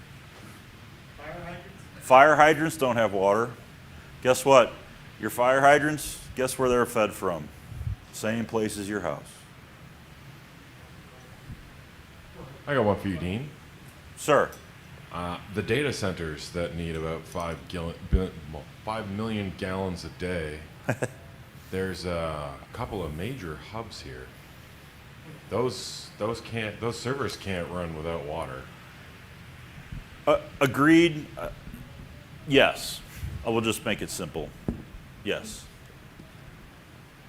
So data, this concept of losing your tower might be a real possibility. My Water dentist cooling. office will close. Why would your dentist office close, David? Because without water, the nice person can't spray water into my face as they clean my teeth. Okay. Fair. So they'll close. Yeah. And my teeth will not be clean. That we don't want that. No. They will probably shut down the airport. Airport's going to shut down. You can't run an airport without an air crash rescue, without fire trucks. And if fire trucks don't have water, they can't make foam. And if you don't have a fire department, you can't run commercial airplanes. What would happen here at the hotel?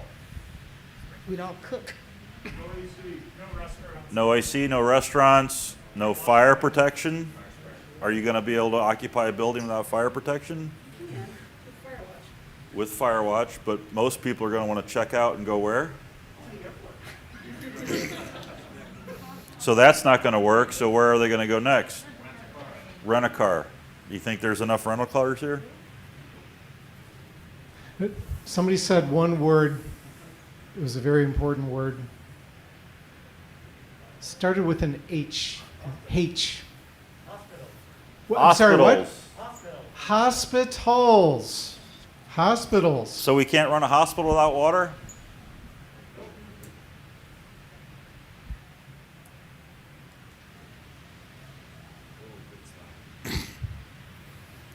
That's all right.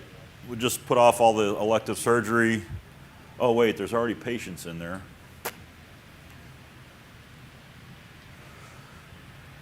So all the people that we were relying on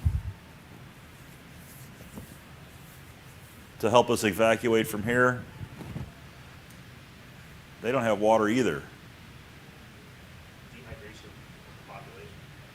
Population, what was that? So we'll be able to use up some drinking water bottles for a little while, right? So Christian's hopefully going to double click on this in his talk, but not only does the hospital come to a screeching halt pretty quickly, but the surrounding population gets dehydrated and needs medical attention. So decreased capacity combined with elevated needs. Right. So now do you start to see this cascading failure scenario, right? So we won't have to belabor this much more. I think everybody sees where we're going with this. And nobody's running for the hills yet. How about maybe it's not a good idea to build a city of... Maybe it's not a good idea to build a city of 1 million people in the middle of a desert. Put that into your tourism commission there. So anyway, this concept of cascading failure, to me, is a fairly new concept. We've all talked about our individual sectors having problems and what that does. I think COVID and some other things and some of the advanced thinking that Josh and his guys are doing has been pretty interesting around this. So just talking through some demand side users. So we lose the water plant. We lose our source of water. Residentials, you're no longer going to be able to have potable water or sanitary water. Commercial buildings, industrial, energy, not going to be able to make necessarily make water or make electricity for a while. After a period of time, even the data centers, they've got reserves, right? They're not making new water, but eventually those reserves are going to evaporate. It rolls down. So I wanted to show a couple of things. So domestic water use in gallons per day, over here on the right. Josh was very keen on this because of how this map correlates to other maps that are out there, and where these population centers are, and how critical some of these, there's critical infrastructure, and then there's like critical infrastructure. So you've got this, and you map that against each circle here represents the size of water withdrawal by county. And this, I did this little one here just to give you an idea. So that's 2,100 million gallons a day. Does anybody put that in perspective? What a million gallons looks like? Again, a smarter presenter would have put that together for you. But again, look at some of these dots, right? Look where they are. Obviously big cities, but also out in the middle of nowhere where you're doing a lot of irrigation for farms, right? So back to the agriculture and food production. So these things all start tying together. Yeah, look at Southern Idaho. They don't really think of that much. Right? I thought that was interesting too. Southern Idaho being all that down in there. Wyoming. Now we're into our geography part of the test. Yeah, what's going on in Wyoming? Right? So I got to figure that's something to do with agriculture or ranching, farms, those sorts of food production things. Yes, sir. So in the previous slide, it had like Idaho, Utah. Yeah, gallons per use per person. Per person. Yeah. Okay. Yeah, I was gonna say it's a lot less populated in right. In that area. That's a little misleading. You got to really analyze it to pull the info out. Wasn't it overlaid with population growth? Yeah, well, I could do that. That'd be smart. Again, a better presenter. Isn't that what it says? Well, that's the percentages, right? So the colors are the gallons per day per user per person, and then the percentages are the change. Just had a question. In this area, Clark County, everything indoors is recycled? So the hotels to the homes? So how affected are they by a loss of water supply? So this was back, I think this graph was from 2015. So that's a recent development, and so that wouldn't have been in here. Okay, I was just curious. Yeah, no, you're right. You're right. Would that have, and that's changing. I didn't mean to challenge you. I wasn't challenging you. I was asking how affected would we be by a loss of outside water supply? Well, again, most recycled water isn't reused for potable water. So you can use it to wash, flush the toilet, but you're not, most places you don't drink it. So good point, thank you. And that's where we're getting smarter, right, to make ourselves more resilient. Couple quick points. One, it depends on where the break in the pipe is. If it breaks in the pipe, even if you're recycling, you may not be able to get it back once you send it out because your in is broken. Yeah. And a lot of this is kind of interesting, was covered in 2017 by a man named Michael Asante, who went and wrote a varied paper that everybody hated, which said mega cities are set up to fail because of the cross connection of all the intricacies. Yeah, everything's and working basically together. Once things start to fail, you can't stop it. And that was not received well by any major government. And then just to kind of wrap all this up, so, water isn't everything. And I think that's the point here of this sector is there needs to be a better focus on it. For a variety of reasons, there's not. Sir? Just before you leave that last run there, one of the things I'm still trying to learn, I think this analysis of like consumption versus dependencies versus nexus with food or healthcare is really important. And going to be looking at that with the next 12 months or so. Yep. The part I don't have a good feel for yet is if there are bursts underground, older pipes, what is our best case recovery time? And that's for one city. But these types of flaws are present in the supply chain for most cities, most towns. So how protracted could this be, and how would it be prioritized in its remediation? Depends on how coordinated it is, right?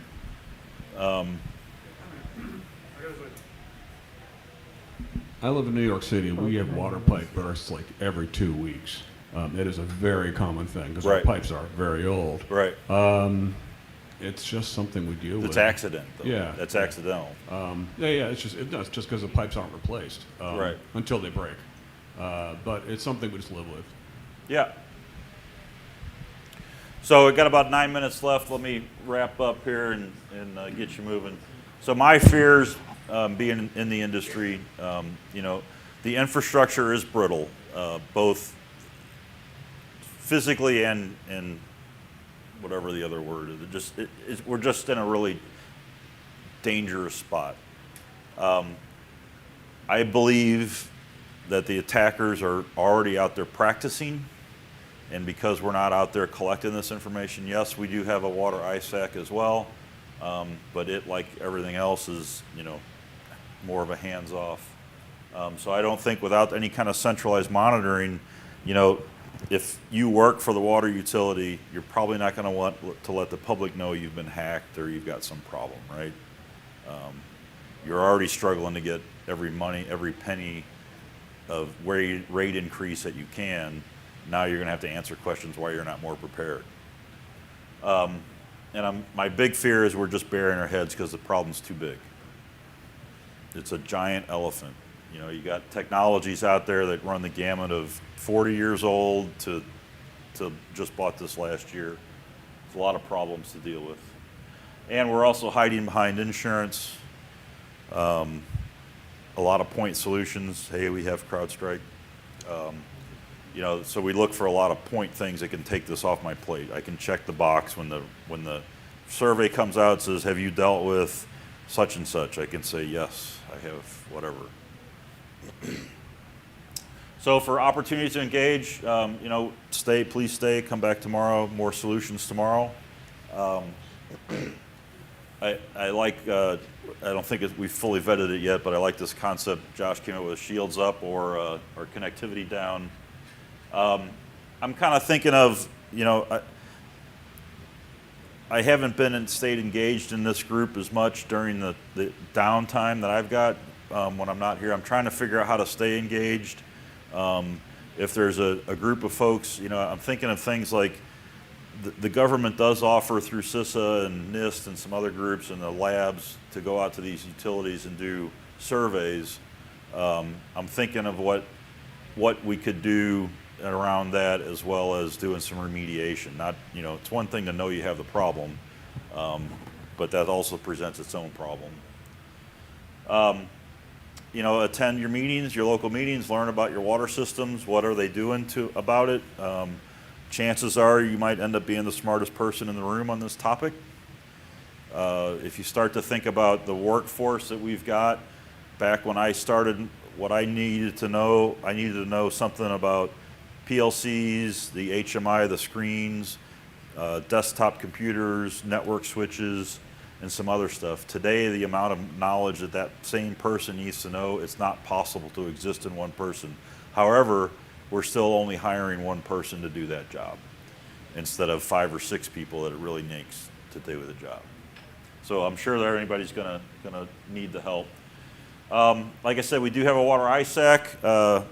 Again, it's the industry's very touchy about releasing this sort of information, and they'll hide behind a lot of stuff.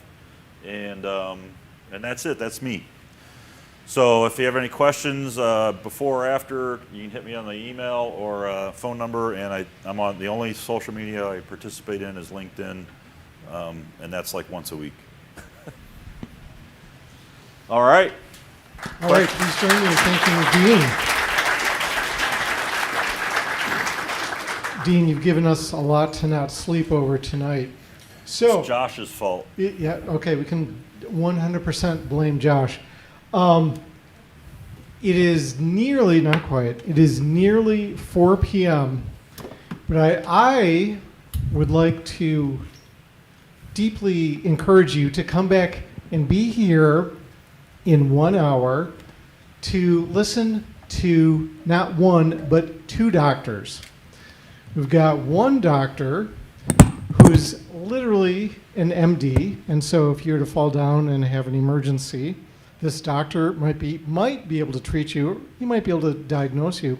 We have another doctor who is a world-renowned electrical engineer who knows more about electricity than 10 people lined up together. So come on back at 5 p.m.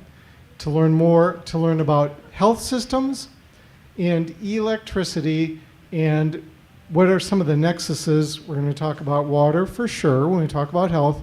When we talk about electricity, we'll talk about all sorts of societal things. Come on back in 1 hour. Thank you.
right.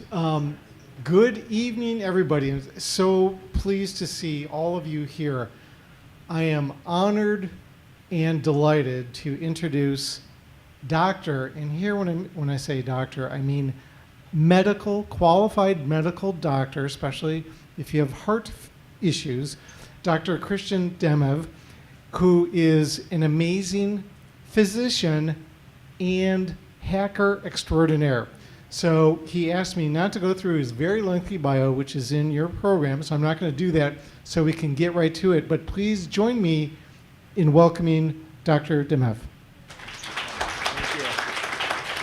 Thanks, everyone.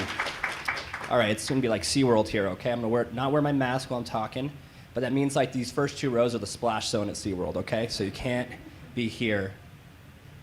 You'll get wet. All right. I want to start off right off the bat. I have a trigger warning. I'm going to be playing an animated video of chest compression, so not that big a deal. Shows the heart, shows some animated blood vessels running through, okay? And then I'm going to be showing an approximate 2-minute audio clip of someone in a medical emergency. It is very distressing. If it has people very sad in a chaos type situation, there is someone that's very, very sick. So I'm going to just straight out here tell you there's a trigger warning for that. If you are adverse to something like that, I would strongly recommend you either leave for the first portion of the talk or just take that into consideration, okay? I'm Christian Demev. Here at Hacker Summer Camp. It's my 20th year at DEF CON this year. It's kind of crazy. I just thought about that. I am old as hell now, but most people call me Quaddy for the summer cons.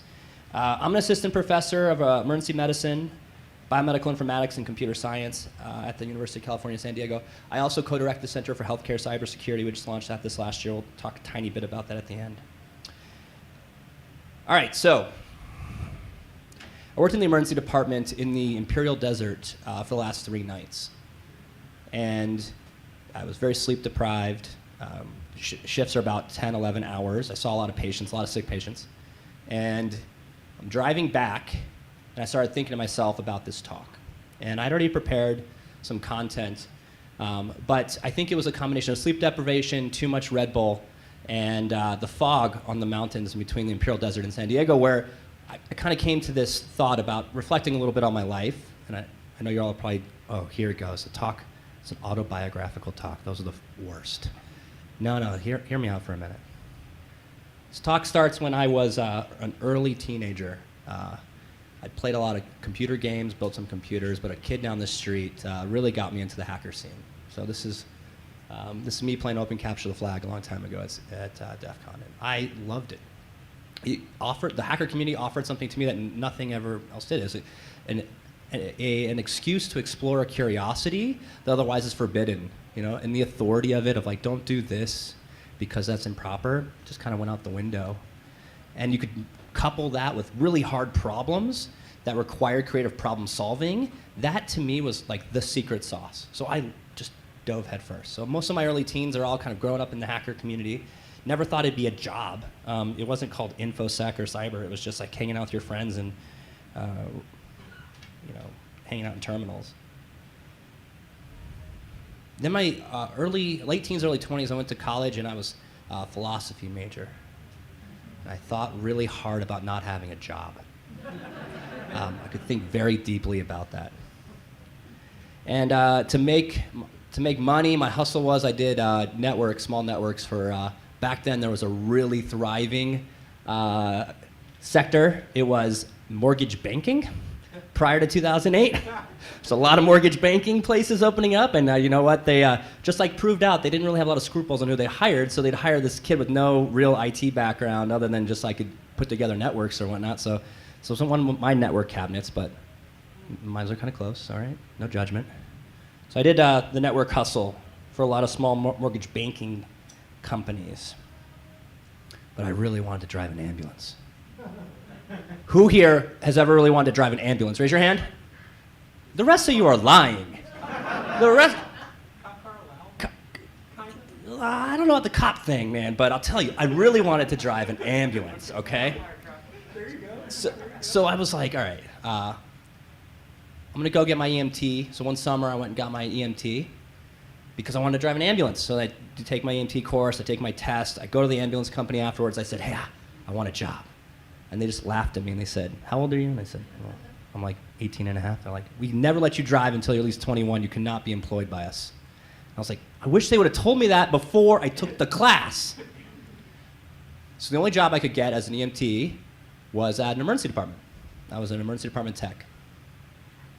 I show up, and it's like my first week of orientation, seeing some crazy stuff I've never seen before. And it was at a hospital in Tucson, Arizona. It's called St. Joseph's Hospital. It's still there today. And it's a moderate-sized community hospital. I bet you many folks in this room would probably go to a hospital just like this if you ever had an emergency. Nothing fancy, no university stuff. I don't do heart transplants or LVADs or crazy cancer treatments. This is your bread and butter hospital in the country we're going to talk a lot about today. But I saw something in that emergency department my first week that, like I mentioned, I'm driving over the mountains for my shift and things have been crazy and I thought about. And it was the first time I ever saw a code, a cardiac arrest, in the emergency department. I have, to my life, ever since, I don't think I've ever been more inspired by a 20-minute event ever since. Why? It's a chaotic symphony, right? It's 10 people coming together immediately with a common purpose, sometimes not even communicating with one another, but knowing exactly what to do, sometimes screaming at each other, sometimes disagreeing, coming together to try to save a person's life. And I had never seen anything close to that in my life before. And I said, I want to do that. Went to medical school because, again, you can't make a lot of money as a philosopher. Not the money's the end-all be-all, but and now Josh is a philosopher too, but it's true. And I saw that cardiac arrest. I said, well, I gotta go to med school. Went to med school, and I made my whole research focus cardiac arrest. I studied what happens when your heart stops, chest compressions, putting in breathing tubes in people, shocking them. I did a bunch of research to try to figure out what could we do to make it more likely that this person who is dead is going to come back to life. And there was one particular project that sticks to me to this day. And it started off with a regular meeting. This big wig, fancy academic guy, great guy, Ben Barbaro, he says, hey, I got a project for you, but it's a lot of work. I said, okay, tell me about it. So I need you to listen to like 1,000 recordings of 911 calls where someone goes into cardiac arrest. And I need you to timestamp when they recognized, when the dispatcher on the other end recognized there was a cardiac arrest, when they told them to start CPR, when they told them to, when they stopped doing CPR, when they shocked. I need you to listen to these thousands calls and record every single one of them for what happened. And I did that. I did it over 2.5 years of medical school. Listened to over 1,000 calls, recorded all that stuff. A bunch of papers came out from it. And hopefully it made a big difference. But I'll tell you, that'll drain you. Right? That'll really eat at your soul.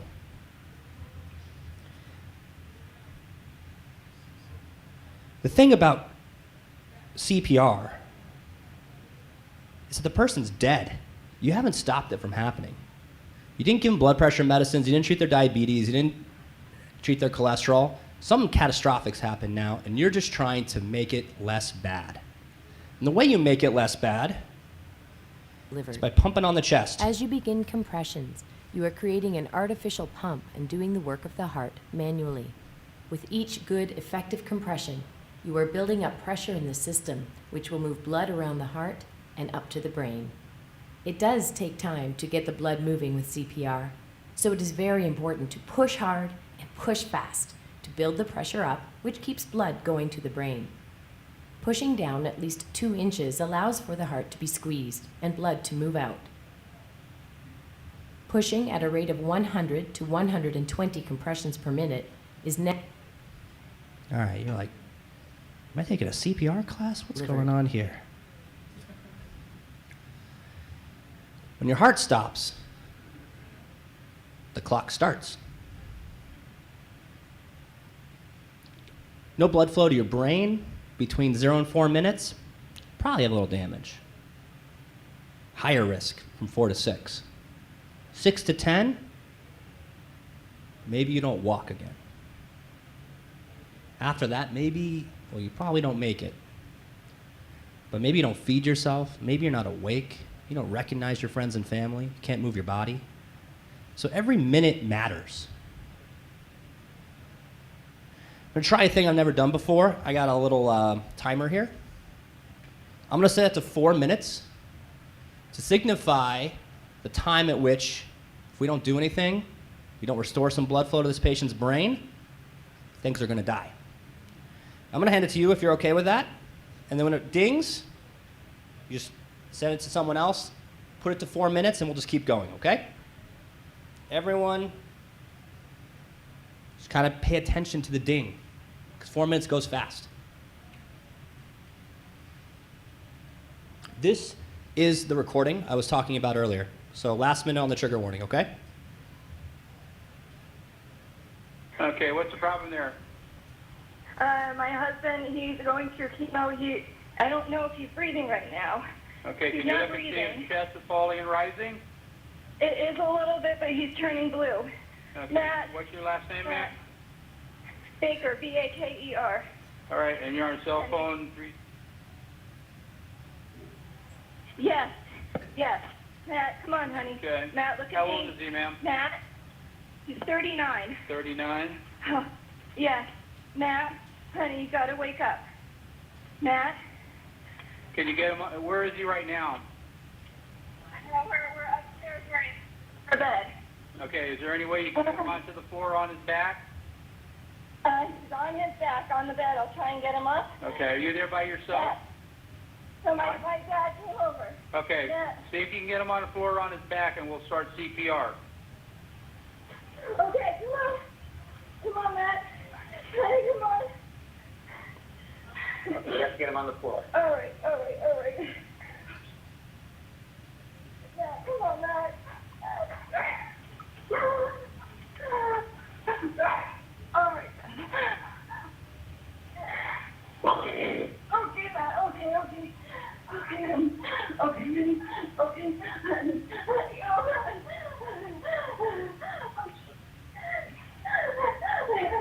How we doing?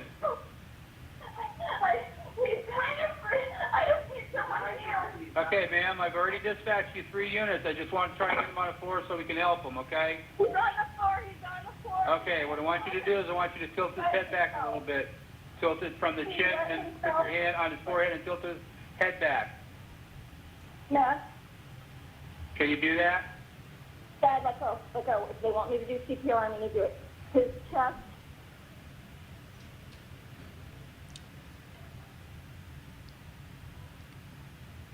Anyone know how long that was?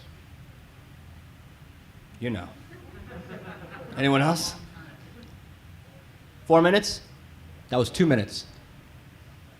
2 minutes gone. Halfway to the brain starting to die, and we haven't even started. There's nothing wrong with the 911 dispatcher or the person. I'm just giving you guys the facts. That minutes matter. Okay. I thought I came to a hacking conference. Wow. I also promise I'm not this much of a bummer in real life. But we're talking about serious stuff today. I think I got 5 or 6 takeaways for you guys today. One, you've already learned CPR, do it. 2 inches at a rate of 120, about 110, 120. Okay? Hard and fast, come full off the chest. Good job. You learned something today if you didn't already know that. Number 1, modern medicine is critically dependent on connected technology. Not a little bit, I mean, get around without it. We are critically dependent on it. I'm 37. I trained in medicine, and I've never used a paper chart, ever. Never done medicine where I had to write things out on paper. It's all on the electronic health record. It's all using connected medical devices that connect to our network. It's all using third-party cloud provider stuff now. It's all using web apps on your intranet to do paging. Even when things are literally, like minutes matter, like I mentioned, we use point-of-care ultrasound, for instance, to take a look at a patient's heart to know if I have to do A or B. And if I don't know that, I might do something that kills the patient. Put a little science to this. There was a study done, and this is almost 10 years old. 4 minutes.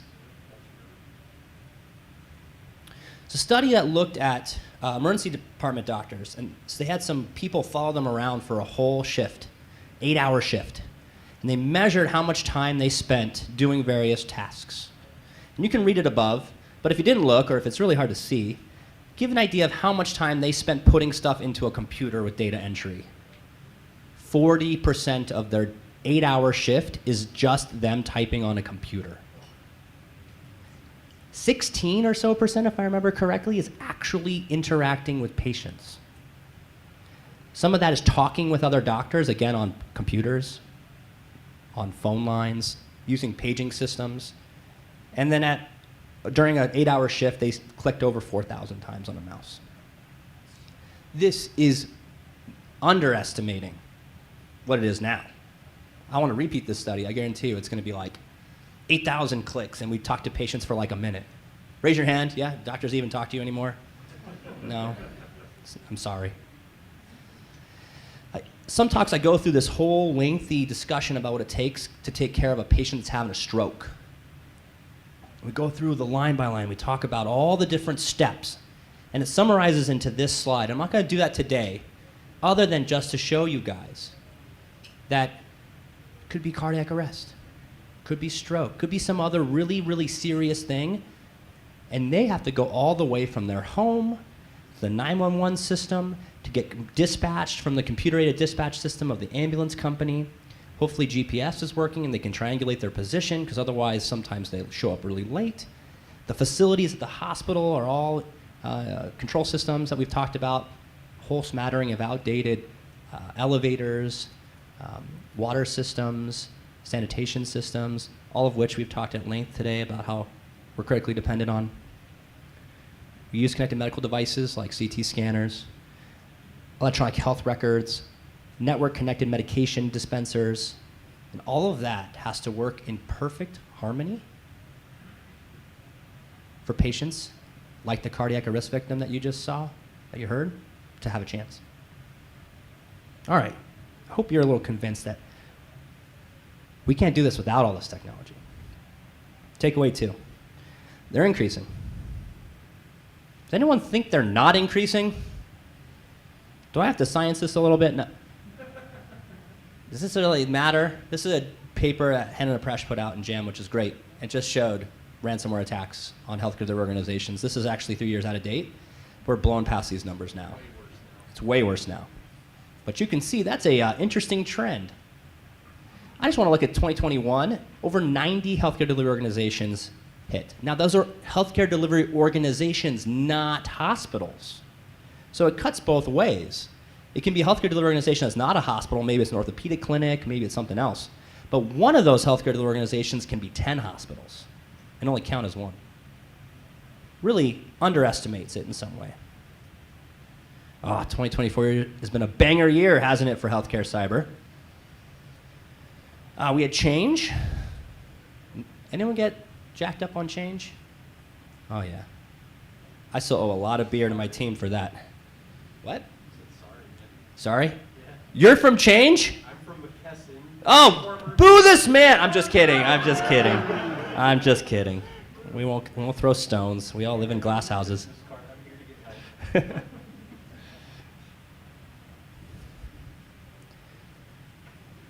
Wow, what an attack Change was. Made all this national news, messed up a lot of your guys' months. But I'm going to confess, I've been doing healthcare cyber for a while, like over 10 years now. I didn't know Change existed.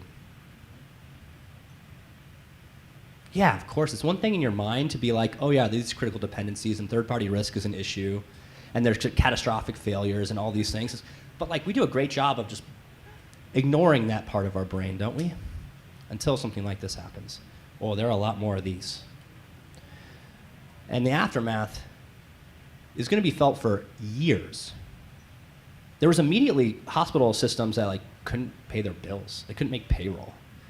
But what's going to happen later on when all those cascading failures of financial constraints, another 4 minutes, we're going to see closures of practices and I think eventually hospitals from this. Takeaway 3. All right, cyber attacks. I know I'm supposed to take a shot when I say cyber, but I just had a lot of Red Bull. I can't start drinking this early. Anyone hear about Ascension? Okay. Again, another 2024 attack. This is big. This kind of comes on the heels of change. It's kind of like a 1-2 punch. And what I want to impress upon you guys is a concept we're going to talk about a little bit later, but it's this, not just are we critically dependent on third-party vendors, things like Change, the plumbing of the digital infrastructure and back end of healthcare, but we're consolidating. Hospitals going out of business are getting bought up. Things are getting more and more consolidated. And we're seeing more attacks like Ascension where it's not just one hospital or two hospitals that go down. It is spreading across the country, several states. I have some social media grabs for you folks. So if you don't believe, if you think this is all overblown and you think that this is bullshit and that it's not, just look at some folks' comments on Reddit, and they never lie on Reddit. This is accurate, 100%, but I feel like these are probably a little unfiltered realism here, okay? Cyber attack in the largest health care system in the country. No one knew where the forms were. Thank God we have a separate sign out with our patients' medications. Nurses are writing them down from memory. This is a new reality. We need to be better prepared. I was just told the internet may be out for days. We're still on our previous owner's network, and they're down in multiple states. Here's someone from Vermont. They never taught me how to paper chart in nursing school. I'm fucked. Oh, I didn't get a clearance to curse, did I? All right, that's done. Sounds like a cyber attack. The electronic health record's completely down. It's an absolute nightmare in the emergency department right now. Fortunately, admin issued a statement that our care teams are trained for these kinds of disruptions, which is interesting because right now I can't get a Tylenol in under 2 hours. Damn, must be every Ascension hospital. We just bought a trauma, so this is a patient that suffered a trauma, to an Ascension hospital, and the trauma team was freaking out because half the team didn't get the page or notification. They're on paper charts, handwriting orders, and doing consults over their personal phones. Ah, man, we got CrowdStrike? You're probably happy that CrowdStrike's happened now because no one's mad at you anymore. They can just be mad at CrowdStrike. Okay, changes it the news cycle, huh? Some screen grabs from Reddit about CrowdStrike. I swear to God, I pulled this off of Reddit. Someone drew this in a hospital. This picture here is on the board where they're tracking patients because the systems that track patients are no longer available. They had to go to whiteboards and try to figure out what patients were still in the hospital, where they were, and where they needed to go. Right? So this was on a whiteboard, and someone drew that picture underneath it. They didn't draw it, of course, might be a little funny. There's truth in that. When the nurses and doctors on the ground go publicly to the media, and I've never seen this with any other attack. Ascension was the first attack I saw where we saw nurses and doctors talking openly to the media about patient safety issues, essentially blowing the whistle. But look at some of the other stuff they said. Our ICU telemetry monitors are down, so they can't monitor. The sickest patients in the hospital go to the ICU. Their monitors were down. I saw at the neonatal intensive care unit, the tiny babies, was down in some of our hospitals. That nearly broke me. Our monitors stayed up, but we lost the ability to upload labs in our electronic health record. We can't compare EKGs. 4 minutes. Cyber attacks degrade, delay, disrupt, and decay the digital systems that power timely, life-saving medical care. But enough of the stories and Reddit screen grabs. Let's go through a little data. All right, I'm a scientist. I think so. I play one on TV, maybe. I think we got some stuff to show you. Would you believe it if I told you that there's not a single paper published in a peer-reviewed journal that talks about what happens to patients at a hospital that's been ransomed? Would you believe that? We have so many. You're telling me there's not a single paper that went to a hospital that got ransomed and looked and saw what happened to their patients? Did they survive? What happened to them? There's none. I'm sorry? Global. There's not a single peer-reviewed paper in a journal published that talks about patient outcomes at a hospital that's been ransomed. Why? Are there lawyers in the room? Well, it's lawyers, lawyers, lawyers, I think, is a big part of this. But let's just not all blame the lawyers. Why are we talking about lawyers? It's the standard thing, right? You get hit, you got to put out some communications. The lawyers, they have to say it's a cyber attack. They're worried about lawsuits and whatnot. But I think the big reason is that lawyers, lawyers, lawyers reduce the risk to the institution. Let's not talk about it. Okay. The other thing I want to bring up is that the way we figure out if patients get good or bad care is by looking at data that's in the electronic health record, right? So how long did it take for me to give a patient antibiotics that was really, really sick? If I give patients really, really sick with an infection, I give them antibiotics really quickly, they do better.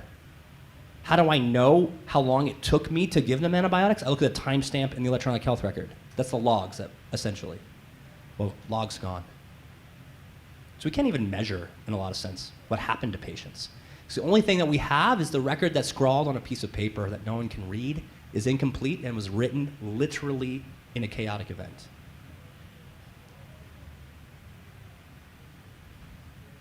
Wouldn't paper charts still have that, though? Yeah, paper charts might. But paper charts are non-standard. They rely on the person to record, and they're often incomplete and illegible. So we tried to go back and ask a hospital if we could look at their paper records during a ransomware attack and see what happened. And what do you think happened? They started laughing? That was pretty close. But possibly. All right, so we did the next best thing. This paper is born out of frustration. I've tried for years to measure this effect. The best I could get is what happens next to a hospital that's been hit with ransomware, okay?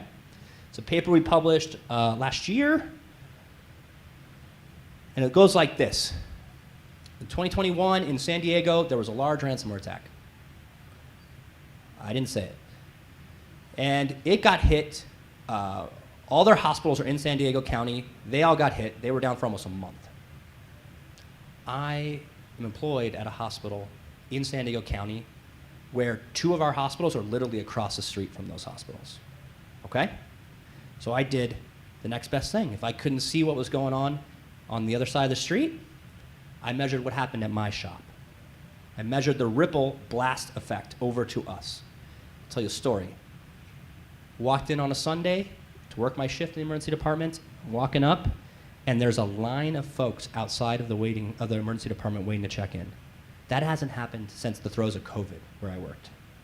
And I was like, whoa, something's up. I walk in and I look, as I'm walking back to the doctor's area, I take a look to the right and there's a window, shows the waiting room. Waiting room's full.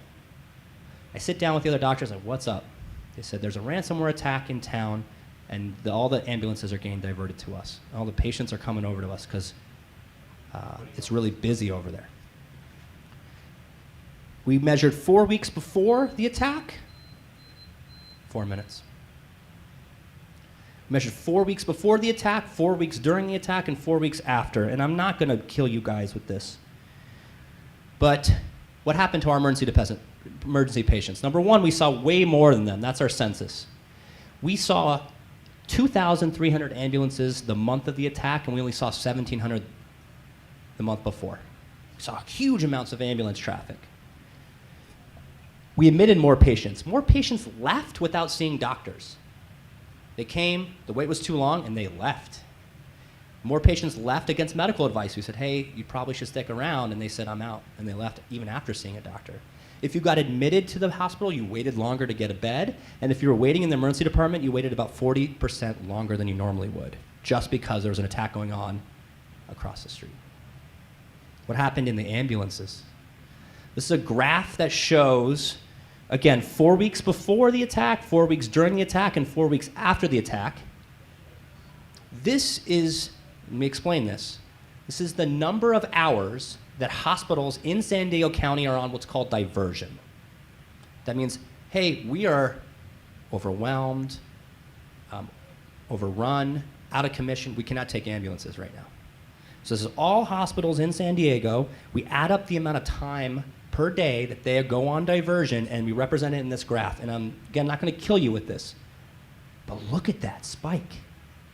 One day at the height of the attack, there was over 190 hours where hospitals in San Diego County were not taking ambulances.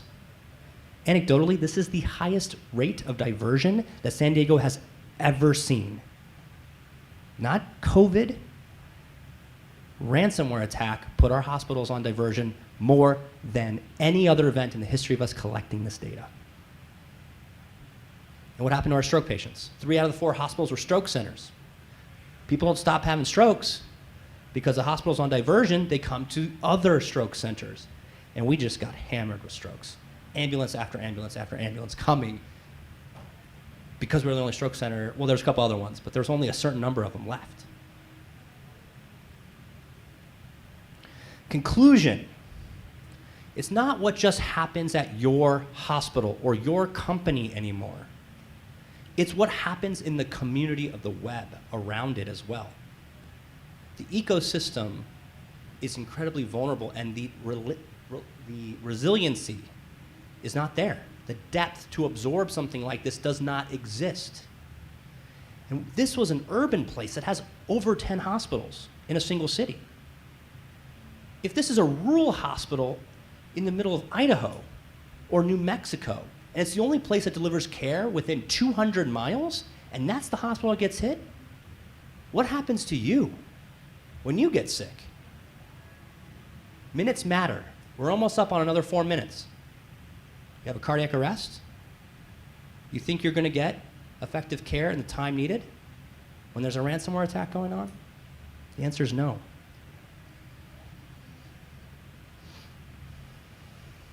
In my mind, when I made this slide, I Googled come full circle. And this is what came up. What do you think? Intuitive? All right, maybe I'll change that for next time. We started out this talk talking about cardiac arrest and how I grew up wanting to help those patients that were having it. And I grew up a hacker. And I wanted to ask the following question. I wanted to see what happens to those patients that have cardiac arrest, just like the one you heard that recording of, with the same thing, during a ransomware attack. 4 weeks before, 4 weeks during, 4 weeks after. You saw that video when we're pushing on the chest, and it's building up circulation, and it's restoring blood flow to the brain, right? That's going to give you more time. That 4 minutes, that 6 minutes, that 10 minutes, it can get prolonged if you do good CPR. We can be giving some blood to your brain. And so maybe you don't have as much brain damage. Maybe we can get you out 20, 30 minutes. We finally get your heart started again, and you're able to come back. That's the whole point of it. CPR helps us reduce the chance of significant brain damage when we try to get your heart started back up. But there's another concept I need to talk to you guys about before I give you guys the punchline of this paper.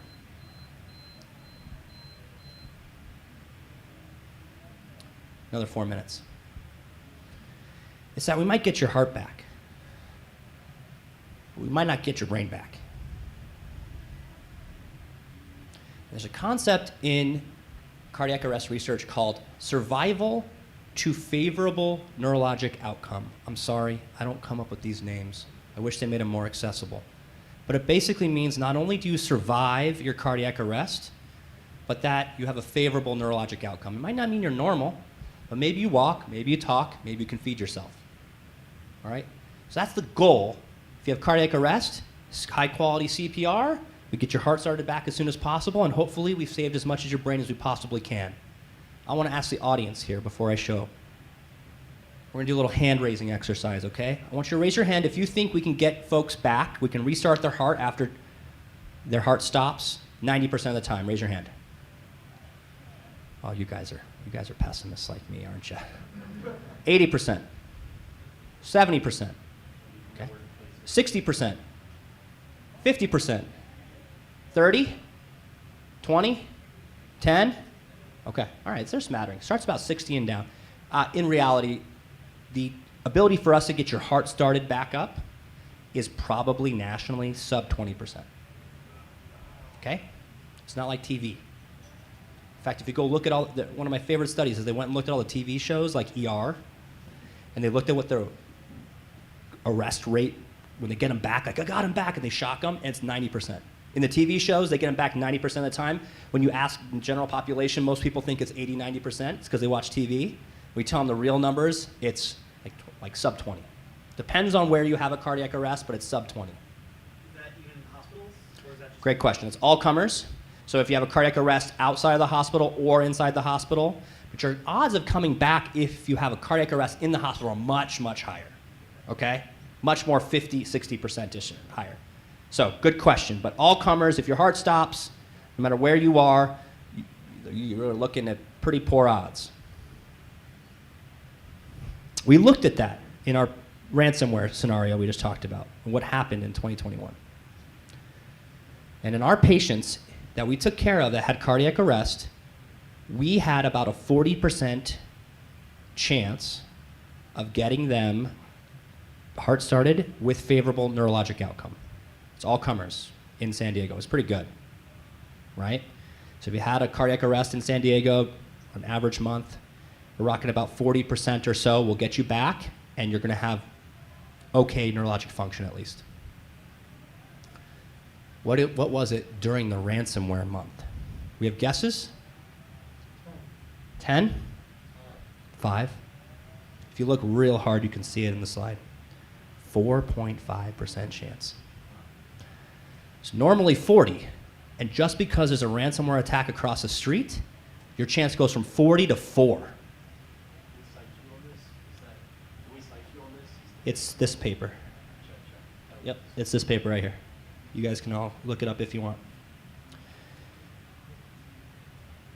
40% to 4.5% chance for the victim to be able to walk, talk, and feed themselves. no patient care was affected? Yeah. Josh said no patient care was affected. We know. How can you say that?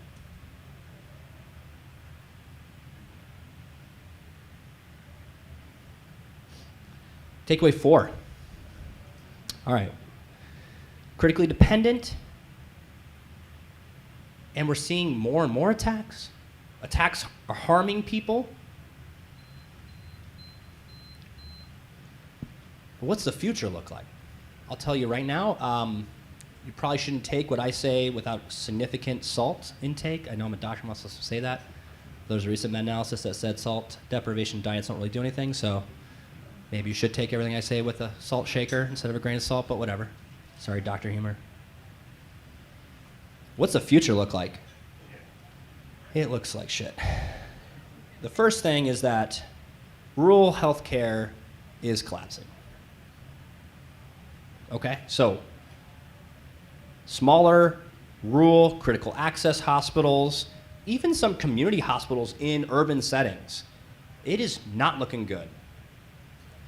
And there are so many reasons why that's the case, and there are no silver bullets to figure it out. And I am not the expert that could give you a list of why this is happening, other than to say there are huge financial pressures, there are big geographic shifts happening in this country of like population shifts, there is hugely spiking costs, and the answer to so much of these rural hospitals closing is one of two things. Too bad. Or maybe they'll cut services to stay afloat. Maybe they took care of kids. They had a pediatric ward. Or maybe they delivered babies. They had an OBGYN obstetrics unit. but those never made money, and they have to stop those to keep the hospital afloat. So maybe the hospital still survives, but it's not really a full hospital. Nearest care ends up being another several hundred miles away if you want to have a kid. Or what's really happening a lot is bigger hospital systems are buying up smaller systems. This terrifies me so much. For a variety of reasons. Yeah, maybe monopolistic stuff, sure. But I am looking at what happened with Change. I'm looking at what happened at Ascension. I'm looking at what happened at UHS before. And so when you buy a new healthcare system, you take 2 more hospitals onto your network, you're not going to use their systems. You're going to put them on yours. So all of a sudden, you are supporting the digital infrastructure, electronic health record, connected medical devices, and networks of 20 hospitals. And if you get whacked with CrowdStrike, instead of 1 or 2 hospitals getting hit, it's 20. And this is just going to accelerate. Like, we're not coming back from this. It's an existential threat for so many of these hospitals, and a lot of the answer ends up being consolidation. The risk for catastrophic failure is growing. Furthermore, I want to make sure we have some time for questions about this, so I'm actually going to circle back a little bit at this at the end because I want this to be a discussion. But a lot of what we're talking about today is about critical infrastructure, cross-dependencies, and failures. What does a hospital use water for? We talked a little bit about it if you were here in the last talk or two. But let me just put it into perspective a little bit. Some of our imaging devices cool themselves with water. Some of our data centers that host our electronic health records in the cloud are all cooled by water. Our MRI machines, some of them are cooled by water. I won't be able to characterize your tumor growth in your brain. I won't be able to tell if you had a subtle stroke that I didn't pick up on your CT scan. That might matter, really matter, that I get that MRI. Infection control, hospitals are, by definition, cesspools, right? The sick patients go to hospitals that have the infections. We work tirelessly, clean floors, clean surfaces, infection control, and core to that is water. So you have patients that already have infections, and not just your run-of-the-mill infections. Sometimes these patients, another 4 minutes. Some of these patients have drug-resistant infections. You don't want to spread around. Sometimes they have tuberculosis. Sometimes they have vancomycin-resistant enterococcus. Sometimes they have Clostridium difficile, and the only thing that kills that, hand sanitizer doesn't do it. You got to wash your hands. Labs. I might not know you're having some emergent condition unless I do some blood tests. One of the core requirements of a functioning laboratory system is water. So it might be the difference between whether or not I find out you have a condition at all, or maybe the difference between I find out you have a condition today versus 2 weeks from now, and 2 weeks from now it's too late. And on and on and on. We're going to come back to this. Some patients have feeding tubes. They can't eat food. We got to mix their nutrition with water to feed them. We need water to make the cafeteria function to feed all the rest of the patients in the hospital, and they're too sick to leave. I mean, it's terrifying to think about what that would do at 1 week, 2 weeks, 3 weeks. We do not have the prepared amount of water to deal with that for 2 days, let alone 2 weeks. Takeaway 6. The problems are very hard to make better quickly. I'm going to make some analogies here. I'm checking these with you guys. You tell me afterwards if it doesn't make sense. But we talked about cardiac arrest. What are your risk factors for having cardiac arrest? There's a whole bunch of them. Maybe you're really unlucky and you have a genetic disease and it messed with your sodium potassium pumps in your heart. I'm sorry, that's really unfortunate. Maybe you smoke. Maybe you're really old. Maybe you like bacon like I do. Maybe you're super stressed out. It just kind of just looks like hacker summer camp in a slide, doesn't it? I'm just thinking about that now. This is kind of like, yikes. Okay, well, we're gonna just gloss past that. I'm starting to think about this problem kind of like cardiac arrest.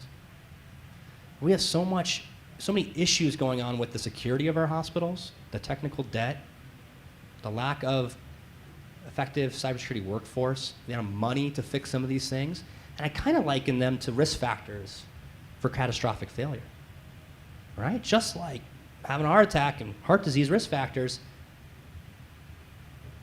how many of these does your hospital have right now for cyber, right? And then I kind of think about cardiac arrest as the failure, the catastrophic failure of the system, and these cyber analogies, maybe something like ransomware. Kind of talked about this already. Lack of financial resources, lack of cybersecurity expertise, legacy systems including medical devices, consolidation, third-party risk, geopolitics, and international law. The economics of ransomware. The list goes on, but there are a lot of risk factors. So let's think about this like cardiac arrest. We can talk about all the problems and we can start working to solve some of all those risk factors, talk about policy, we can train up a workforce, we can do all these things, and we should. Because the prevention is really going to pay off in the end. It's way more cost effective to do prevention than it is to do response. But we still do CPR because people are still having cardiac arrest. And what's the CPR equivalent to a hospital under ransomware attack? Respiration? I'm sorry? Restoration, yeah, absolutely. We are talking about hospitals that have all of these risk factors. Why do they have these risk factors? You know, we could talk a lot about, right? But we're not going to change those overnight. And we're asking for the same folks that work under these constraints to restore their system as quickly as possible. The restoration side of it is incredibly important, but it's not 7 days. Josh told me today, it's like, was it 7 versus 7 weeks? Finance, an outage of 7 days would never be tolerated, and we get recovery back from ransomware in the financial sector much quicker, but it's 7 weeks for healthcare. Why? It's not because people are staying home and the teams that are at these hospitals aren't trying their hardest. I've been at hospitals that have been ransomed. I'll tell you, it's stressful. They're trying their hardest, they're sleeping. Yeah, we need to go quicker. We need to take that 7-week downtime and take it down to 7 hours. That's what we should be doing. It's not 7 weeks, 7 hours.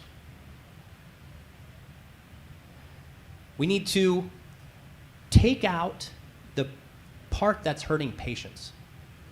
If you have the teams working to restore these systems as quickly as possible, and maybe we come and restore like replacement technology. Can I roll up to a hospital under ransomware attack and basically restore some of their functionality using a different system to bridge them? Yeah, to bridge them so that patients don't get hurt. I'm sorry? Business continuity plan, absolutely. I just, in the last year and a half, have been hanging out a lot with emergency managers and business continuity folks. I never had previously. There are a lot of issues with hospitals and their emergency managers and their business continuity plans when it comes to cyber. But that's a great thing for folks in this room to do, right?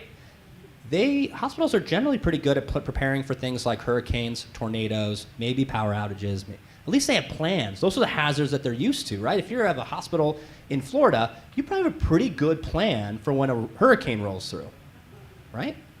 I did a study, it's not up here, I can share it if you want. We asked a bunch of hospitals where on their list of vulnerabilities they put cyber. A lot of folks put ransomware high on their vulnerability assessment. And then we asked them if they're prepared, and they said no. So I think there's tons of work we can do in the emergency management, business continuity space to educate folks in the hospital space about cyber. Because all they know is what they see on CSI or what they see on the internet or the Matrix or something. They don't understand it. They don't understand how it works. They don't understand how it's going to impact them. And so that's a great thing for folks in this room to help partner with them, to help educate them, and help them develop plans that can actually be effective. Because right now, a vast majority of them do not, and if they do, they're probably crap.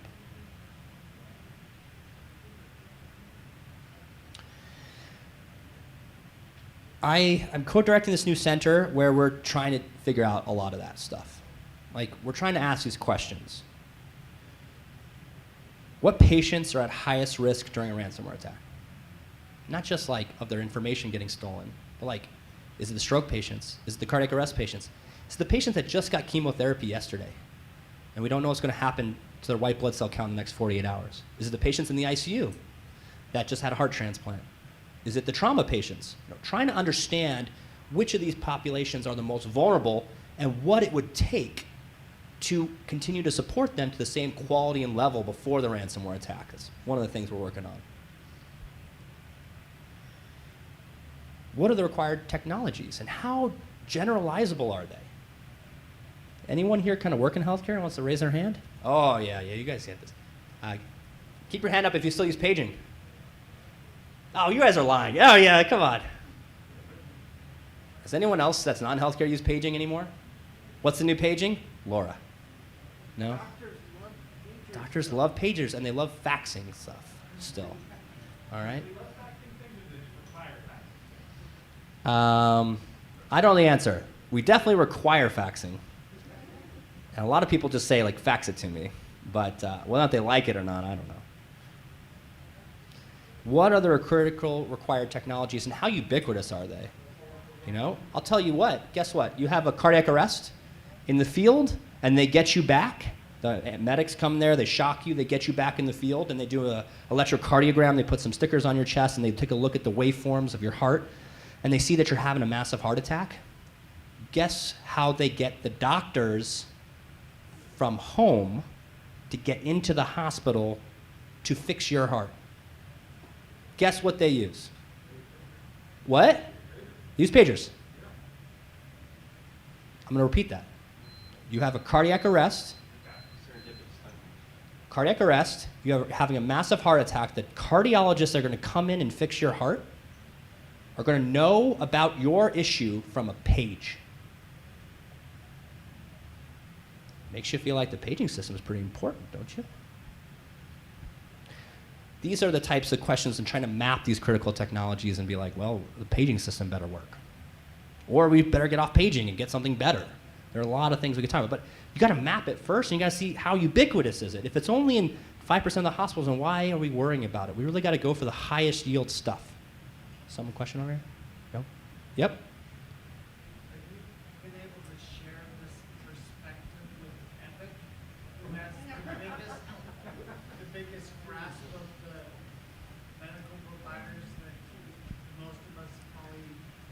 Yeah. So it's being brought up that there's a lot of consolidation in healthcare technology as well.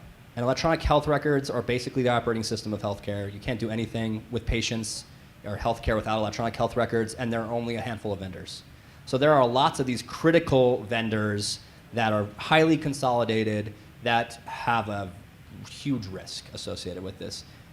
Whether we're having conversations with them or not, yes, the answer is yes, but it's not just them, it's all sorts of folks. And there's a lot of stuff, I mentioned earlier, I had never heard of change before. I want to know how many changes are out there that I don't even know exist. A lot.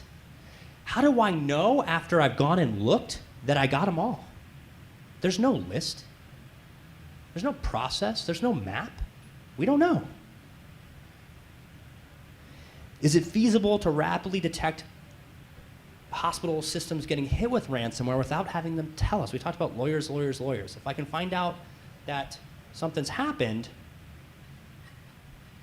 can I detect that without them really telling me? Because I want to go and help them. Can I roll up with 18-wheelers full of hardened parallel technology that I can just roll out to any hospital in the country and take care of patients, just like they did before the ransomware attack, or to a pretty decent standard I can deploy within 6 hours? Do we need a national strategic stockpile of technology for that? Do we need specialized teams that can respond at the state and national level at that? These are questions that we're wrestling with, because right now hospitals are just left to their own devices, not in a bad way, but they're just drowning. And that's why they're down for 7 weeks. That's not why they're down for 7 days. It's because they don't have a lot of help. And then, yeah, maybe we can dream up some 18-wheelers and pull this stuff out, but is it a pipe dream? How does it actually work? You know, there's usability issues and stuff like that. These are the big questions of today. And cool, let's take some questions. Thank you all. That was my first run at this new talk. Hopefully you guys liked it, yeah? All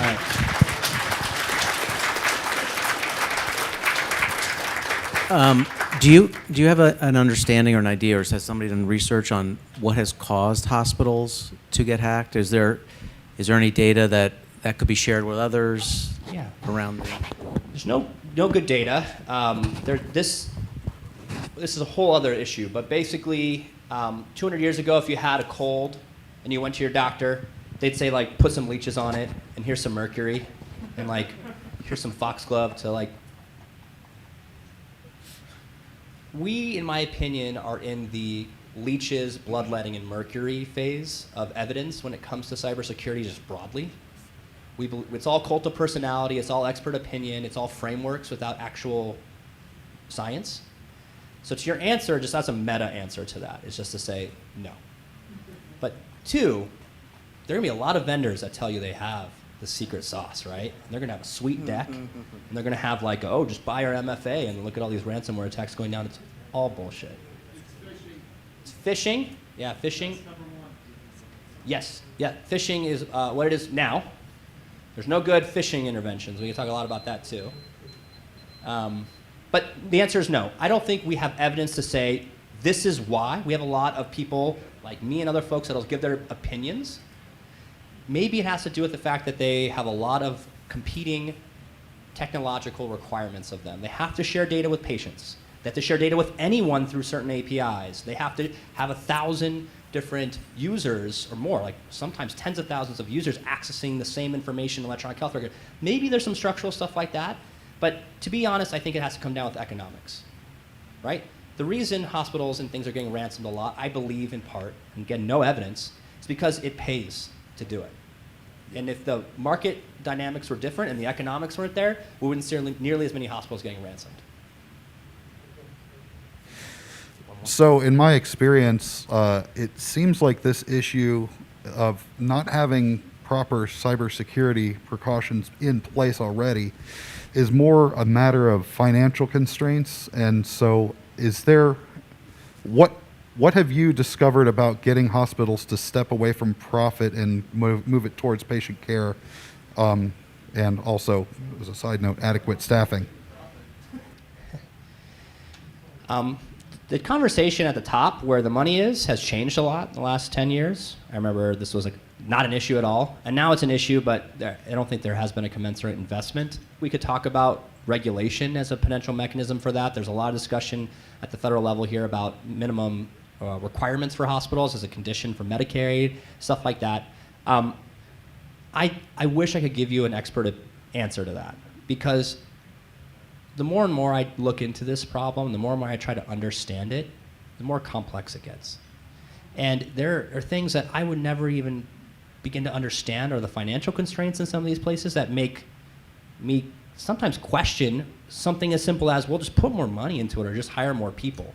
It's like 2 things can be right at the same time. Like, we need more money, we need more people, but we also need a new nurse practitioner to handle 150 diabetic patients who, if we don't help them get their diabetes under control, they're going to end up cardiac arrests. And it's like seen often as a zero-sum game. I don't know how to break that vicious cycle, because there's always going to be someone saying, this is important, this is important. We're all cyber folks, or most of us are cyber folks. We think this is the highest priority. In a lot of ways, it probably is. Maybe it isn't always. And so if we're always crying wolf and we're always saying, if we don't do this, everyone's going to die, I don't know how much longevity and real change we're going to have. At the same time, we got to show people the data. We got to tell them that this is the risk to them. And maybe the secret sauce ends up being, you're going to lose $120 million at least if you get ransomed. And maybe, maybe that is going to be them, the financial motivation to change their minds. It's going to have to be some combination of strategy. There is no one way. Okay, please join me in thanking Dr.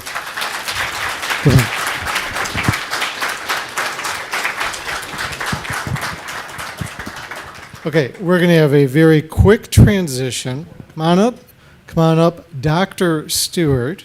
Please come on up.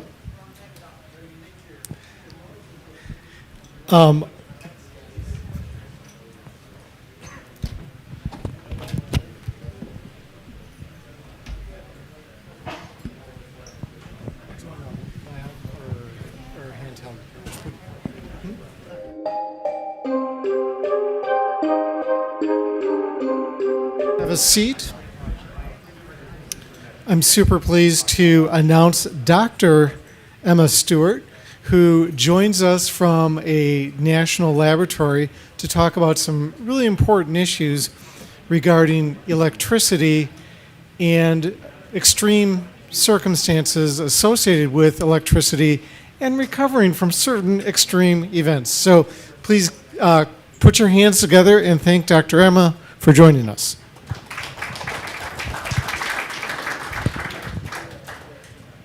Hi there. Firstly, I'm only 5'5", so I'm sitting up here instead of down there. Also, I do not need medical attention, so I'm going to stay sitting up here in case I fall over. So, hi.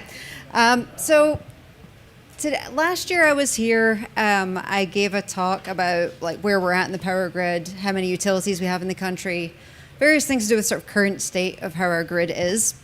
I decided to give a little more of an extreme version this year, which is essentially where we're at with renewable energy, what's going on with the grid, what our current trends are for modernization, not where we're at right now, but where we're going. But I also have a quick question at the beginning. I have a choose your own adventure in here. I have two versions of this talk with a scenario at the end. One of the scenarios is about an inverter that we're calling Sunsplat, and imagine I was calling it CrowdStriked all of the inverters. What would that look like? I've got a scenario to go through. The other one is, what if we were to... Yeah, sure. Is that better? Yeah. There we go.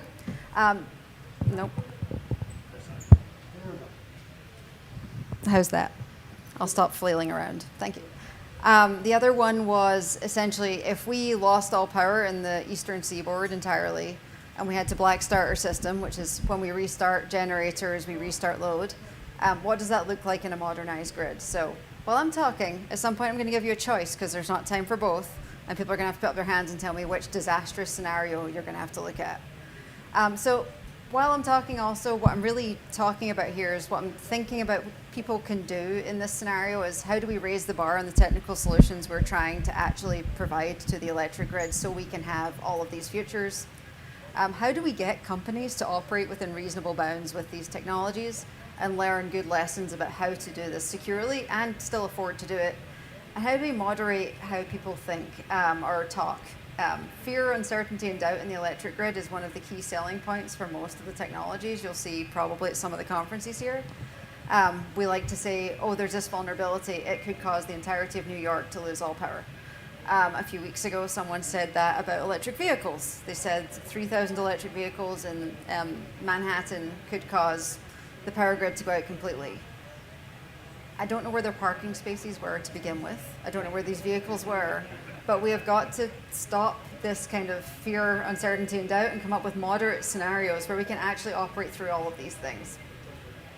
So now for the catastrophe. A few people have mentioned climate change over the last few days or last few hours. Our planet is dying. We are killing our planet. Again, it doesn't take me being a scientist or a doctor to say what that is. Las Vegas in a few years will be unlivable. It will be too hot. We won't be able to live here. The scenario where if we don't have AC, we will just die is there. So if we keep going the direction we're going in the next few years, we're going to reach this 1.5 degree limit where essentially they will be completely unable to recover from this. Some of the solutions, about 28% of that problem comes from how we generate and use electricity. So one of the big solutions that's being pushed is renewable energy, and that's primarily what I'm going to talk about today. So just current state of our grid. I actually grabbed this picture while we were talking just to see what the current state of outages were, like how many people don't have power today, because every day seems to be a new adventure in weather disasters also. Around 600,000 people in the country today don't have power. To do with various storms. You can see Florida's fairly affected by, I think it was Hurricane Beryl. Is that the right name? Don't know. Debbie? Was it Beryl last week? Or yeah, okay. Beryl was 2 weeks ago. Okay. That also talks to the number of weather events we're having that I don't know the names anymore. 600,000 people today don't have power. That's a lot. That's not a small number. Again, there's about 3,000 utilities. There's lots of things that can go into that. But usually I've been used to seeing these graphs just be all blue in the last few years, and it's unusual. We see whole states being a different color every day. And that's kind of where we're at just now. But we are trying to solve that. Not all of this is caused by weather. Some of this is just an aging system. Some of this is increased load. There's many things that are going into this. We've put about $1.2 billion, I should say trillion, apologies, $1 trillion in the last 3 years into trying to modernize our electric system. A large majority of that is going into renewable energy.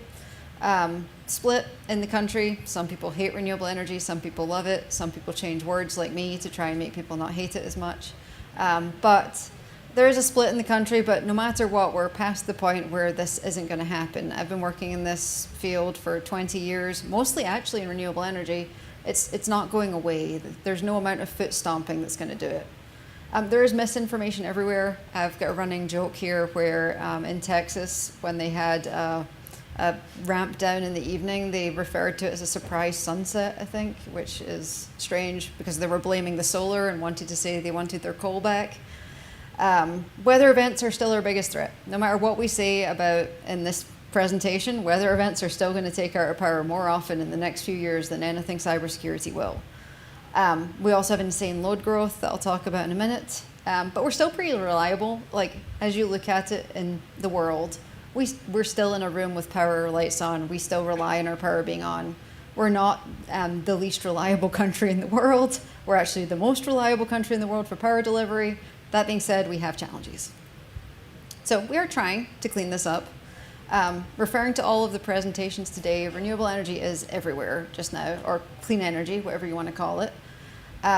If you look at agriculture from this morning, a lot of these different locations are looking at electric tractors, but also looking at agrivoltaics, which is where people are putting solar on top of their agricultural land as well.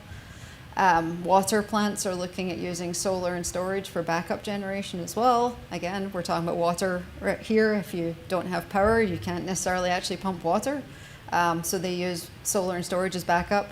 Our communication sites are one of the main vendors for our communication site backup generators is Tesla, who are selling batteries. We're putting it everywhere. Essentially, Walmart is now actually the biggest owner of solar in the country, which is kind of insane. But it's everywhere. We're not getting away from it. It's here. But with that comes, this is now connected to every sector. It's not just our grid. It's now even the generators that are meant to back up the grid that are backing up every other sector as well that are related to this problem.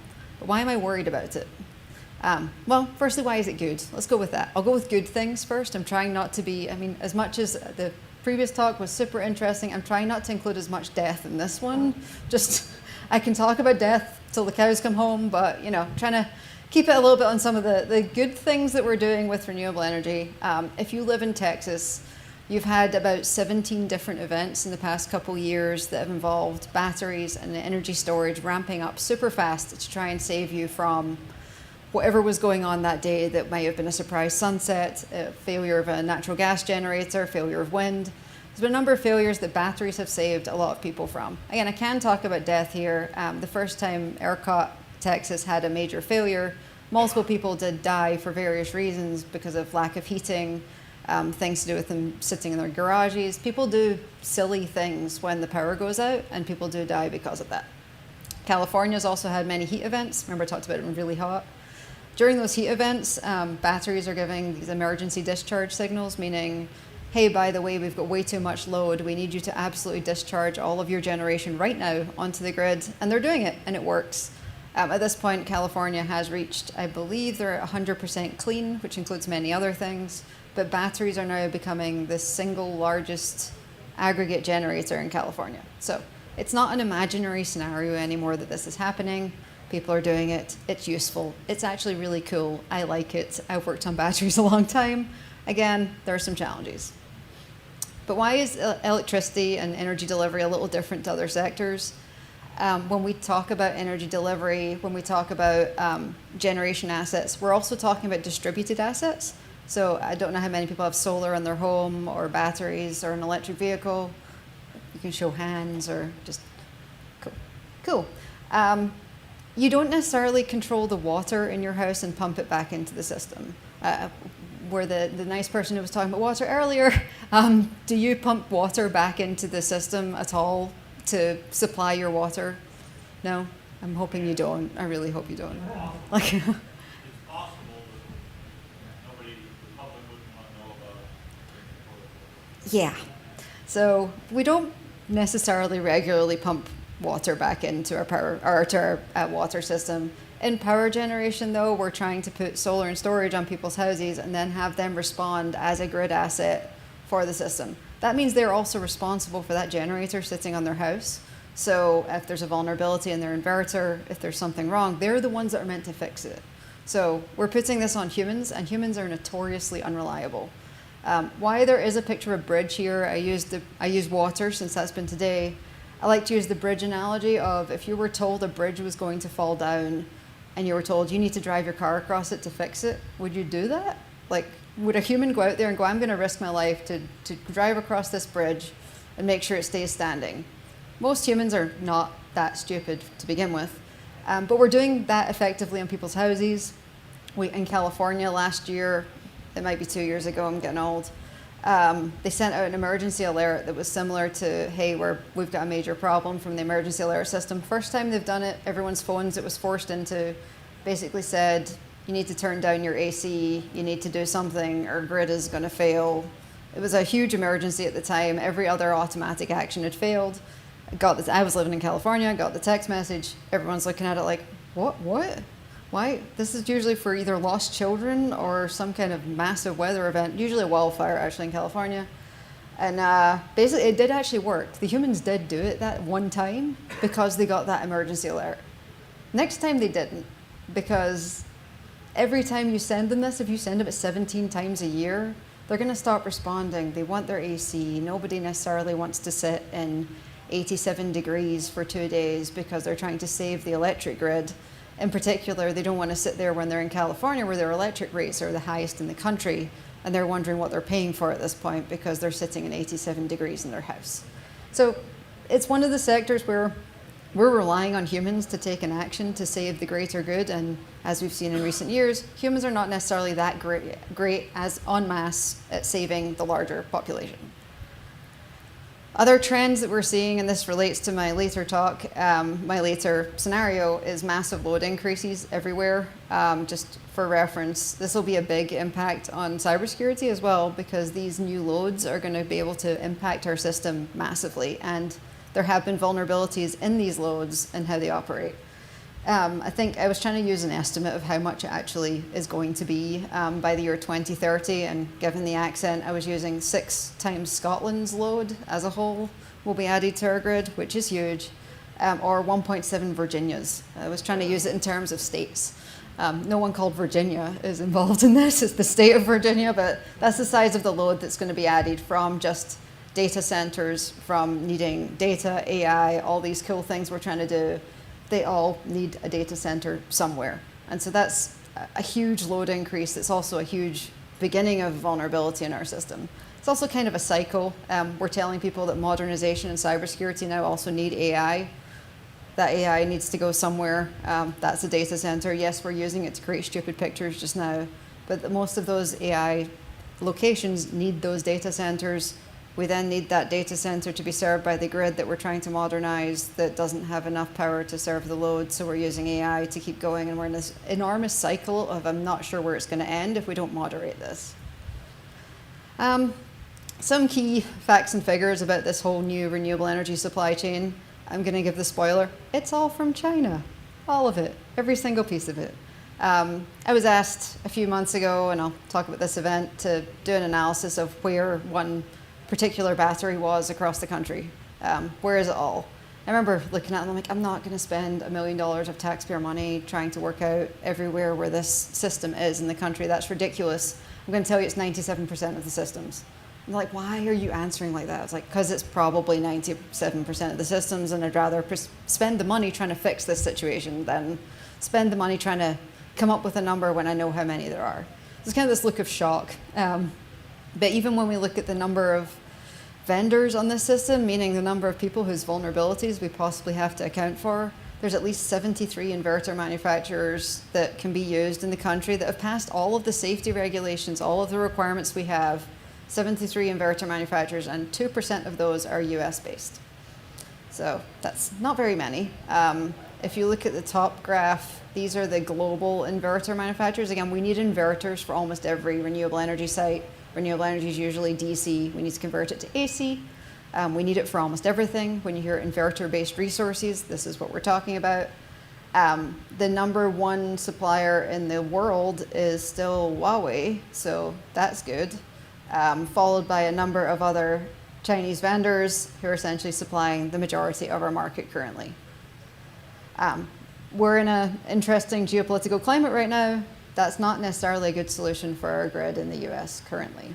There's also about 80 plus battery vendors, and none of those are made in America. So here we are. Again, the majority of these inverter vendors are actually doing decent work on quality of their systems. I'll talk about that in a minute. But there's various features of the systems that lead to some, well, perceived and real insecurities to do with remote communications, how we patch. But this is are we shooting ourselves in the foot with all of this? This is a graph from 2020. It was in Bloomberg, I believe, and it was announced as the US is second in battery manufacturer in the world, and look how great we're doing. We're second, yep. We've been lapped 8 times in Olympic terms, but we're second. Well done.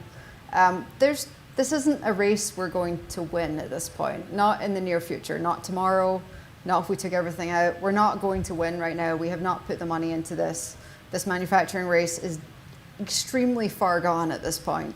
So we need to come up with other ways to work on this. This is just an unreasonable expectation that this country will somehow make up that much manufacture in the next 3 years. So this was kind of I'll call it the canon event, but the set of events that led to me being very, very busy over the last few months. Around April 2023, a large military base that's named on the screen launched their new battery project that they were very proud of. It's pretty cool, actually. This lovely selfie was taken with the command of the site. If you see the name behind their heads, one piece of advice, if you don't want a lot of attention, don't take selfies with the Chinese battery in your military uniform, because a few people are going to get upset. So they took this picture, and there began a series of things that were going on. A few of us have seen this. It's kind of well known that CATL, this battery company, are the biggest manufacturer in the world. They are well known for this in the renewable energy space. Turns out they weren't well known in the cyberspace, and everyone was pretty worked up about this situation. Then we get on to, I believe, December 24, and a very large utility that happened to be connected to there basically announced that they were removing that battery, disconnecting it, getting rid of all their batteries from the system. They will not have any more Chinese batteries connected to their system. Cool. They put out an RFP. That RFP to find new batteries got no answers or it got answers, none of them were eligible for what the requirements are they'd put on there, because people finally realized, by the way, guess where all of our supply chain's from? It's inside, it's outside, it's everywhere. And so there's kind of a moment for everyone of our solution isn't we're going to rip and replace this. This is a whole other plan.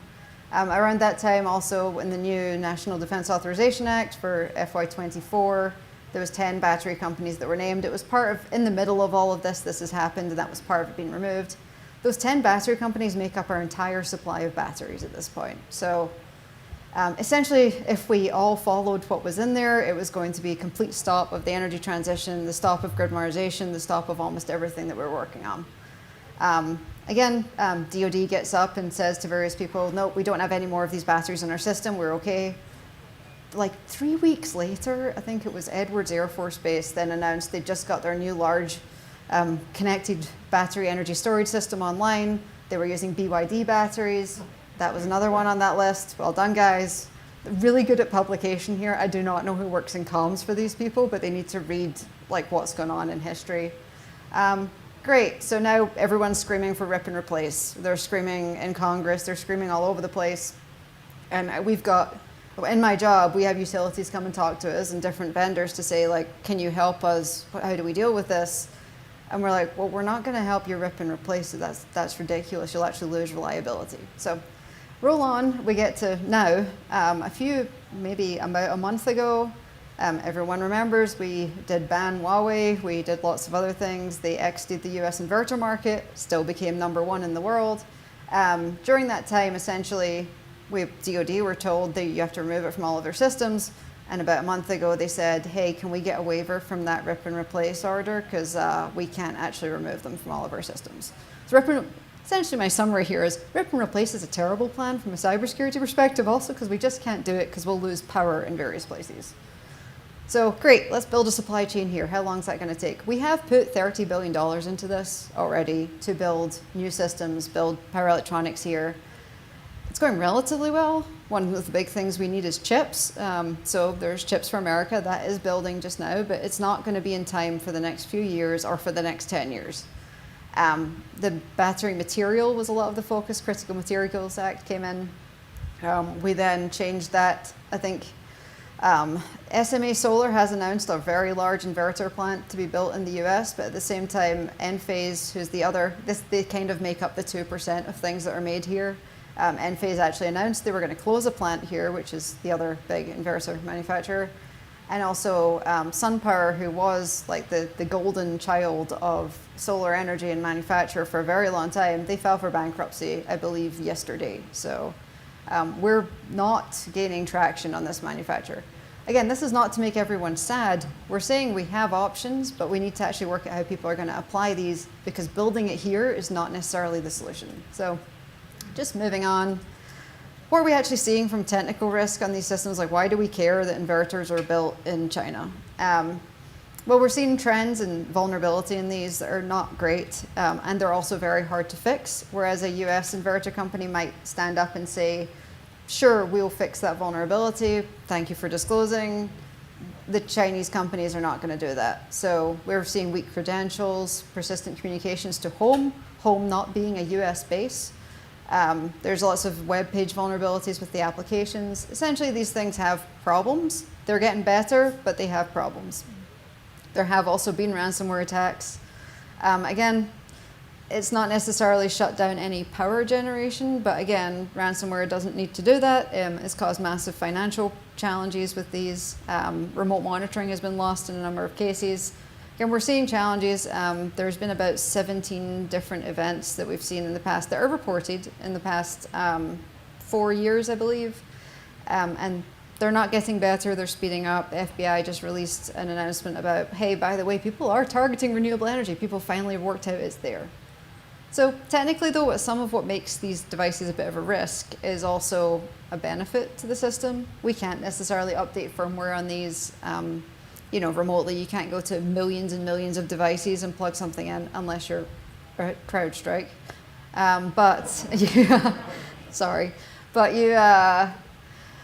There's been problems. There have been inverters that have had software challenges that have meant they've had a shutdown or something has happened. Again, that wasn't a cyber problem. It was just a straight up software problem. A lot of these things were fixed with a hot fix where they pushed software remotely to the devices so that they wouldn't have the same problem anymore. And so some things have been fixed with software changes. That's still a risk. The other interesting issue is the quality of our battery cells. Again, remember I just said they're all from China. The quality has actually been increasing over the past few years. We used to have a problem with fires. You see lots of pictures of battery fires. I say we used to because there haven't been as many. They're well publicized when they happen, but there haven't been as many nationally or globally. And a lot of that is attributed to just improving the maturity of the supply chain. Funnily enough, it's attributed to a lot of these companies collecting data from all of their battery systems through other communications devices and improving the safety of their devices over time.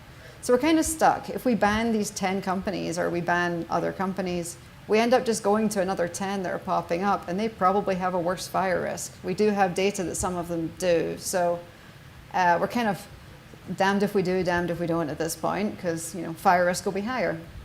Again, what do we do? Do we rip it all out and start again, or do we operate through this? Because we need to actually design this better future, but also exist with the supply chain we have currently, because we need to do both of these things to both help us generate power in a clean way so we don't end the world through climate change, but we also, have challenges with where things are coming from. So again, everything has its place. One of my messages on this was communication. Right now, if you follow any DOE or DHS things in the US, there's this kind of battle going on between secure by design and cyber-informed engineering. Who's going to win? Both. They both need to win at this point. There's a solution for both. We can't necessarily tell a company in another country to do secure by design. We can secure around it. So how do we do things that people install these properly? We have designed programs for this. Getting people to use them is a bit of a challenge. Again, I built this just to explain for another presentation. How do we actually talk about integration of components? How do we scale risk? Not everything can be done for every component. It depends on the criticality of where it is. I mentioned earlier the different sectors that are getting batteries, renewable energy as backup generators. One of the big ones is actually hospitals. Rural hospitals in particular are funded. About 170 of them got money recently to install batteries as backup generators, with the goal that they would remove their diesel generators over the next few years and be dependent on those batteries. So when you look at how they're going to buy those, they're going to be somewhere in the middle of this graph, be it fully Chinese supply or fully US supply. There's no such thing as a fully US supplied device, so we're clear that's why there's a unicorn fully floating around on the right-hand side. But we do have solutions. I won't necessarily cover what all of them are, but again, my message is how do we get these out to people in a reasonable way, prioritized the right way, so that people aren't just chasing down magical devices all over the place. When people announce like, oh hey, Volt Typhoon, you need to all go check this, you need to do this. There's utilities in the middle of the country that have diverted every single resource to, we must solve this problem because we're going to be attacked in the near future. Every single resource on cybersecurity is diverted to this, which is about 3 people, which is not that many. But, well, that's true. But they're all focused on this, and in the end, there's these things coming at them from all angles that they're not seeing the whole picture because they got so hyper-focused on one message. So scaling solutions by criticality is one of the solutions we look at. Again, what are you actually trying to do with it? What's mission critical? What are the consequences before you install it? And then how do we actually get there? Again, living with the enemy here, because this is where we're at. How do we get the best of both worlds? The enemy also being climate change. We do not want the world to end. We don't want it to end for our children. We are deploying solutions. There are solutions in place. This isn't impossible. This isn't a system we cannot fix at this point. We can secure around most of the most consequential issues we can secure around. We can't get people to actually do it though. So this is what we're trying to do, is how do we message this to people that they'll do the things that are simplest to get this done. We can deploy them. We can do secure by design for the future. We can cyber-informed engineering it. We also need policy to use a lot of these. We can't necessarily inspect all the devices that come into the country because the policy doesn't allow for it. We need policy. But communication matters here. This was something that I'd mentioned at the beginning. We need people to be prioritized on the right things for the electric grid just now. Again, most cases, weather is one of our biggest problems. Them prioritizing keeping the poles standing is actually kind of a big deal just now. Poles fall down all the time. They need to keep that up. They cannot divert all their resources. But as a systemic problem, it's no individual component, no one solution fits all. But communication is really a big deal. I'm going to implore anyone to just talk to the engineers in the field about how they fix things. I see a number of people talk about, oh, if this cyber event happens, this whole substation is going to blow up. I'm like, there's fuses. Like, there's things in the substations that tend to protect us from the biggest events, and it stops people looking at the other events that would be helpful. But so raising the bar in technical communication is my request to everyone. But again, I wanted to do this at the end. I'm not sure how much time I have. Sorry, just checking. He told me to speed up, so kidding. So I did a choose your own slightly upsetting adventure because I don't think I can cover both of them. I called it slightly upsetting. They're not as upsetting as they could be. There's no one doing CPR here. But I gave 2, so I want a vote here of what if we CrowdStriked millions of inverters? What would that look like? Talking through an exercise that I'd done before. And the second one is, what if we needed to black start the entire East? Okay, and I said the word black start, so dim and gloom. Okay, I'll go to this one. So I presented this last year. It was talking about a real event that had happened in Livermore in California, where we'd had essentially a massive lightning storm. It was 100 degrees in California. California system operator had called this rolling blackout. We'd lost a large power transformer. Hey, guess what? Those are all from China also, so it was going to take months for us to get a new one. The wastewater plant had also failed. Livermore was falling apart at this point. Livermore, which also supplies, I believe, to a military base and a large national lab that I happened to work at the time. The fire that had been triggered by the lightning event had also started to, it became the largest fire. Well, it might now not, I say largest fire yet, since I think this year there had been a larger one than that one. It was called the Lightning Complex Fires in California. It took out a lot of things. But at one point it turned round, wind is weird in Northern California, and started to actually head straight for a national lab and a military base. And so we were kind of in the middle of how we're going to evacuate this system, how we actually going to do things. Something I didn't talk about last year was there's 2 large supercomputers sitting there, and one of the things that was happening is we'd had to ramp down all of the supercomputers because, hey, by the way, we're losing power. You need to get rid of your giant large load bank that's sitting on the system. Also meant we had to co-op a bunch of actual analyses that was going on that was a national security thing.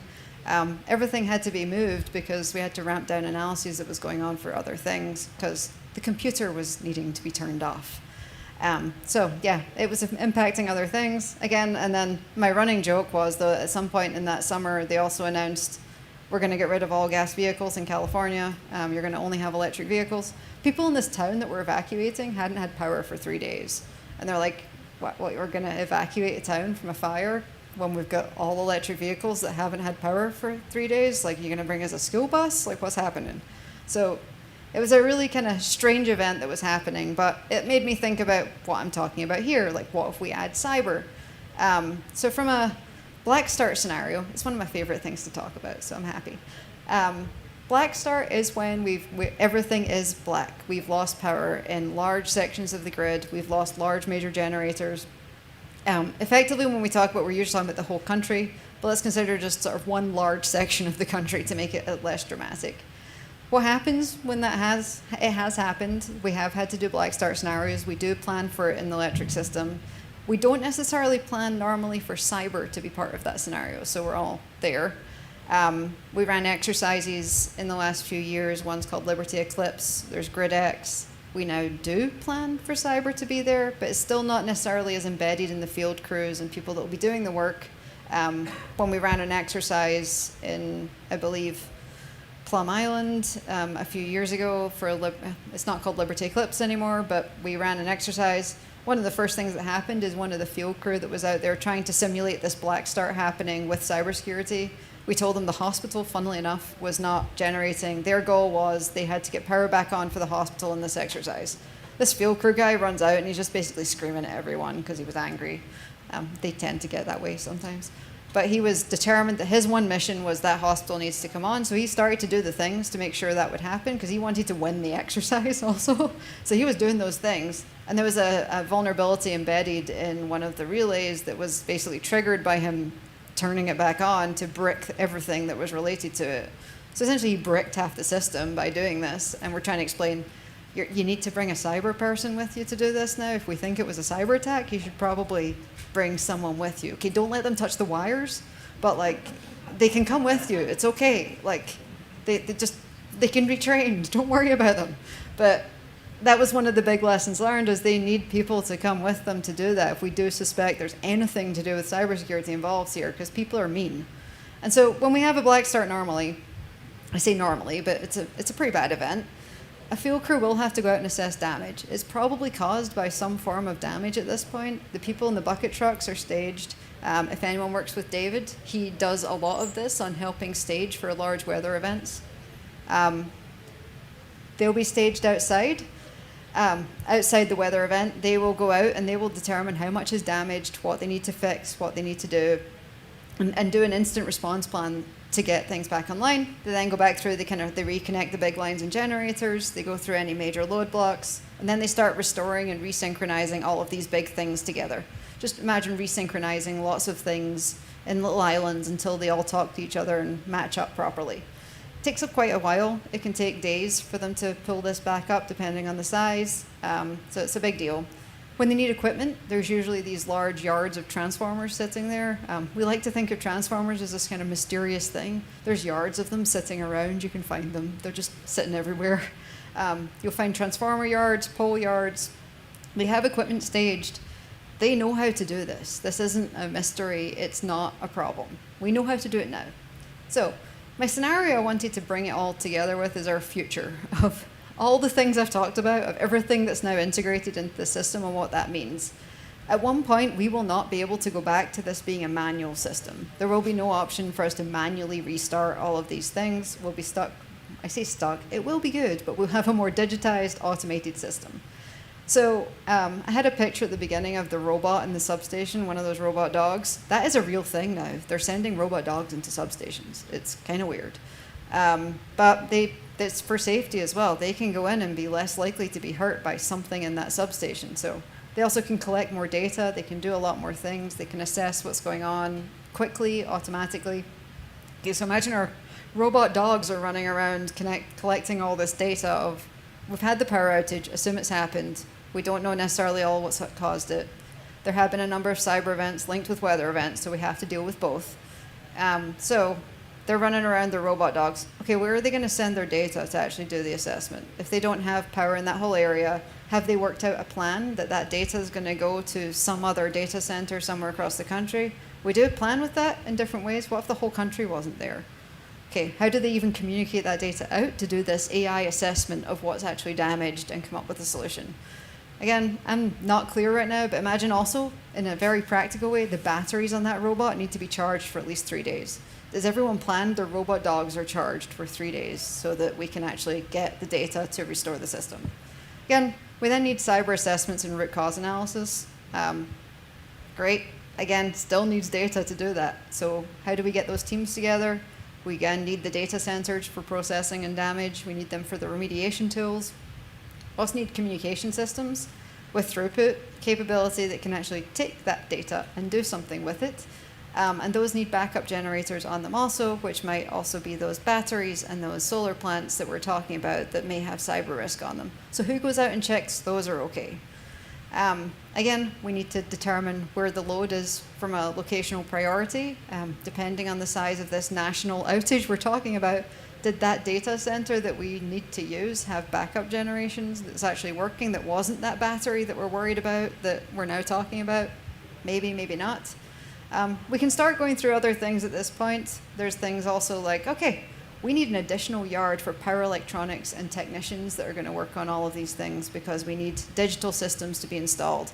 And that isn't the field crew who are hauling the wires around. Normally, that's a different set of people that look more like everyone in this room than the normal field crew.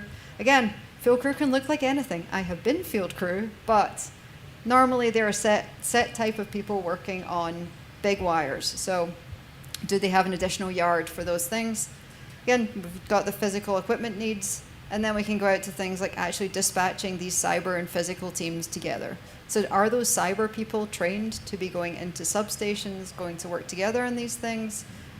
Do they know not to lick the wires? I hate to say this, it's a running joke for me. I'm both of these things. We don't know. I don't trust a lot of people in substations, so there's that. So can we dispatch them together? And then again, can we call in cyber mutual assistance? This is something that exists in the country now, but that's when we would start to need that. We don't just need storm assistance, which is well done. We need cyber assistance. Do we have enough people to even turn up to do this? And after that, we do get to the sort of resyncing the grid. Imagine we've got through all of these situations, trying not to scare everyone, but then we also need to resync all the cloud, the data, the analyses, everything else together, so the system stands back up in a way that is actually functional. I'm mildly terrified by this scenario. I'm not sure. I'm excited as a scientist that gets to do research on how these things will work on future because it's a problem I don't think is solved. But I'm looking at this kind of big picture scenario as that's a lot of things to deal with when right now it's really kind of turn on the lights. So Yeah, we've got some interesting challenges that are all linked together. Again, don't have solutions for all of them. Looking for help on those things and ideas and sort of reasonable thoughts of how we're going to put together this sort of future grid as well, so that everything we've talked about today can still have power. There's another adventure, but I'm going to stop there because I think I'm getting the look of, okay, it's 7 o'clock nearly. But any questions, discussion? Is everyone terrified? I was hoping for that.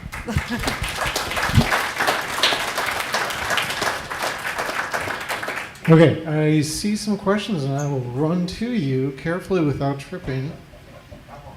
The CrowdStrike one? Okay, fine. About battery suppliers all coming from China, are there, is it a financial incentive problem? Is that why like GE doesn't want to do it, or even like Siemens or one of the many amazing companies in Europe? So it's partially a material problem to begin with, because shipping material across the world is expensive. So using the material to make the batteries in the country it's being bought from is one thing. Again, it's incentive as well. We didn't incentivize this 10 years ago. We incentivized cheap, high volume products being created for the future, which is good because it meant we got there. But GE, Siemens, big companies are developing things here. It's going to take a while. And not every component is necessarily the priority, if that makes sense. I would prioritize inverters before I'd prioritize battery cells, put it that way. So. All right. So the chair of the session has requested that we go through our next scenario. And after we do that, then we'll do some questions. Okay. So this is the one I called, what if we CrowdStriked all the inverters? So it's the best way for me to describe the scenario of what's happening. I ran a small tabletop, or a beginning of a tabletop at the S4 conference last year that was addressing some of this, because I wanted to put together a team of people in a room that included a utility, an inverter manufacturer, an aggregator, someone that owns all of these distributed resources, a group of people and cyber teams to say, like, what if this happened? Didn't realize something like CrowdStrike would give me a great example for this later on, but here we are. And so the scenario I'd presented was, and I wanted people to think about, was this fictional aggregator, someone that aggregates millions of devices in the country, all of your behind-the-meter resources that are on your houses. One of the ways financially they survive doing that is they aggregate them and sell that all back to the market, and you get to benefit from that thing on your house generating renewable energy. So the scenario I'd presented was, imagine we have that very hot California day where the grid is strained, we're having some challenges. The independent system operator in California is calling for this conservation. They're sending you the text messages that you're ignoring, and they're asking for emergency discharges. They're saying that there's a virtual power plant there as well, which means, well, it really doesn't mean anything. It's a new buzzword that they're using. But there's a virtual power plant, a cluster of resources operating together in one city, and they're concerned that there's this aggregator that has a challenge. I called them Aurora Power, if you get the joke. For me being from Idaho National Lab, then haha. But they're a fictional aggregator. So when I ran this, it wasn't called Sunsplat. I'm really proud of this. And somebody said this should be called the Sunsplat inverter. So we created a picture that is now the Sunsplat scenario, which was, imagine these millions of inverters across the country have a vulnerability that's been identified. They've said it's really bad. It's level 10 CVSS. It's published for all of them. We know it's there. It causes a problem through your entire fleet of inverters, which is millions of devices. Great. The brick of all those devices, imagine that exploit could actually cause a brick of the device or just turn it off. So both the market they're participating in and potentially the grid would be impacted by the loss of this generator that's essentially across the whole country. But there's millions and millions and millions of devices. It's not just one. So that brick would cost an aggregator $26 million to actually fix, which in lots of aggregator cases could be bankruptcy. So you just lose the support of them. And then Sunsplat, the inverter company, has said, well, the latest firmware is possibly the issue. Funnily enough, imagine that company, Sunsplat, is actually a Chinese company. They're trying to communicate with a Chinese company about a vulnerability that was disclosed in the US that somebody wasn't particularly happy about being disclosed. But they've identified a fix. The fix is pushing firmware to all of the devices remotely from the main aggregation point or from the manufacturer. They think comms will be maintained while doing that. They need to do that. The reboot will take 10 minutes. It'll take 5 minutes to reconnect. Great, we've got a solution. What do we do then? So this was a scenario we presented to all of this group, be it a utility, an aggregator, everyone involved. And everyone kind of just looked at us like, what do you think would happen? I'm like, what? Like, not a single person in the room had a version of this story that seemed to make sense for how we would fix this. A bunch of people are kind of looking like the utilities like, well, it's nothing to do with us. I'm like, what? The aggregator's also looking at me like, that sounds bad. I'm like, yeah. And they were the cyber team, and they're like, we don't want to deal with this. I was like, yeah, it doesn't sound good. So basically, no one seemed to know who would be fully responsible for this, and I think this is one of the bigger challenges. We have had vulnerabilities in these systems, so that was the scenario presented. And again, we ran through this step by step, and I made it slightly worse each time, and I'm not sure I included the last slide, but I made it slightly worse each time. So the scenario we presented at the end of this was, okay, they pushed it out, everyone panicked, put it that way. We got 2 days into this, people were starting to exploit that vulnerability that was being talked about, it was causing problems. They knew it was happening, and there was a panic because somebody said, this is gonna take down the whole grid, you need to fix it now. I'll call one of the cyber companies, said, by the way, we're gonna cause an outage in the whole system, we can fix this, but you need to push it immediately. So imagine that company they pushed it out to everything, all at the same time. That's never happened, right? No.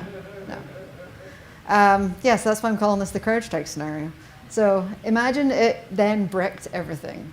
Every single system needed a manual reboot. That was one scenario, and they were like, could that happen? I was like, technically it kind of did happen once. A firmware push was done to an island, we'll say, and it did cause a whole bunch of problems because it was pushed and the firmware didn't work right. So to every single inverter on one island. So again, I'm looking for people to volunteer scenarios here, but we were trying to work out, so who's locally responsible? Like physically, where are those inverters at? Who's responsible for this? Like who needs to go and do the restart of these systems or find out a way to plug in some USB and reboot this system? Because they need them. They can't just replace them all. One scenario I did present was there was a cluster of devices that worked together that did cause a power outage. Because they were working together, sitting in one area, it was a monoculture of inverters sitting there. Imagine there was actually a power outage caused by that. They blew some fuses, very hot day, someone died, somebody had medical devices there. Who's responsible for that? Like medical devices in your home, who's responsible for somebody died because we pushed a firmware out? Again, how do we do this mass reboot? That's the other, how do you go and ask every homeowner to do it? Do you ask them to restart it 16 times and hope for the best? Like, what is the scenario here? Because I don't know that many homeowners that would go and do this. So is their cyber teams going to come out to 25 million endpoints to go sort this? If anyone did see the Delta staff flying around to different airports last week, that's not a great scenario either. So that's, again, there are ways to do this, but we just don't have a plan. Instant communications, who actually talks to each other? Like, is it between the aggregator, distribution utility, the electricians, law enforcement? Who's dealing with this? How do we know it isn't a bigger issue? Is the distribution utility now responsible because they blew the fuses? What would be expected of this inverter manufacturer? Like, what are they expected to do? Do they write letters to the news? Do they turn up to fix it? And then what can we actually do? What regulatory or legal requirements could actually fix this? So these are the kind of questions. I mean, again, I'm going to ask you all questions. If you have ideas or thoughts on this, I'd love to hear it, because the group of intelligent people that were in that room all kind of gave us a look of, and some people made some nice pictures of sunsplat inverters for me, so that was nice. But I think. I was just curious how comms work in a power outage scenario, like the blackout or the black start. And I think comms are probably one of the biggest problems, regardless of where everybody is. How is that generally walked through with the power? So the general. Can you repeat the question quickly? What happens with communications essentially during a black start? Do we have all loss of comms? How do we restart that if we need it? Right now, the hope is our communications towers would still be up because we'd have backup generators attached to all of the comms towers. There are alternate solutions as well. There's things to do with radios, relays. There are solutions for communications. Again, a lot of them depend on those backup generators also working at the same time. So there are solutions, but again, it depends is the answer, I think.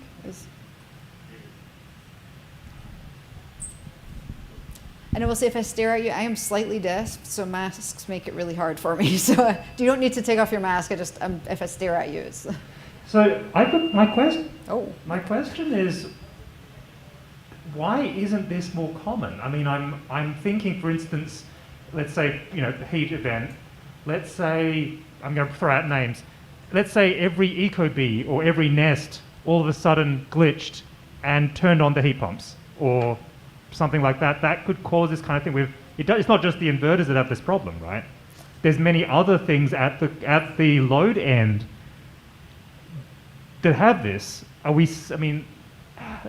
What's in there to stop that right now? And are we seeing that happen and we're just not hearing about it? There's various safety controls in place right now that some of them just won't go past a certain temperature level. There's manual responses. So on inverters, for example, one thing someone said once was, could they make the voltage go super high and everywhere and just cause a fire? Technically, we have overvoltage protection that should work separately. So there are alternate protections in place for a lot of it, but it doesn't mean they're always going to work as we keep growing this and sort of start to lose those manual protections as well. That's why when I say we're not quite there yet, but we have time, it's because those manual protections are still in place just now. But as we get to massive amounts of renewable energy, load control, all those things, those controls start to become a bit more fuzzy as well. So, because we start to need those to be automated as well. Like the manual protections need to change based on other things at that point. So. Yeah, I'm wondering how much were state agencies involved in this, because this is the type of scenario where the National Guard, state militias, local law enforcement, FEMA, would be rolled out. And were they involved in the exercise, and did they have any input? They were sitting there and they said they wouldn't know what to do with the inverters, and they'd have to have training in how to do those things. They weren't sure what they would be touching from an electrical standpoint. The training wasn't there yet. There also isn't necessarily all of the powers in every state to have that happen and get those controls there.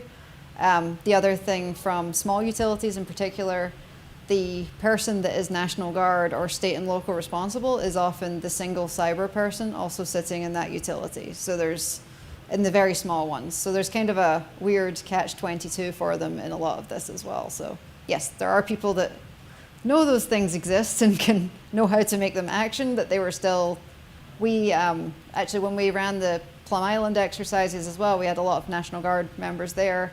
There was kits made that were meant to train people in how do you go into a substation and plug in things in the right place and don't touch the wires, basically.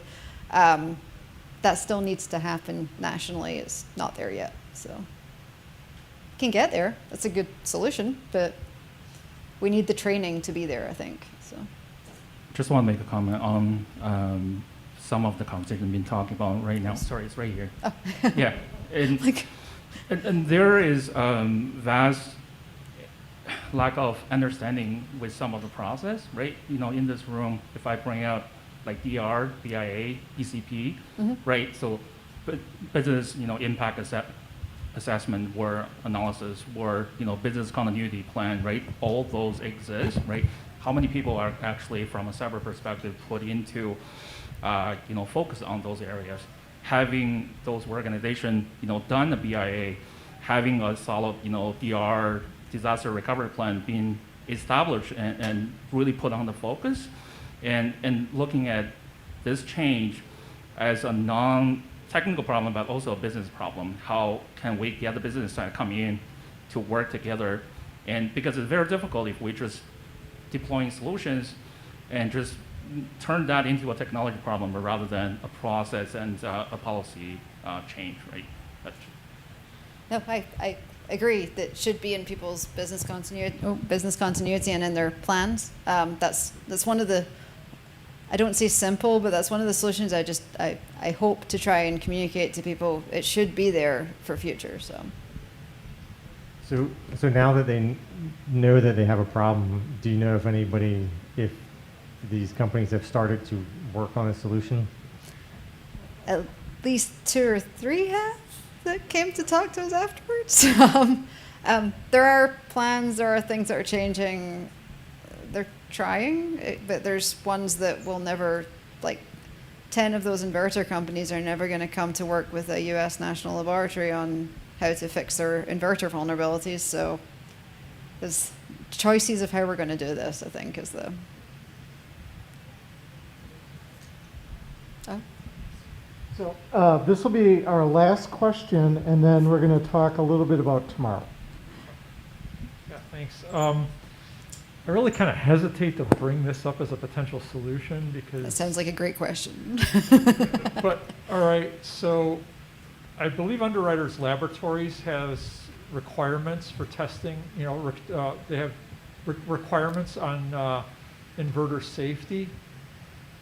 So now I'm thinking about things like, not just like cybersecurity requirements, but now like maybe having some testing requirements that show like the reliability of firmware updates. Because if you need to do a firmware update, maybe there needs to be, I really hate to bring this up, but you know, some sort of like testing regimen where they actually they run multiple firmware updates and put in like various like fault scenarios and make sure that they can recover correctly.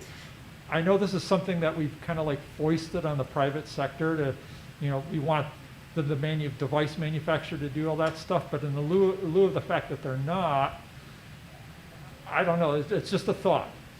So UL 1741, I hate that I know these numbers, I really do, is the safety UL testing we have for inverters.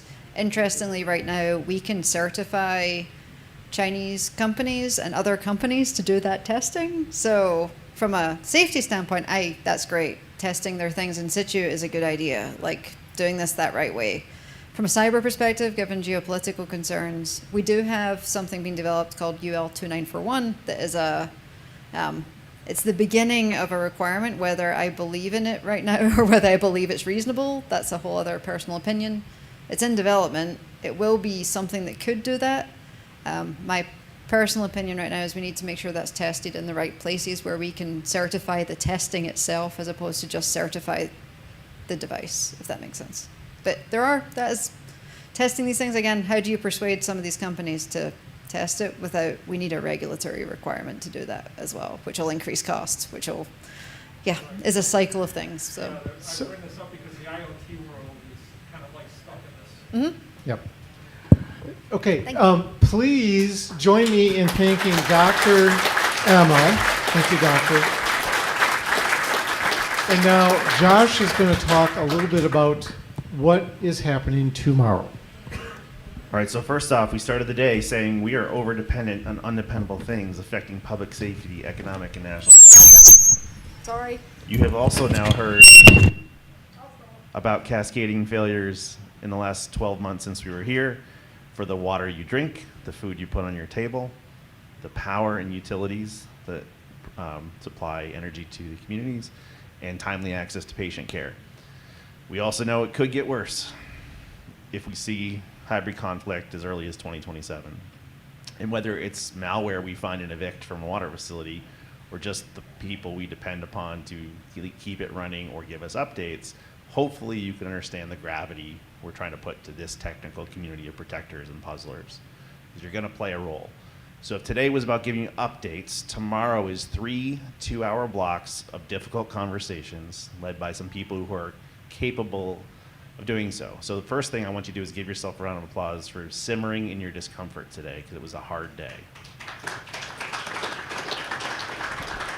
Okay, so tomorrow morning, the main conference keynote is Andrea Matwishin, longtime cavalry person since before we launched, and she's going to be giving a pretty powerful keynote upstairs. She's then coming right down here after we do our quick recap to run the first difficult conversation on the kind of things we need to do to professionalize ourselves and make ourselves understand safety and crisis management so that we are available to help in the case of help. The second one, it's not listed, but I will be co-facilitating the second hour block called Time is Up with someone from the White House Office of National Cyber Director, also a longtime cavalry person who also served with the Cystic COVID Task Force with us during the pandemic. And the third one made the top 5 list for talks this week from SC Magazine, which is Carl and Bo Woods are going to run the Wars and Rumors of Wars. So tomorrow is where we try to get really creative and ask for your participation on uncomfortable responses to these uncomfortable truths, so that we don't just have panic and concern over these growing overdependence on undependable things, but we get hacking and we get creative about what we can do about it for our families, for our communities, for our states in the time that we have. Thank you. Have some fun tonight, get some rest, and come solution tomorrow.